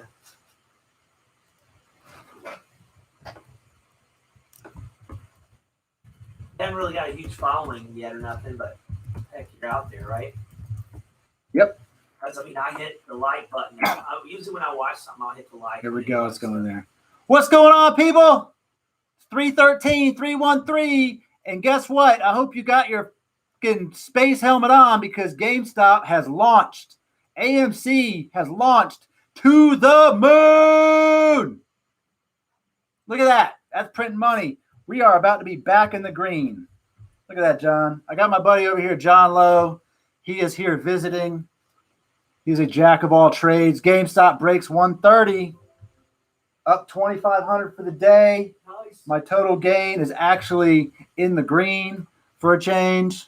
I haven't made 2,500 today, but my portfolio is in the green. My call options are printing money. GameStop's printing money. Power hour. This is it. Liftoff. The question is, who's going to hold it until tomorrow? Let's see what happens. Let's see what happens. AMC's getting some pullback. But these guys are following suit, rocketing up. GameStop up 28% for the day. We would like to see GameStop hit 150. That's the plan. Just mute it. Cool. Pretty cool. That's neat how you can do that. Yeah, I was going home from work and you were on, and I was listening to it. I've been having fun. Yeah. I've been not even working on parts. It's bad. It's real bad. Full transparency. Well, see, my addiction is research on my phone, man. I love YouTube. I've been researching a lot of these new batteries to put in my van. Like I want to do my van off grid, Yep. And I want to do the solar on the top and all that. So there's these guys that are making their own batteries, man. And there was a company that started putting kits out where you buy their stuff, then you assemble it. Right. And, you can get a really nice battery pack system that will run your van, like everything. If you have a good solar pack on the roof or whatever. And, I'm like, that would be freaking cool. Even if my house lost power and crap, I can move to my van for a little while, Right.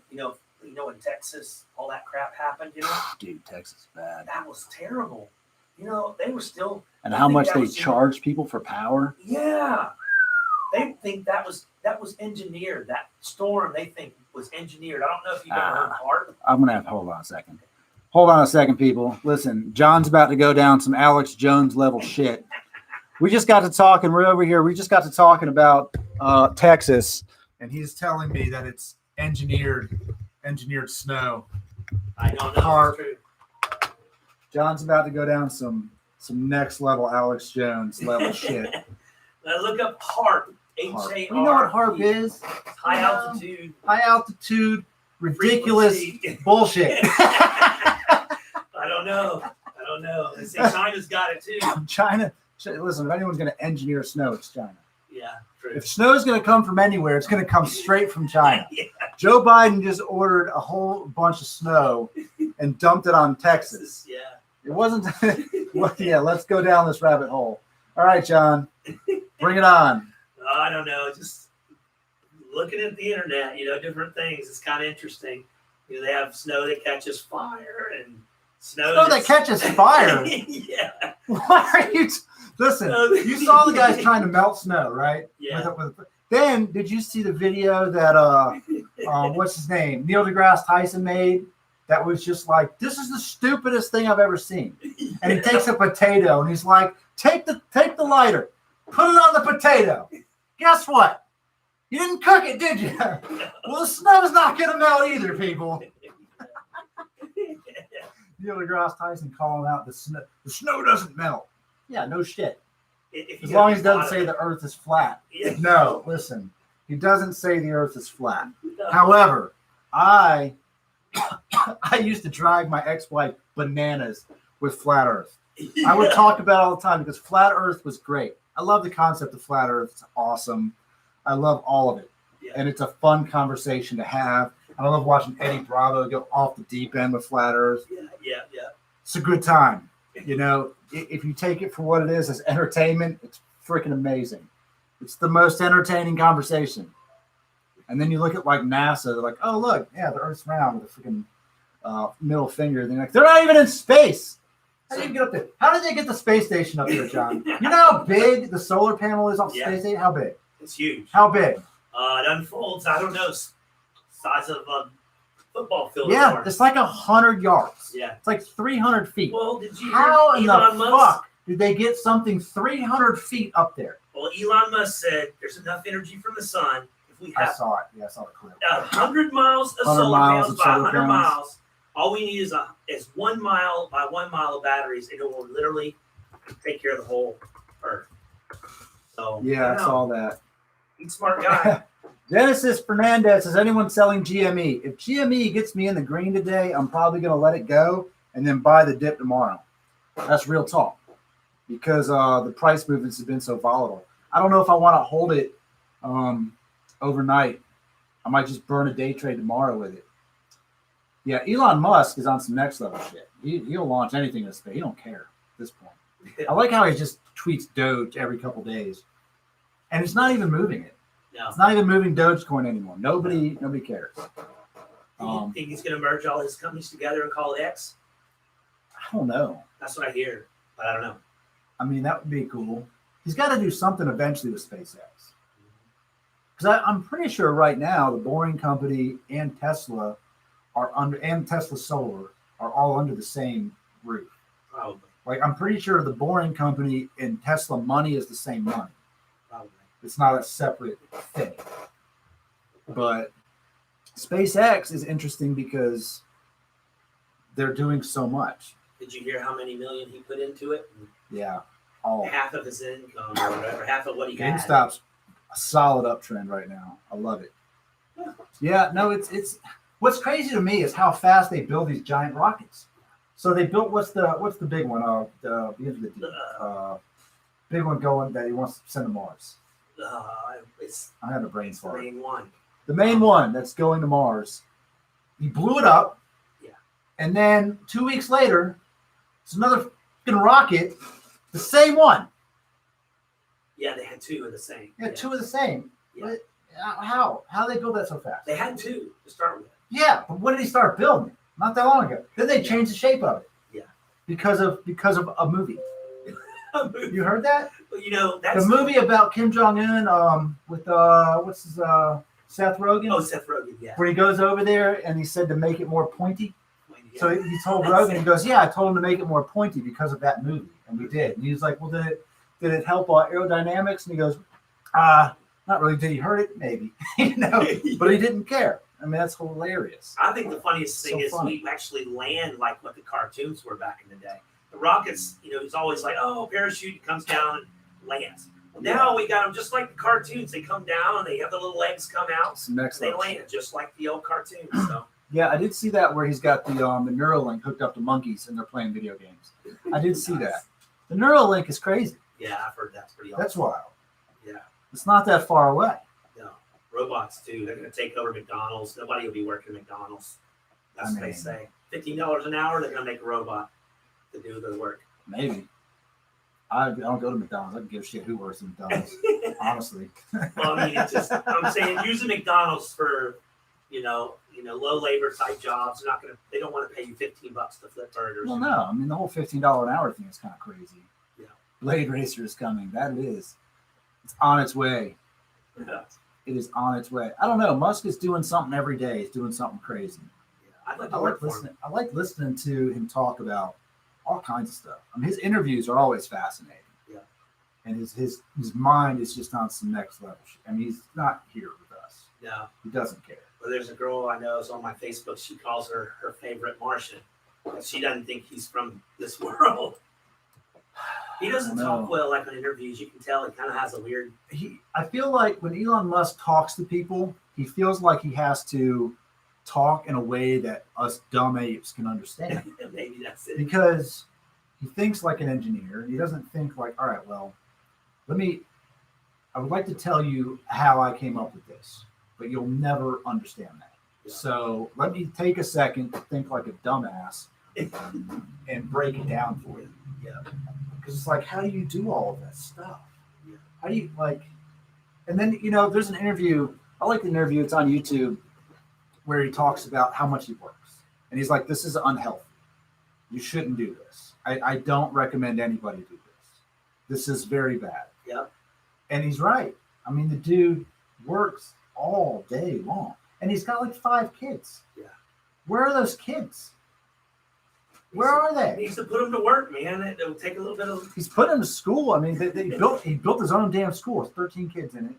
He built his own school for his kids. Did you know that? No. Yeah, he built a school that his kids go to and like a handful of other kids. Wow. And they don't do traditional learning. Right. They're learning like practicals. They're probably learning how to fucking go to Mars. Honestly. So, yeah. Which is insane. Yeah. But awesome. they've got to be because these like public schools so ridiculous that he wouldn't even put his kids in private school. He just doesn't agree. He doesn't agree with the way they teach people things. Yeah, I believe that. Which makes sense. We're definitely losing the way the kids are being taught. Yeah. I mean, that's true. I mean, we take it like this. Oh, kids have to learn this. Honestly, I think you can teach a human. If I was going to teach you to build a rocket, you're like, I don't know anything about rockets. Okay, well, I didn't either. But we're going to learn.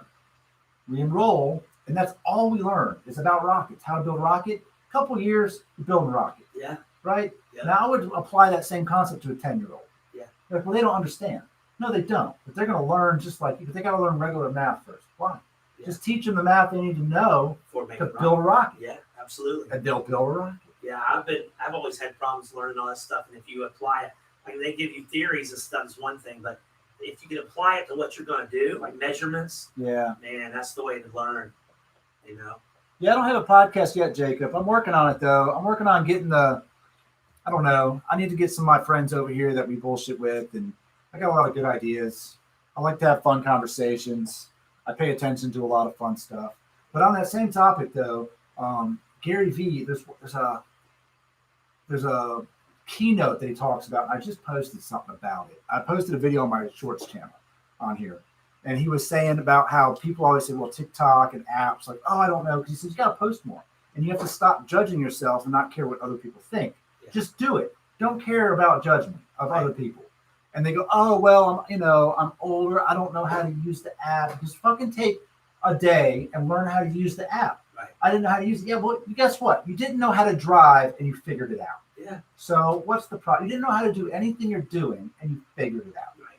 And you just apply that to everything else. Right. But you stop yourself because of judgment. Oh, no, we got pullback. That's all right. That's not bad. We got pullback on AMC and GME happening. a little bit of a drop here. Honestly, it's still good either way. If these go up to they're closing in the green, that's positive, no matter how you look at it. Unless it's just the floor falls out.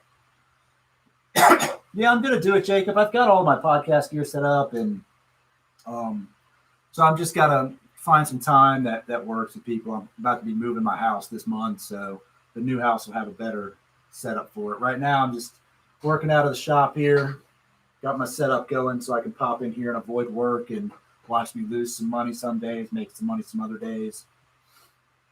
And I used to work with some real fun cats. We used to have some real politically correct conversations. If it was 1994, perfect. Okay, Alex. I had him on the phone last week. I called on him on like Messenger or something. And I was like, hey, I'm still live streaming on my stock channel, so don't say anything inappropriate. He was like, you called me? I'm like, hey, listen, just calm it down on a couple of the words you like to throw around. That's all I'm saying.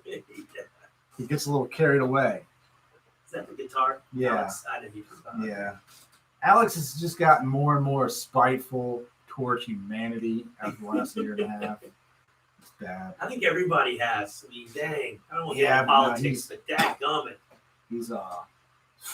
He's always been fun, but now he's on some other shit half the time. He just gets so angry at people. It's great. I like the is that me in my poster? Did I send it to you about Mr. Potato Head? Like, I can't believe I would live in a world where we're talking about the gender of a plastic potato. Exactly. And I thought about it today too, that the potato has got it makes its own babies. You cut it up. And All the more reason not to call it a man. Exactly. Or a woman. It makes many. You cut the eyes of No. the seed or whatever. And How dare you talk to that? How dare you call it Mr. Potato Head? exactly. Or Mrs. Potato Head? It's Mr. Vegetable Maker. It's just head. It's just head. That's It's just head. Don't even throw a potato in there. Yeah. Take out the potato. It doesn't even identify as a potato. It Now, is, there's another meme that shows Potato Head damn, look at that. up against one of the latrines, and he goes, "Oh, Hasbro got rid of it." And he's Oh, just that's great. right in front of a urinal. Went to pee. He's looking down Took like, it "Oh." away. Holy hell. It's funny. It's Yeah. great. It's a crazy world. Like, what is going on? What are we doing? Every day something different. I think this is what I want. I want 2024 Don Jr. to That'd run. be good. I don't want Trump to run. Yeah. He's going to be too old. Yeah. While he does have a lot of energy, he's just going to be too old. He's 70 years old. It's If too his old. son gets in a bind, he'll ask his dad, "Hey, what would you do?" And then I don't think he would have. Listen, Don Jr.'s not getting in a bind. Yeah. Don Probably Jr. not. is going to go knock down some doors. That guy has the energy, the momentum to have a good time, and I think he really has a knack for it. And his whole what you call it, speeches, doing rallies and shit, they're hilarious. Yeah. They're fun. Yeah. And he gets really riled. Like, you think Trump got riled up? Don Jr. gets riled up. He does. Man, I love the video like a week ago where he was at a rally and he put Joe Biden on the screen, and it said, with Joe Biden talking about all of the unemployment claims went up by 900,000, right? And then on the video it says closed pipeline, closed border, stop building border wall, stop this. He's like, and then he cuts to Don Jr. and he goes, "No shit! What'd you think was gonna happen?" Yeah. You're like, oh no. There we go. AMC's got a nice strong uptick right there. That's what's up. 9:30, got 30 minutes left. Yeah, no, he's hilarious. He's pretty funny. He is funny, and he's he's very articulate. Yeah. And I think that he would do a good job, at least.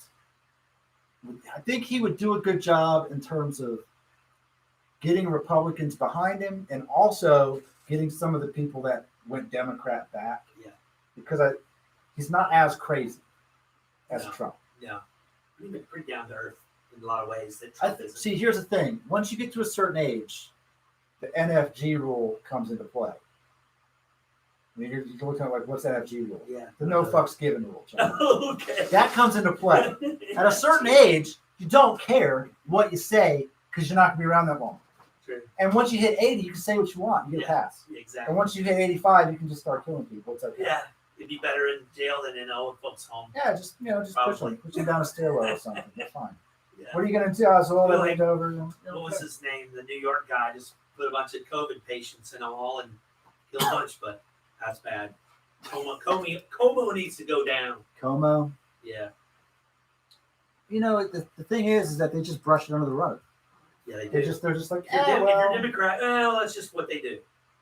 They can get away so with like, everything. You follow like some of the posts that I commented on there with like Jen's aunt and uncle, fucking dude, drive me crazy because they're so left wing. It's absurd. Jerry, I like Jerry because he goes on there and he talks mad shit and he takes it well. And I spent enough time around Jerry to know that like he takes a joke and a lot of what he says is also a joke, even though he's still hardcore left. So he can take it. Lydia, she can't take it, man. She will dish it out. She cannot take it back. And she gets real mad. Like big time butthurt. Baboon style butthurt. It's great. And so I posted like a video of Joe Biden saying something absolutely stupid. And she's like, I'm like, what? This is month one. Yeah. This is what we're doing now. Yeah. You did it for 4 years. Don't be mad because we're going to do it for 4 years. And honestly, if Trump says something stupid, I'd post that too because swears. Yeah, exactly. It's just funny. I like both posts, Yeah, we don't need either one of these crazy assholes doing this. GME has fallen hard back into the 120 range.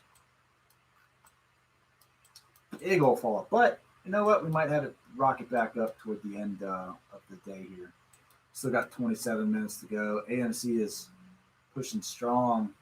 What sucks is I got 2 call options on AMC. I don't want to sell them today because, well, I want to burn those 2 day trades. That would suck. GME, I should just dump it and buy the dip, though. I'm still down, but I'm up for the day. Up 78 for the day. I should just go ahead and I'm going to sell it no matter what.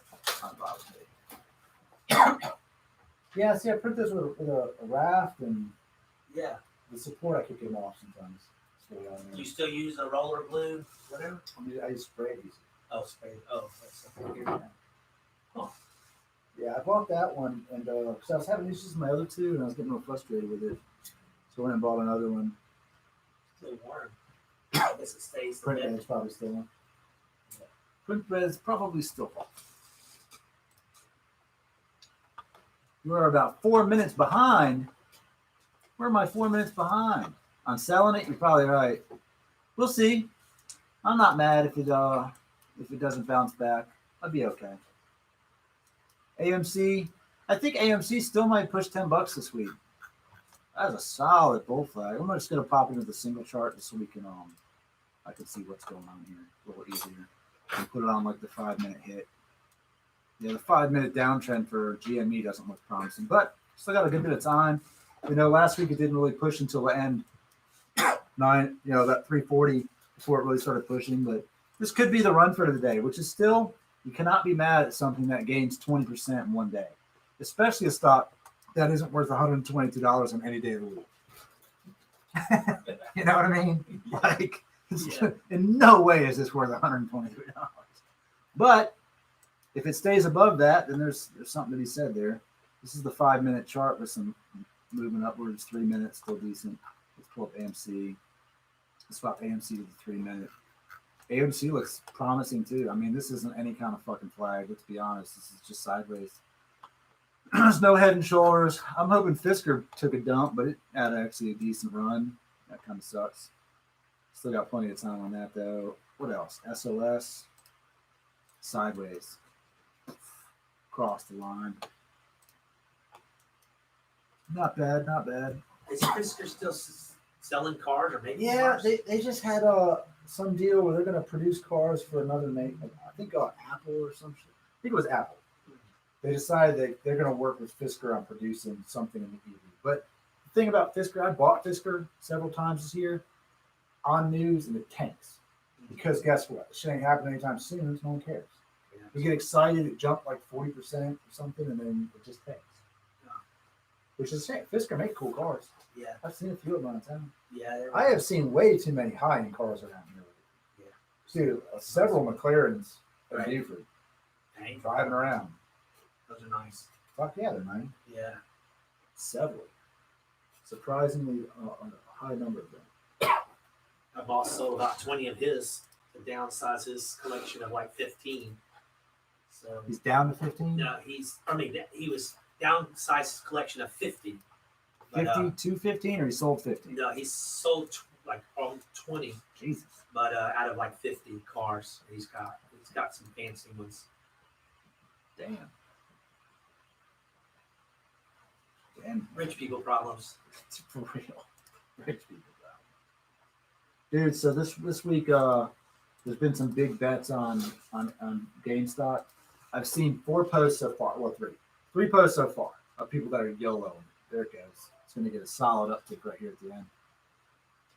Shoot back up to 130 probably. One guy spent $25,000 on call options for GameStop to hit 800 this week.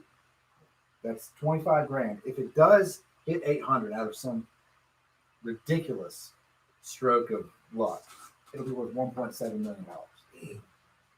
I saw another one. Person bought 1,000 call options on GameStop to hit 800. $2.4 million bet. Yeah. But if it hit, that's $30 million. Golly. It's crazy.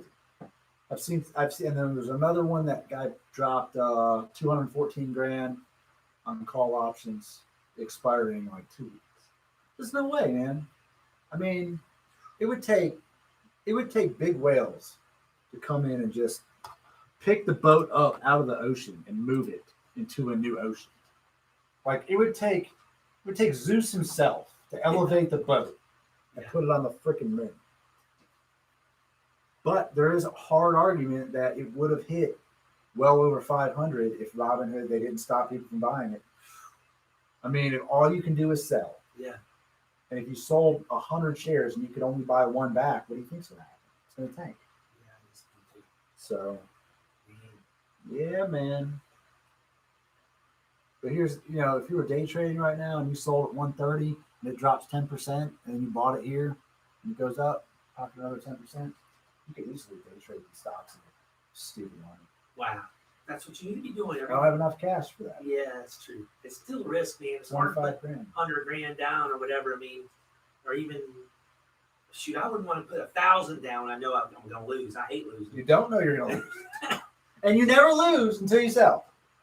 Not a loss until you sell. Well, if I'm up a whole Here's bunch, the thing. I'm The guys YOLOing options, that's the riskiest side of it, because the downside is 100% loss. Now, if you bought in GameStop now at 123 and it drops to 50, you only lost 55% or 60%. Yeah. You still own some money. Yeah. Not near as much, but you don't have to sell it either. You can hold it long term until it comes back up. Yeah. But if you do options on the expiration date, you're either in the money or you broke. So it's a big risk. It's a big risk. So that's what I like playing them because the upside is huge, but I hate playing them because you can get burned real quick. They decay, especially short-term options. I mean, it's the closest thing to a casino we can go to, Georgia. Trying to get one in Georgia. Well, a casino.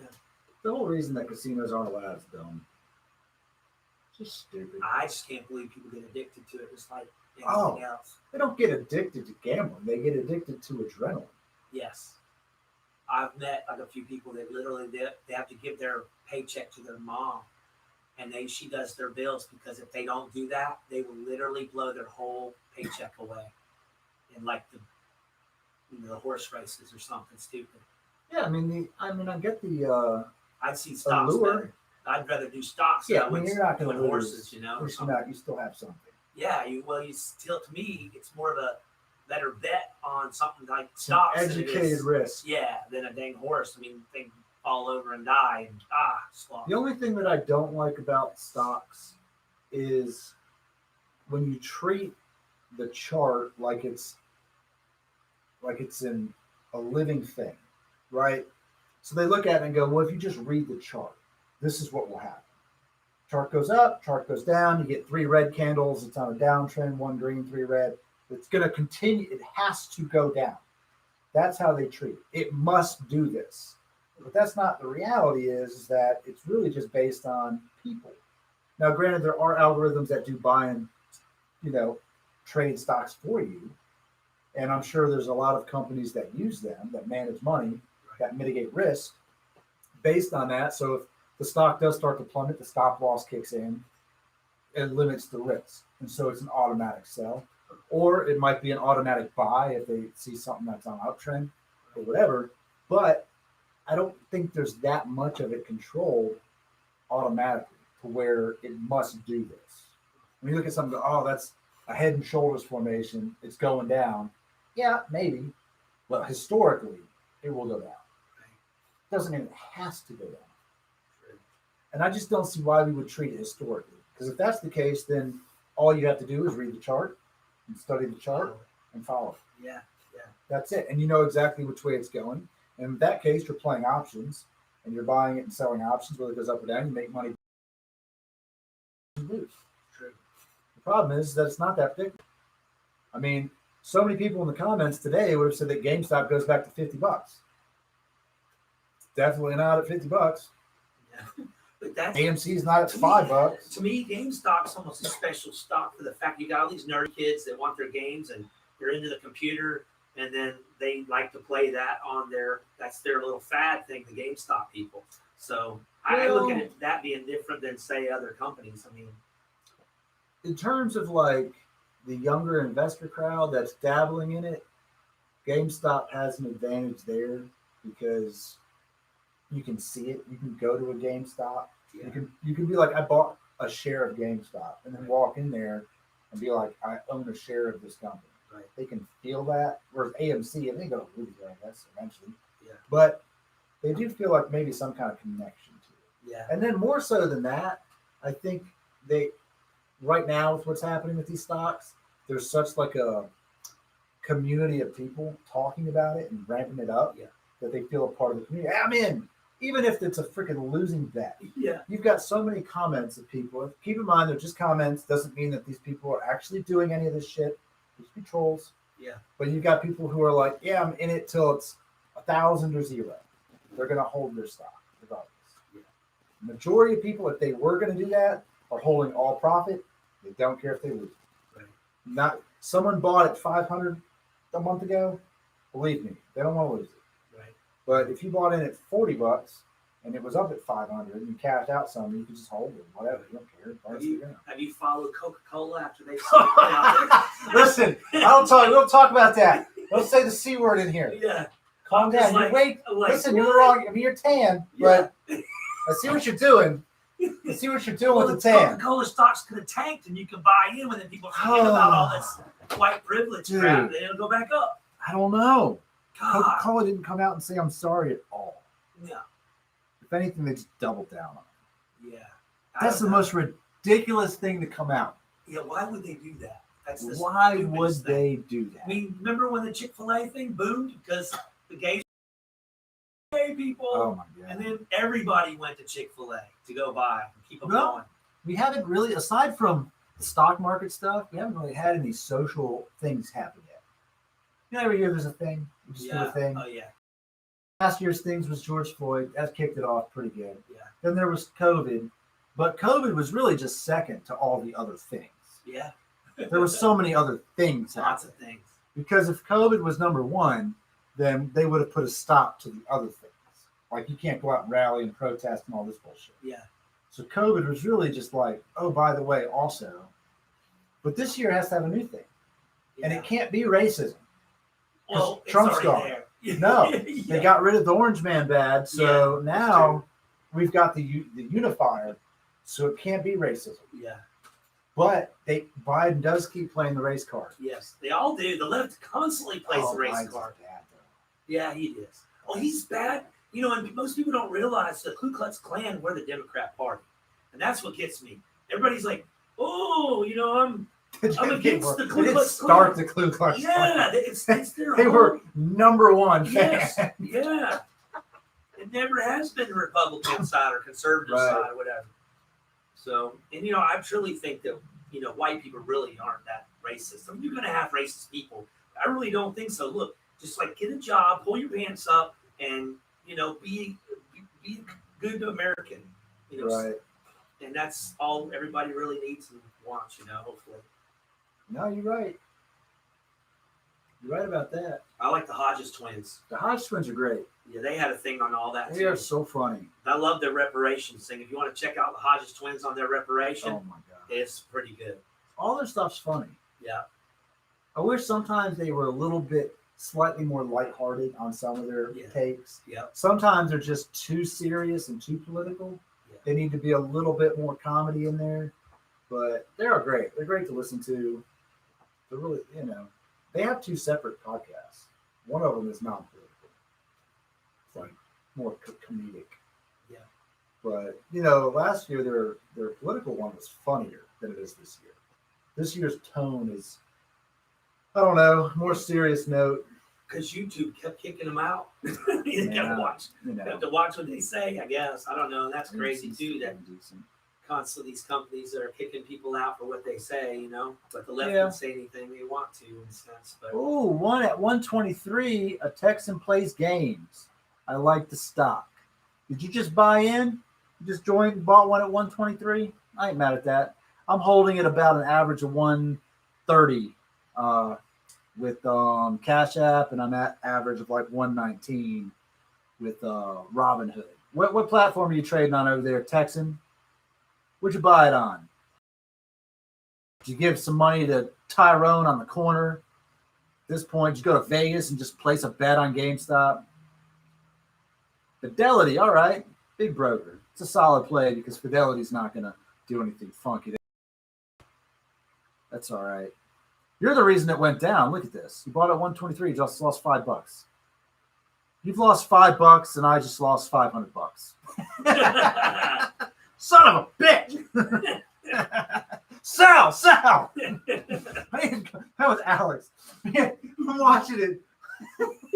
Watching it after hours shoot up last week. It was like $130 as I was talking to him on the phone. I'm like, look at it go. He was rocketing up like 130, 150, 160, 180. And he's like, holy shit, I got to get in. He buys it 190. The highest it is. And it immediately just plummeted down to earth. He's like, son of a bitch. I'm like, you sucker. What are you doing? He's like, every time. I'm like, what are you buying it so high up for? I don't know. It looks like this is going to be an overnight hold again. All right, buddy. I gotta roll. Good to see you, sir. Nice seeing you. And my day has not ended yet for work, so I'm going to be here for a while. don't lose any money. I've lost all the money I'm going to lose today. Once 4 o'clock hits, I'm going to lose all the money. Don't worry. Right, see, I'll go around the back. See you, buddy. Yeah, buddy. I like gambling for sure. I'm a fan, and I'm not a gambler who goes and loses it all. Or let's put it this way: I'm not a gambler who bets it all. So I go to a casino with like $500, knowing good and damn well I'm going to leave with probably $0. But there's nothing more exciting than just putting it all out there and letting it roll. You know, I used to have a boss. The first guy I worked for, he would go over to Biloxi, and that's closest to us casino-wise, big casinos anyway. And he would play craps and stuff and come back. And his favorite saying was, let him roll again. He'd say it all the time, all day at work. Worked at Jersey Mike's back then. He owned the Jersey Mike's. And he was a crazy son of a bitch. But it was fun. And when I go, I like to play blackjack. That's kind of my jam. The only downside to it is it goes way too fast. Night at SBG Straight Black, where I go, we did a casino night, and I played blackjack there. And I sat at a table. The girlfriend was ready to go home. She was over it, and I kept sitting at the table with my stack of chips and just kept betting all the chips all in, and I just kept winning. It was hilarious. I was up to 10 or 15,000 fake chips, and I'm like, I'm trying to leave, and I keep winning. This is never gonna happen. Lambos for everybody. But yeah, mobile games, shoot. So maybe about 10 years ago, I got into playing some online blackjack and poker for real money. And man, that was exciting too. But I kind of felt like, you know, you don't have any chance of winning. Like, it's all digital. Like, who knows? It's not going to let you win. That's how I felt about it. Like, they're not going to let you keep this money. And you'd be up a little bit, and then you'd just be down all of it. That's how I feel about it. I like the feeling of gambling, though. It is fun. It's fun for the possibility of life-changing results. I do enjoy it. I like betting on fights sometimes. I'm probably going to start YOLOing fights, honestly. I'm a big UFC fan. I don't watch any other sports. I like UFC. I like Bellator. I like MMA. I like the fact that there's no one else to blame when you enter the cage except you if you lose, right? You're not going to go, well, so-and-so dropped the ball. It's just you and another dude, and the fight can go either way, which is the main reasons I don't like betting on them, because it can go absolutely either way. But I do like it, man. I might take some like $10 YOLO bets on some of these crazy fights coming up, especially Adesanya. Adesanya and John Blakovic. Listen, I don't think Adesanya is going to win anytime he steps in there and that skinny son of a bitch pulls it off. I don't know how he does it. But look at GameStop. Honestly, if you're betting GameStop right now and you're bummed out because it's only at $118, remember it opened today at 104. It hit a low of 99, and it's pushing to the end of the day in the green. After hours looks promising to be on the upside.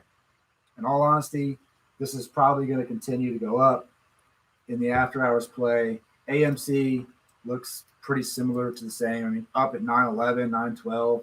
That's a solid win.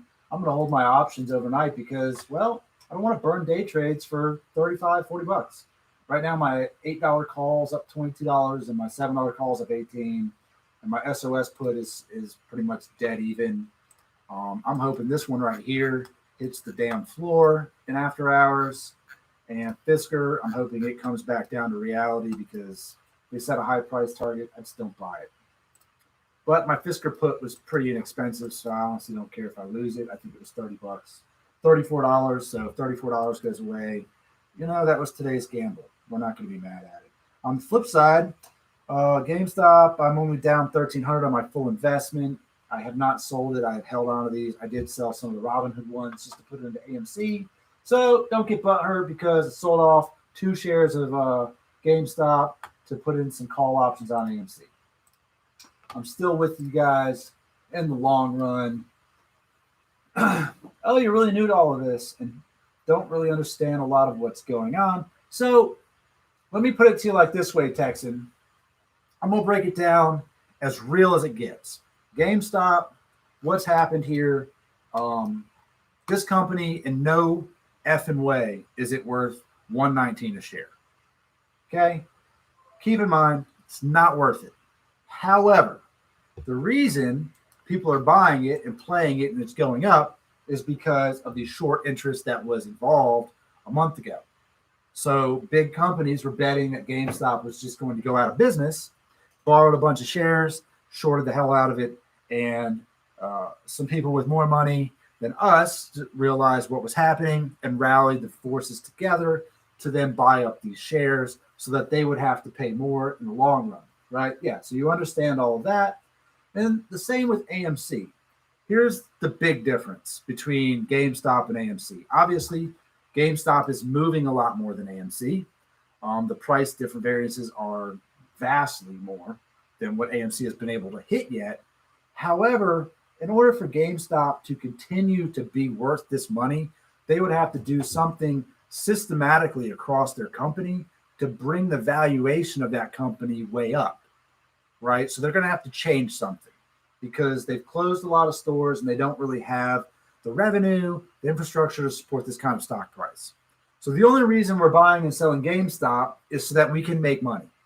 GameStop doesn't prices at $120 a share. They don't make money because of that. So it's really just us making money, and it's really just a battle between people without billions of dollars versus people with billions of dollars, and one of us is going to get tired. And what happens is when the shorts get tired, the price is going to come down regardless. So it's just a fun back and forth, but also you can make some killer money in the meantime. It's not every day you can get into a stock that goes up or down 30% in one day. So if you want to swing trade it or play the up and down, or kill some day trades, if you're new to this, you're not throwing a lot of money out there. You want to burn a day trade. Keep in mind you only get 3 in a 5-day period. You could use them all in one day. You could use them one every other day. It doesn't really matter. It's 3 in a 5-day period. You could take this like me. I put $10,000 into this stock.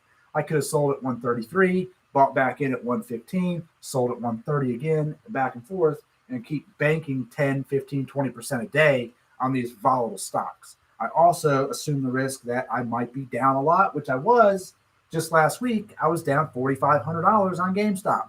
I didn't sell it and take the loss. I just kept the stock. And now my loss is down to $1,000, $1,100 as it sits currently in this position, which is way better than 45. Now, with AMC, their stock is actually worth more than what it's trading at once the world goes somewhat back to normal. So long-term position, if you were down on your ass on AMC, eventually that stock will be worth more money unless the world happens to end and they just don't reopen. So, there's talks that they could be bought out by another company like Amazon or some other company. I don't see them doing that. There's no reason for them to do that whatsoever. The only person that honestly could make any sense of buying them is someone like Netflix, who's already producing a ton of content and can also release content digitally and in theaters for the nostalgia. But after a year of people not really having movies to go to or theaters to see them in, doesn't really make sense for them to go, full hog into in anything. It doesn't make sense.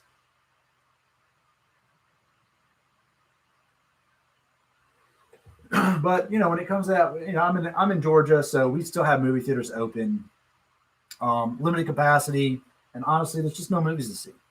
That's the bigger bummer of it. Is even if they reopen theaters, we got to have something to want to pay the money to go freaking get the value out of that movie. I'm not going to pay $100 to take a family of 4 to a movie to see a movie that came out 3 years ago. I'm just not going to do it. I have a projector at home. I don't care. I'm not going to. It's not that exciting of an event. But if they start coming out with some new movies, then for sure, I'd love to go see some. So.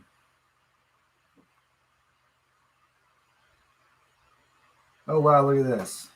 Apparently, my youngest son pulled the fire alarm at school today. So, probably learned that on TikTok. Fantastic.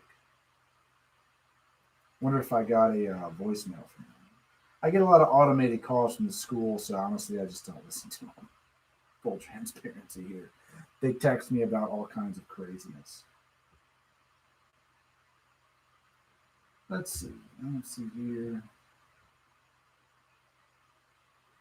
Hello.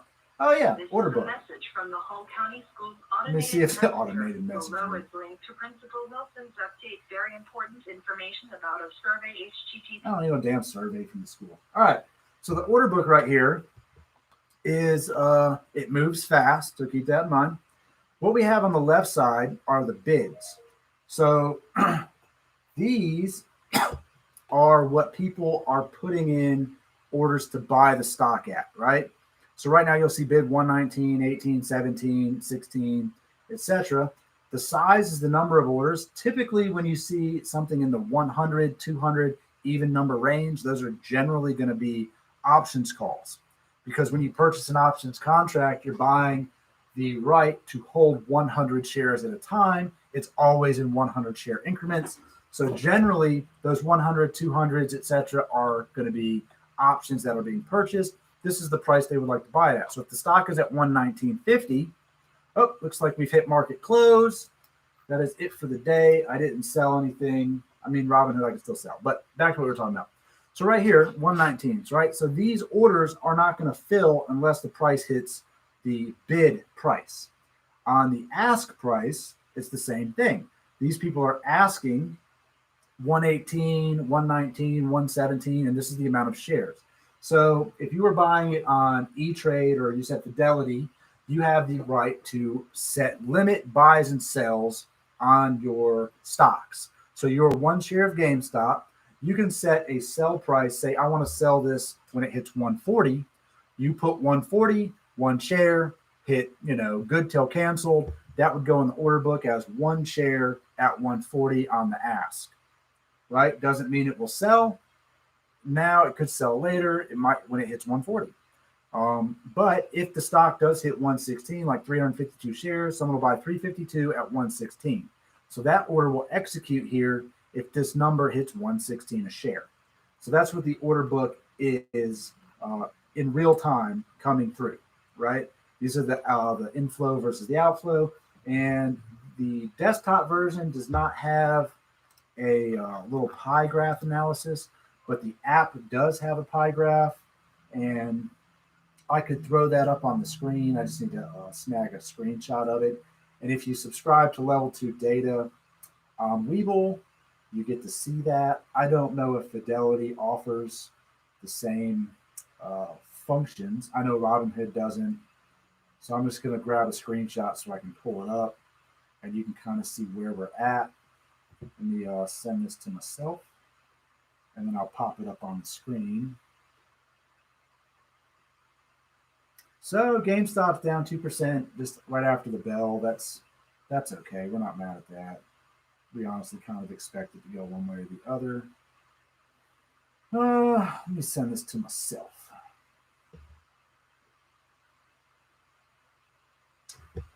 And then I will pull it up. Let's see. Does it have to match someone selling at that price? To buy it, yes. Someone's always going to be selling it. So if you put in a market order, the market order might be that one that's a little lower, but someone has to be selling at that price for you to buy it at that price, in other words. And vice versa. Let me save this to my, here we go. I'm going to put here order. Give me a second and I'll save it up here and pop it into view just so you can see what that looks like.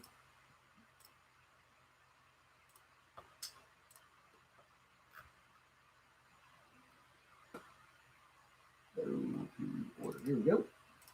All right, so on the level 2 data, it will show us this on the bottom of our screen, which has the inflow and outflow of order distribution, right? So as we can see, this is for today, large scalers in the last 5 days.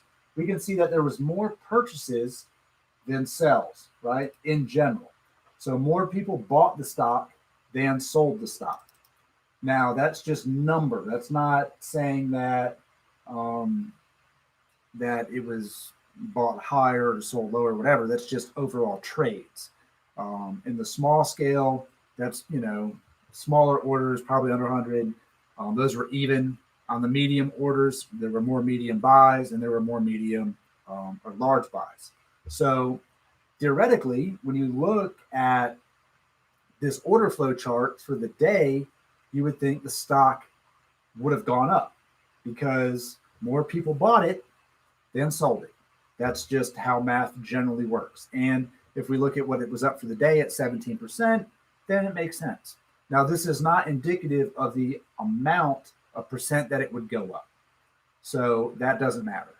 It's not saying that just because it did this, it went up to the moon. That's not how that works. So I'm going to pull that back off the screen and show you in terms of volume, why it makes a difference as well. I'm just going to pull up the 1 minute chart. So AMC here had 140 million in volume. And what that means, if you're new to this, is that there were that many trades that happened today on that stock, bought or sold. So when we look at GameStop, GameStop's movement was 17% on 48 million volume, right? So we could have a high volume, doesn't mean the stock's really going to move. We're moved about the same, honestly. Thing is that it just went back and forth across the board. We had a ton of trades, but that doesn't mean that it has to rocket up or plummet down either way. So keep that in mind. Low volume with big movement is better than high volume with no movement. So Adam Patel, when are we going to hit 300, baby? I don't know. I don't know that it's going to hit 300. I think a realistic goal for this week is going to be 200 because we had so much pushback when we put it across 5 days. And I'm going to put it on a 10-minute chart across 5 days. of what we're looking at right here. This is the reversal we need to have happen in order to even think about getting way up into the stratosphere. We needed to move that direction, and we didn't expect it to happen real quick. And I'm going to shoot back to the last time GameStop went way up so that we can look at it again. It's back here, right? Let's see if it keeps me here, right? This is the wrong time frame. Go back 1 month. Okay. So if you see what happened, we are kind of teetering right in this area right now in relation to what happened last time, right? Someone could say even maybe in this area. We have to have this little bit of sideways trend, hopefully sideways to the upside, but also still sideways before we actually see that high note again and it bounce around. So we could see it kind of slowly climb before it rockets up. If it's going to happen, it's going to probably happen tomorrow. That's going to be the go time, and if it doesn't happen tomorrow, then there's no reason for it to happen closer to the end of the week as these options expire. The calls are kind of pointless because everyone putting in all their money on calls is going to expire worthless at the end of the day if it doesn't get anywhere near that. So keep that in mind. I mean, these are both having just a very small pullback. The after hours toward, the end of the day is really going to see where we're at when this opens tomorrow. But you can't be mad. You cannot be mad at 16% or 17%. And if it closes and it's only up 10%, you still can't be mad because it's in the green. Just keep that in mind. For the day, solid bull flag on the upside. After hours is going to do what it does. I don't see this really rapidly falling into the abyss. Not today and probably not tomorrow. So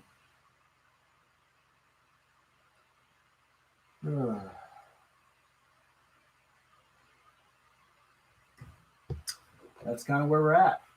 If you bought in, like our Texan here bought in at 123, he's probably still okay. His AMC at 922, that's higher than I'd like to pay for AMC at this point. But if you're bullish on it and you think it's going to go to 12 or whatever, then great. You're still doing fine.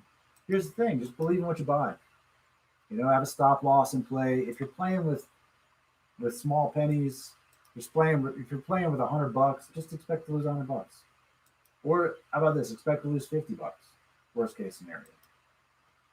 That's where we're at. So I enjoyed today's stream. I have got some other stuff to do. I have been slacking on. I am going to be at work for quite some time. But check out the other videos on my. You're just going to hold? Good job. Hold it. I implore you, sir, to just sell it and buy it again. Sell it and buy it again. Just enjoy it. If you want to keep it long term, awesome. There's no reason to just keep it forever and miss out on small gains. You don't have to day trade it, but take a little bit, take it out, buy it again. And guess what? At the end of the day, you'll have more shares long term. And it kind of helps the stock, to be honest with you. If you sold 10 shares and then rebought 15 at a lower price, guess what? You still bought 15 shares. The volume is in your favor. So keep that in mind. I would love to cash out I would love for this thing to hit the freaking, I love it to fall, just fall off the planet. Go on, Fisker, do it. This and SOS. What puts on both of these bad boys. Let's go. AMC, I think it'll still be on the upside tomorrow. GameStop will be on the upside tomorrow. Unless we have something crazy like last week on Tuesday where the entire market just got eviscerated. And that was super ugly and depressing.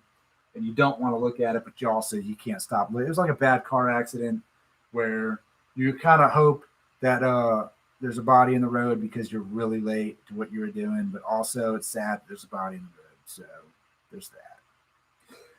But yeah, check out my other videos, man. I make other stuff, other content, and I will probably be doing some kind of podcast. Now, I kind of like to talk during these, especially if I have company about it. And if you guys join the chat and throw some fun stuff up here. If you don't know who I am or what I do, I run a composite business where I manufacture custom parts for motorcycles. I've done that for 15 years.